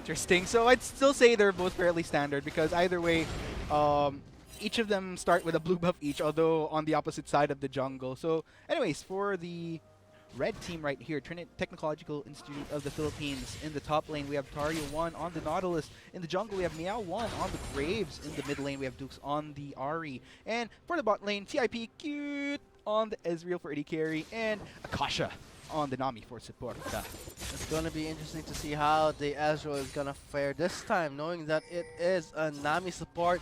And not to mention, I hope for TIP's sake that Tariel is not going to be baited by that Skarl. Yes, he has to be very careful with this matchup. Although technically, laning phase Nautilus Oh, does... two-man Ooh. Aqua Prison, but there is no follow-up from Cute. He does have the blue buff, so that's going to give him an advantage in terms of trade-offs, but I hope it's going to be enough because right now, Arl and Cry are chugging that potion down, and let's see in the top lane, bit of a duel happening. Pokey is real in that bot lane right there, but hold that thought right there. Tarya gonna get ganked. Throw wide, devastating charge onto Tarya, not gonna happen. Here comes Meowie, just sees the action and walks back to his jungle. Not needed, no risks taken, and Tarya is just gonna chuck down that potion. And I'm really curious why the Ezreal has a blue. Exactly. Maybe this could be intentional because, you know, I guess it would make sense because if I were looking at Graves' mana bar right now, I don't think he has a blue buff. Yeah, exactly. And one thing I like about Cute having the blue buff earlier on is the fact that I feel like if you're gonna look at who the powerful players on TIP are, it's definitely TIP Cute. You know, if you're gonna look at who their strong Cute player is. That being said, if they could get Cute hustling and bustling early on this Ezreal, this might actually be good enough to potentially help them carry through the game against Trinity University of Asia. Although there's still a lot of risk because even though you have a fed Ezreal, if you have a composition like Trinity University of Asia's, where there's just so much engage potential, so much people that can go in straight into the back lane onto Cute, then you're gonna have trouble here regardless of whether or not Cute is in the lead here. And not to mention, they have the Braum to block all those skill shots. Let's see how it turns out. Cry is very low. Cute goes in for a tower dive. He takes in a hit, and the Aqua Prison just hits the minion. And Cry trying to get some revenge for that touch. So Touched by an Ezreal. Touched. Yeah. I'm kind of feeling a jam right there. Couldn't quite put my finger on it though. But let me go back to this top lane right here for the Nautilus versus Kled. I really like when I was in the process of studying Kled, I really like looking up the matchups here because he's actually quite vulnerable against certain chances. But ooh, hold that thought right there. We'll have to see that vulnerability in action. Wow, in terms of trade-off, Shufflebot is winning because I think he's on the Fervor of Battle. Compared to Nautilus, I might say he's on the Colossus. I can't say. I can't see the Keystone, but let's hope that Tarya is going to be a bit more tanky. But in the second recall, whoa, he picked 2 Doran's Ring to top it all off. I'm not sure if that's going to be a really nice choice. And we can see Kapahontas going all in onto Dukes. But here comes Meowie with the Graves Ignite. It's onto Kapahontas. He flashed away. It is not enough. That's going to be a first blood for Dukes. Meow, you know, Throw White actually exhibited a little bit of a badge earlier, but Meow, a little bit more shinier badge there, level 7. So let the gloating begin. So TIP securing the first blood. This will give Dukes an advantage in terms of itemization. I'm sorry, I actually made a mistake earlier. The Kled versus Nautilus matchup, it's actually Kled that has a bit more of an advantage, if I'm not mistaken. Yes, he has a bit more of an advantage. So the ideal thing for Tarya to do, it's either if we just go the Doran's Ring route, then supposedly there should be much more pressure from Yao to balance that out, because technically when you're running this Nautilus against such a composition that Trinity University of Asia has, you kind of want to be a little bit more tankier to take a lot of the blows against these heavy engagers, against all the damage that's said and done. So a little bit, for me, it's a little bit risky for Tarya to run double Dorans, especially if this will translate to him being a little bit more on the squishier side later on if we're not building something a little bit more tankier early on to put up with the damage of and the engages of the Yeah, not to mention those are dead-end items. You can't build anything from them. So it's really hard to see how Tarya is gonna itemize. I would recommend a Sunfire Cave early on. Now, we always see that Nautilus picks up a Sunfire Cave to help with the clear, thanks to also the Titan's Wrath for the AoE damage. Plus the fact that if Shufflebot runs this cleanse, I mean, for you to run a cleanse, you definitely need to have done your homework on how to play this champion efficiently. And I think TIP might have trouble, especially if they're not familiar with how a Kled works and how they could play around the Kled, just because of the fact that if Shufflebot can easily juggle when to engage, when to kind of stand back to wait for and boost up Scarl, then this will be a bit this will mess TIP up in terms of computing what they Look should at that. do. Throw White making his slow approach, gets spotted by a control ward. Cry is just jogging down that potion, cannot sustain a fight, blocking too much damage. And looking at TIP's side, 2 control wards are placed. Yes, indeed. Oh, look at Q. Oh, look at Very the damage coming in gutsy. from the Channel of the Nami. There's a block from Cry! Just in the nick of time. That was a pretty close call for Arl. Ooh, that was pretty scary for towards bot lane right there. But looks like they do still survive another day. Throw White finally has ult. Cry! He's gonna go and stun. 2-shot barrage! Oh, that's a pretty close call. Onslaught of the Shadows. Devastating charge connects onto Cute. Where is the follow damage? Where is Arl? He is there. Oh, it's Scarl! Here comes Shovelbot from the top lane. Akasha flashes out. Not enough. There comes the bear trap on a rob. He takes the kill. And here comes Dux from the mid lane. Try very low. Dux goes in for a spin rush. Item deception gets the double kill. Shovelbot will take the stun in his hand. Kappa Hunters from the mid lane gets charmed instead. A shutdown for Shufflebot. Oh my goodness, that was a little bit messy one after the other. You know, unfortunately, Cute and Tarya, I mean, not Cute and Tarya, Cute and Akasha rather, very low on mana after that trade out. You know, didn't really have any form of escape as soon as those mana bars went down, leaving them very vulnerable to the Scar right there, no, to Kled rather. Yeah, but yeah, 2 for 3 ultimately. Oh no, sorry, that was a 1 for 3. Still, no, sorry, 2 for 2. It's For very 2, equal, my bad. but you saw the teleport play by Shufflebot. That teleport has been put to good use, and I hope Tarya will not use the teleport. I think he did early on, and that's why he had the advantage. Yes, indeed. Still very low seconds. His teleport will be up, but let's go ahead and Oh, review this yes. right away. So if you're going to look at Akasha and Cute, very low health bars. Unfortunately, Throw White as well, kind of underestimated after the Onslaught of Shadows. Not really much he can do yet because he was low on mana as well. But this is the beauty right here of the Kled. You're going to go in for the charge. Easily goes for Akasha, knowing very well that the Throw White was already on Cute's case here. And considering the vulnerability, the mobility of the Kled here, he immediately goes for Duke, especially with the Katarina already in radius for the response. Ultimately takes him down, gets the shutdown. Immediately, not really the cleanest, but 2 for 2, very equal trade. That's gonna help Shufflebot really well, and because of the lead, oh wait!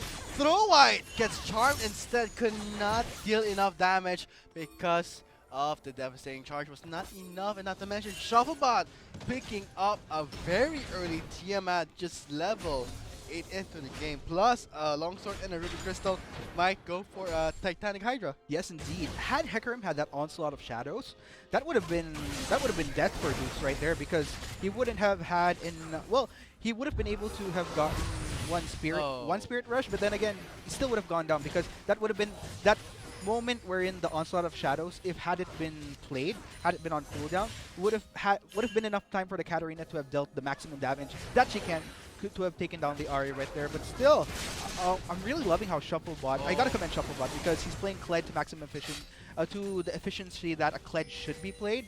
And so far the play, oh, hold that thought right there. Sega coming in, but Throwaway goes in for Meowie! Oh, there's the Soltas. That's not gonna help out. Cute might go in for the flash. Tarya connects the Drench Side onto Kapahontas. 2-man Knockwave. That's not gonna happen. That depth charge still lands onto Kapahontas.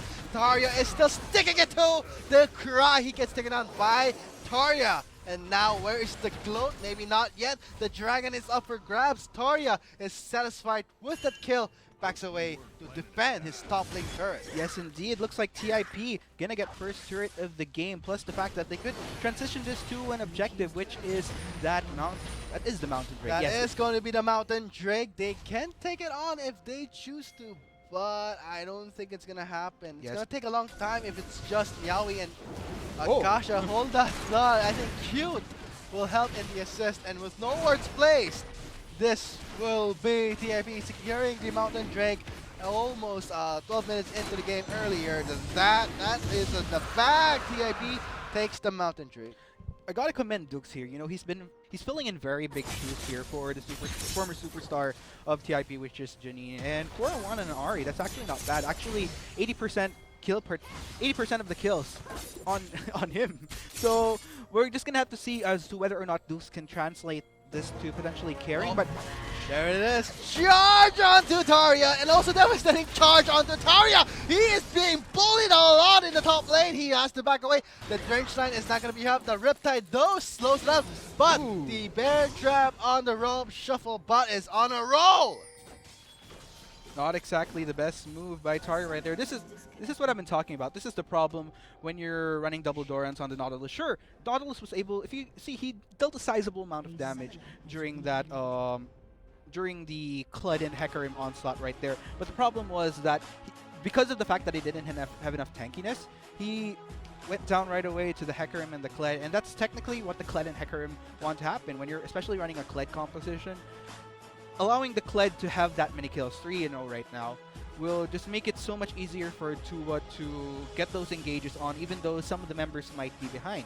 So we'll just have to see how this goes for Trinity University of Asia and Technological Institute of Philippines. At the end of the day, I feel like it depends on who manages to capitalize on what leads they have right now. Because so far, what I'm seeing, it's still anybody's game right here. I still have my money on Trinity University of Asia just because of the fact that I really love their all-in composition and how they could easily disrupt TIP if they play their composition to their strengths and played correctly. So we'll just have to see right here, ladies and gents, of course. Yeah, wow. How about you, Vulcan? What can you say about that game so far? Pretty, oh wait, I can already talk about that game already. We're back on the rift. So, coming from that, Taria just got tanked in and Dukes charms in throw wide. There is a meow away, but Dukes gets the kill. It's a bit of an overkill, not needed for collateral damage. Oh, yes, there we go. A little bit, that was a bit, yeah, for the Hecarim. I'm a little bit speechless right there just because of the fact that, you know, the Hecarim, he didn't really have that enough mana. He still had, oh, 4 members. That's They're just gonna terrorize this turret without any restraint. With Tua, no Drakes, no turrets into the game. They are losing control really quickly. Interesting. TIP exhibiting, this is the same type of macro play that TIP exhibited in their game against, if I'm not mistaken, that was Mapua. I'm not quite sure, but during one of these games. It's definitely not Mapua Makati. Oh, They okay, have not no Mapua, macro yeah. play. So, but nonetheless, for TIP here, What? the interesting thing is that this is the type of play that you don't really see from them. Yeah, you don't see that play, man. Look at that, TIP securing the Rift Herald. And I think that they still have a strong team fight because of the Kled. There is Shufflebot 3-0. Will finish off the Black Cleaver pretty soon. Yes, indeed. So 3-6 on our scoreboard right now. But like I mentioned, this might be one of the strengths of TIP having changed out their players with Hanzo and by replacing Hanzo and Janine with both Deuce and Akasha. Because the good thing about here is that what I've noticed about TIP that they didn't really have during the last split was that certain level of macro play. Strategy for TIP throughout the entire split last split was pretty clear out. Dominate early game to make up for the fact that they didn't have the strongest team play. That being said, I'm actually surprised that they have these type of rotations, and we're seeing, well, I wouldn't say it's the strongest rotations or team play because there's a lot more stronger LCL teams with that type of team play, but nonetheless, still very uncharacteristic of the TIP that we saw from the last term. Yeah, we can see that Kapahon is just really struggling with the Shumpo because of those long cooldowns. He has to level up, but instead he levels up the bouncing blades first until level 5, so the Shumpo is still at a solid 14 seconds, but he does have the cooldown reduction. It's still very punishing. Yes, indeed. And in this case, for Trinity University of Asia, for the Katarina in particular, it's more of the patience game. Kappa Hontus doesn't really want to get picked off early on. That being said, where the Katarina really shines is when they go into these 5v5 team fights, especially if both the Skarl and the Hecarim can get a clean initiate, because that being said, if they're able to top off the charge and the onslaught of shadows, that'll just give Kappa Hontus all the widest window ever to maximize the damage that a Katarina has. A very clean... Oh, bubble almost connecting right there. But yeah, as I was saying, to get all those skills clean out and potentially make an escape still. without dying. So we'll just have to see. Like I mentioned, Tua running a composition requires a lot of synergy, a lot of teamwork, and we'll just have to see. Oh, Glacial Fissure, a bit of a sticky finger for Cry. With the ultimate down, this will give TIP sort of a safety net. Knowing that Cry has no ultimate, but hold that thought. Teleport coming in from the top lane. Throw wide, going all into Dux. There is the fear, and there is the charge, the crowd control, immunity, but Shufflebot goes back instead, knowing that Tarya is there. Oh my goodness, this is what I've been talking about with Trinity University of Asia. The composition that they're running requires a lot of teamwork, a lot of synergy. That being said, that's a classic example of how Charm lands onto Oral. Oral gets the Dredge Line Depth Charge onto Kapahontas, and now Tarya really sticking it close to Cry. Cry makes it out. There is the flash in, Orb of Deception from the Ari, and now Tarya is left for dead. The Death Lotus is not enough, and Throw Away just chilling at the fountain. Yautza, that is going to be the ace that TIP needs. Like I mentioned, as I was saying earlier, Trinity University of Asia, they were requiring a lot of synergy. That being said, that was a classic example of where their composition could go wrong. If we saw Onslaught of Shadows being as the initiation tool by Throw White right there, but the problem was, ideally what you want to do is you want to charge before you get that Onslaught of Shadows, and just so that you have that Kled, which could take a little bit more damage because of that Scarl passive right there. Yeah, and not to mention that was in turret range, so it's really risky to use the charge under the turret, which is very hard, knowing that there's this Dauntless. Here's the replay. But here we go, as TIP goes for this push right here, they know very well that the Hecarim is down, easily goes for Aurel, the squishiest target that's in the front line right there, a little bit of mispositioning right there as well. And there we go, Shufflebot, the next to, he's taking quite the damage right there. He just got that ore, man. Wow. Exactly. And here we go. point. TIP, all a matter of going for the cleanup, gets the ace, and very interesting play by TIP right there. But then again, I can't really peg it on TIP as making a great play. It's more of Tua just fumbling with the Braum. First off with the Braum ult. Second, by Hecarim, unfortunately, initiating a little bit too early, extending all the way under turret. So very risky play there by Trinity University. So with that said, I mean, Tua still managed to get an objective. That is going to be the Cloud Drake. Gonna help really well for Throw White in terms of his passive. Exactly, definitely. At least, that's the consolation that Trinity University of Asia does manage to get. And that's actually a buff that, as you said, it actually works very well for them, considering the composition that they have. So Meow looking very gutsy, actually confident to roam around Trinity He has University the of Rift Asia. Herald. I mean, the Void Glimpse passive is just too much. The buff is too powerful. And not to mention, Graves itself, he's a very tanky ADC because of the true grit. So it's just a matter of fact that also getting the Void Glimpse from the Rift Herald is going to help him a lot. I just thought of the most facepalm cringe-worthy thing about Trinity University of Asia right now. What? Like, they have this Kled right now, right? Yeah. And it makes sense, because Kled has Garl. You can't spell Garl without their ADC, Garl. Oh my god. I'm sorry, that was the cringiest thing ever. I should get slapped for that. But anyways, let's go back into the game right here. Oh, Yautza. no. Where's Scarl? Oh, he's right there. Shufflebot out positioning, killed. But the turret in the top lane is being taken out. Dux gets speared, goes all onto Meowie. Tidal wave for the gap closer, and now here comes Kapahontas. A bit too early. Death Charge was right on point when he was channeling that Death Lotus. And a bit of a twerk party happening in the top lane. So 2 for 1. Although in different lanes. Kapahontas is something, he's bad with timing. Yeah, not He is Would terrible. if that ult from the Katarina was cast a little bit more early, that would have been absolutely beautiful. Yeah, it's very hard knowing that there's a Nami, there's a Nautilus, and then Ari and Nami. That's so hard. It's gonna give Kapahontas a really hellish time for him to time the Death Lotus.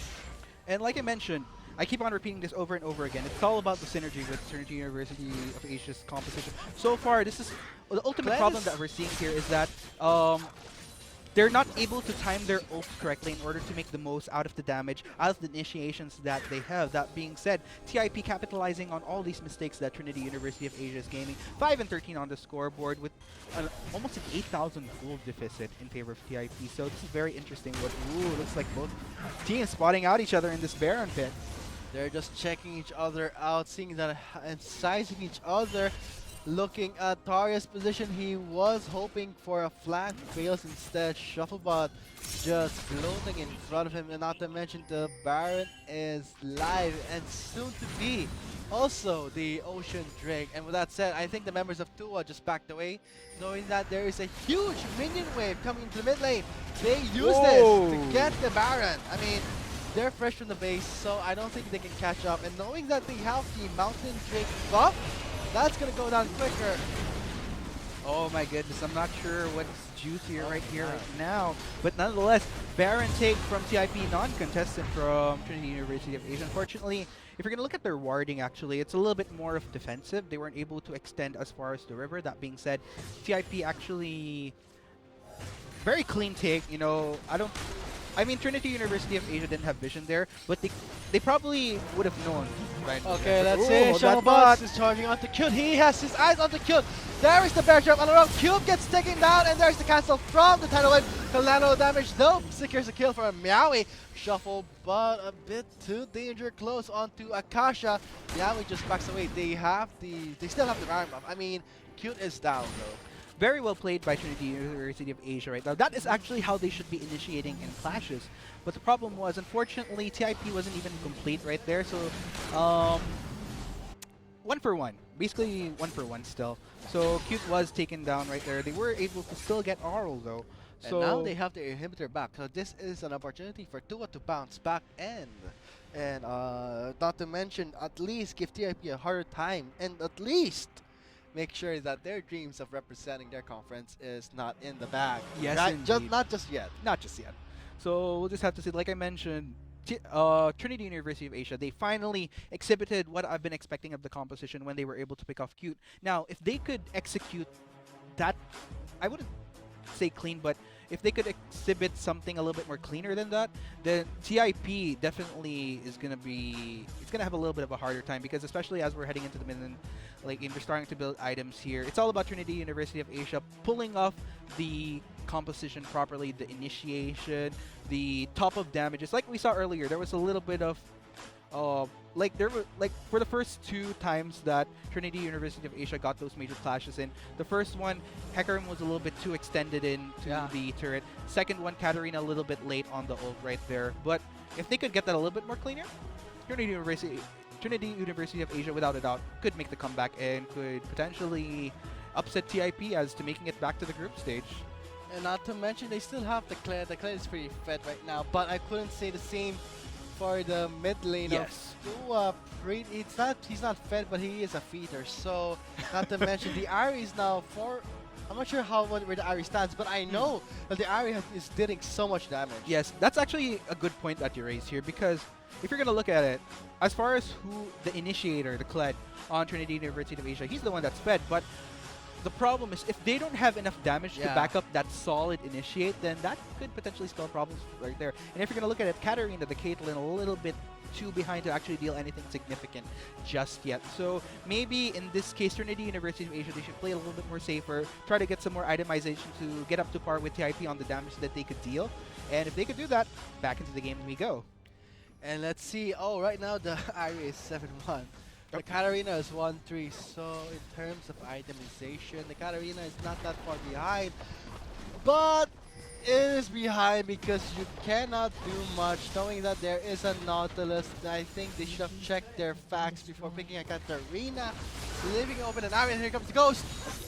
Throw wide, making his approach, Shufflebot sticks it to Tarya, he gets bear trap on a rope, and now Tarya is separate dead, maybe not.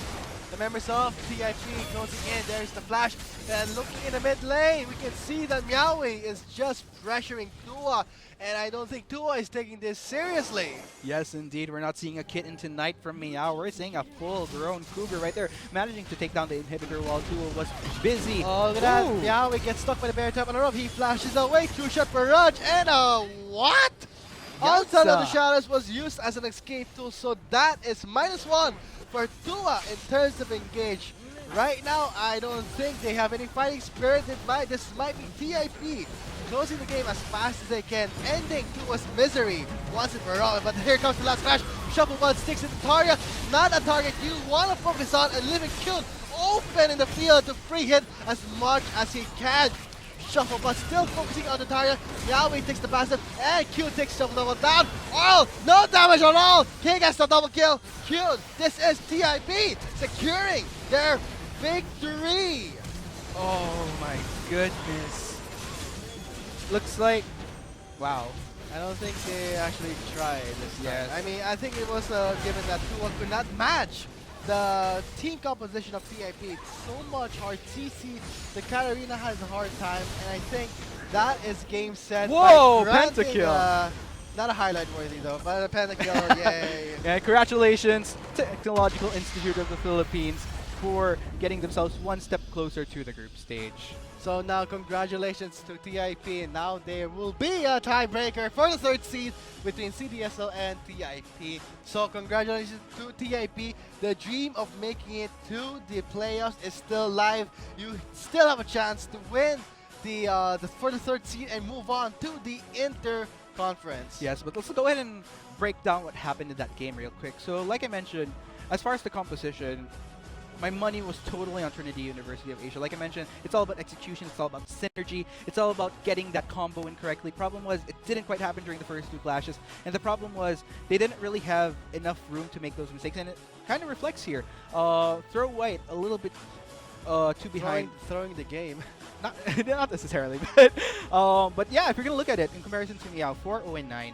So there's a huge difference as far as who the key players of Tua and Type B, who should be fed technically. So, and we kind of did see it in that last clash, wherein it was kind of what I feared for Trinity University of Asia. They had such a great comp, but the problem was, despite Kled, despite Hecarim getting a clean initiate on, the damage from the Katarina, the damage from the Caitlyn wasn't enough, plus the fact that Tarya was doing a great job at kind of fronting, so the only target that Caitlyn could actually auto-attack was Tarya. But Tarya just so tanky, allowing the other members of TIP to just kind of poke, do the damage that they can, and ultimately melting down the front line, heading to the back line. Nonetheless, very well played. And damage, huge. Wow. The Nami deals more damage than the ADC of Tua, so that is a problem for them. But once again, that's game set. Congratulations to TIP. And for the GPL raffle draw for the free ticket, the winners are, but wait, before we get to that, you will be added towards your LOL and G+. Garena Metanoia will keep in touch with you to tell you how you can get your tickets. So the winners are Elia Peralta, congratulations, and Carlo Rano for winning yourself a GPL ticket. Congratulations to the two winners of the GPL raffle draw. It's going to come up in next week, actually, April 16th at the SM Aura Hall, Samsung Hall. So, congratulations, and make sure you keep in touch with Metanoia to get yourself that ticket. And for the Search and Win trivia winners, you will be announced next week. Keep in touch in the Facebook page of the LOL Collegiate in the Garena. Yeah. Yes, there we go. So again, congrats to the winners. We'll be seeing you at the Samsung Hall next week. So, but of course, yeah, of course, still very well played by Trinity University of Asia. I'm such a huge fan of the composition that they drafted nonetheless. But TIP emerging victorious, playing a little bit more cleaner, capitalizing on the mistakes right there. Of course, what an evening! What an evening! What an evening was. There was rescheduling and everything, but we were still awarded a game until the last game at Game 6. So guys, there you have it. That has been our episode for this stream. Note that the LCL will have a short break for a week because to give way to the GPL. So, till next time guys, I am Vulcan. I was your shoutcaster for this game, and joining with me, my co-caster, Arctic. We'll be seeing you in our next stream. Pretty Skull, onset of the shadows, devastating charge, but next, onto Cute. Where is the follow damage? Where is Arl? He is there. Oh, it's Arl! Here comes Showman from the top lane. Akasha flashes out. Not enough. There comes the bear trap on a rock. He takes the kill. And here comes Dux from the mid lane. Try very low. Dux goes in with spin rush. Item deception gets the double kill. Shufflebot will take the stun in his hand. Kappa Hunters from the mid lane gets charmed instead. A shutdown for Shufflebot. Yowie on takes the soldiers. That's not gonna help out. Cute might go into the flash. Tarya connects the direct side onto Kappa Hunters. Two-man knockaway. That's not gonna happen. That depth charge still lands on Kappa Hunters. Tarya is still sticking it to the Cry. He gets taken out by Tarya. Arlo gets the direct side depth charge onto Kappa Hunters. And now Tarya really sticking it close to Cry. Cry makes it out. There is the flash in. All with deception. from the Ari, and now Taria is left for dead. The Death Lotus is not enough. It's all on to Meowie. Tidal wave for the gap closer, and now here comes Yamahatas. Oh, a bit too early. Death Charge was right on point when he was channeling that Death Lotus. A bit of a torque party happening in the top lane. So 2 for 1. Although in different lanes. Kappa Hunters, Kappa is charging on to Cube. He has his eyes on the Cube. There is the bear trap on the road. Cube gets taken down, and there's the cancel from the tidal wave. Collateral damage. No, secures the kill for Meowie. Shuffle Bud. Here comes the last smash. Shuffle Bud sticks into Taria. Not a target you want to focus on. A little Cube open in the field to free hit as much as he can. Shuffle Bud still focusing on the Taria. Meowie takes the passive, and Cube takes the double down. Oh, no damage at all. He gets the double kill. Cube, this is TIP securing their victory. Oh my goodness. Looks like, wow. I don't think they actually tried it yet. I mean, I think it was given that he wants to not match the team competition of TNT so much on CC. The Carolina has more time, and I think that is game set. Whoa, Granted, pentakill. Not a highlight for you though, but a pentakill, yeah. Yeah, congratulations to Technological Institute of the Philippines for getting themselves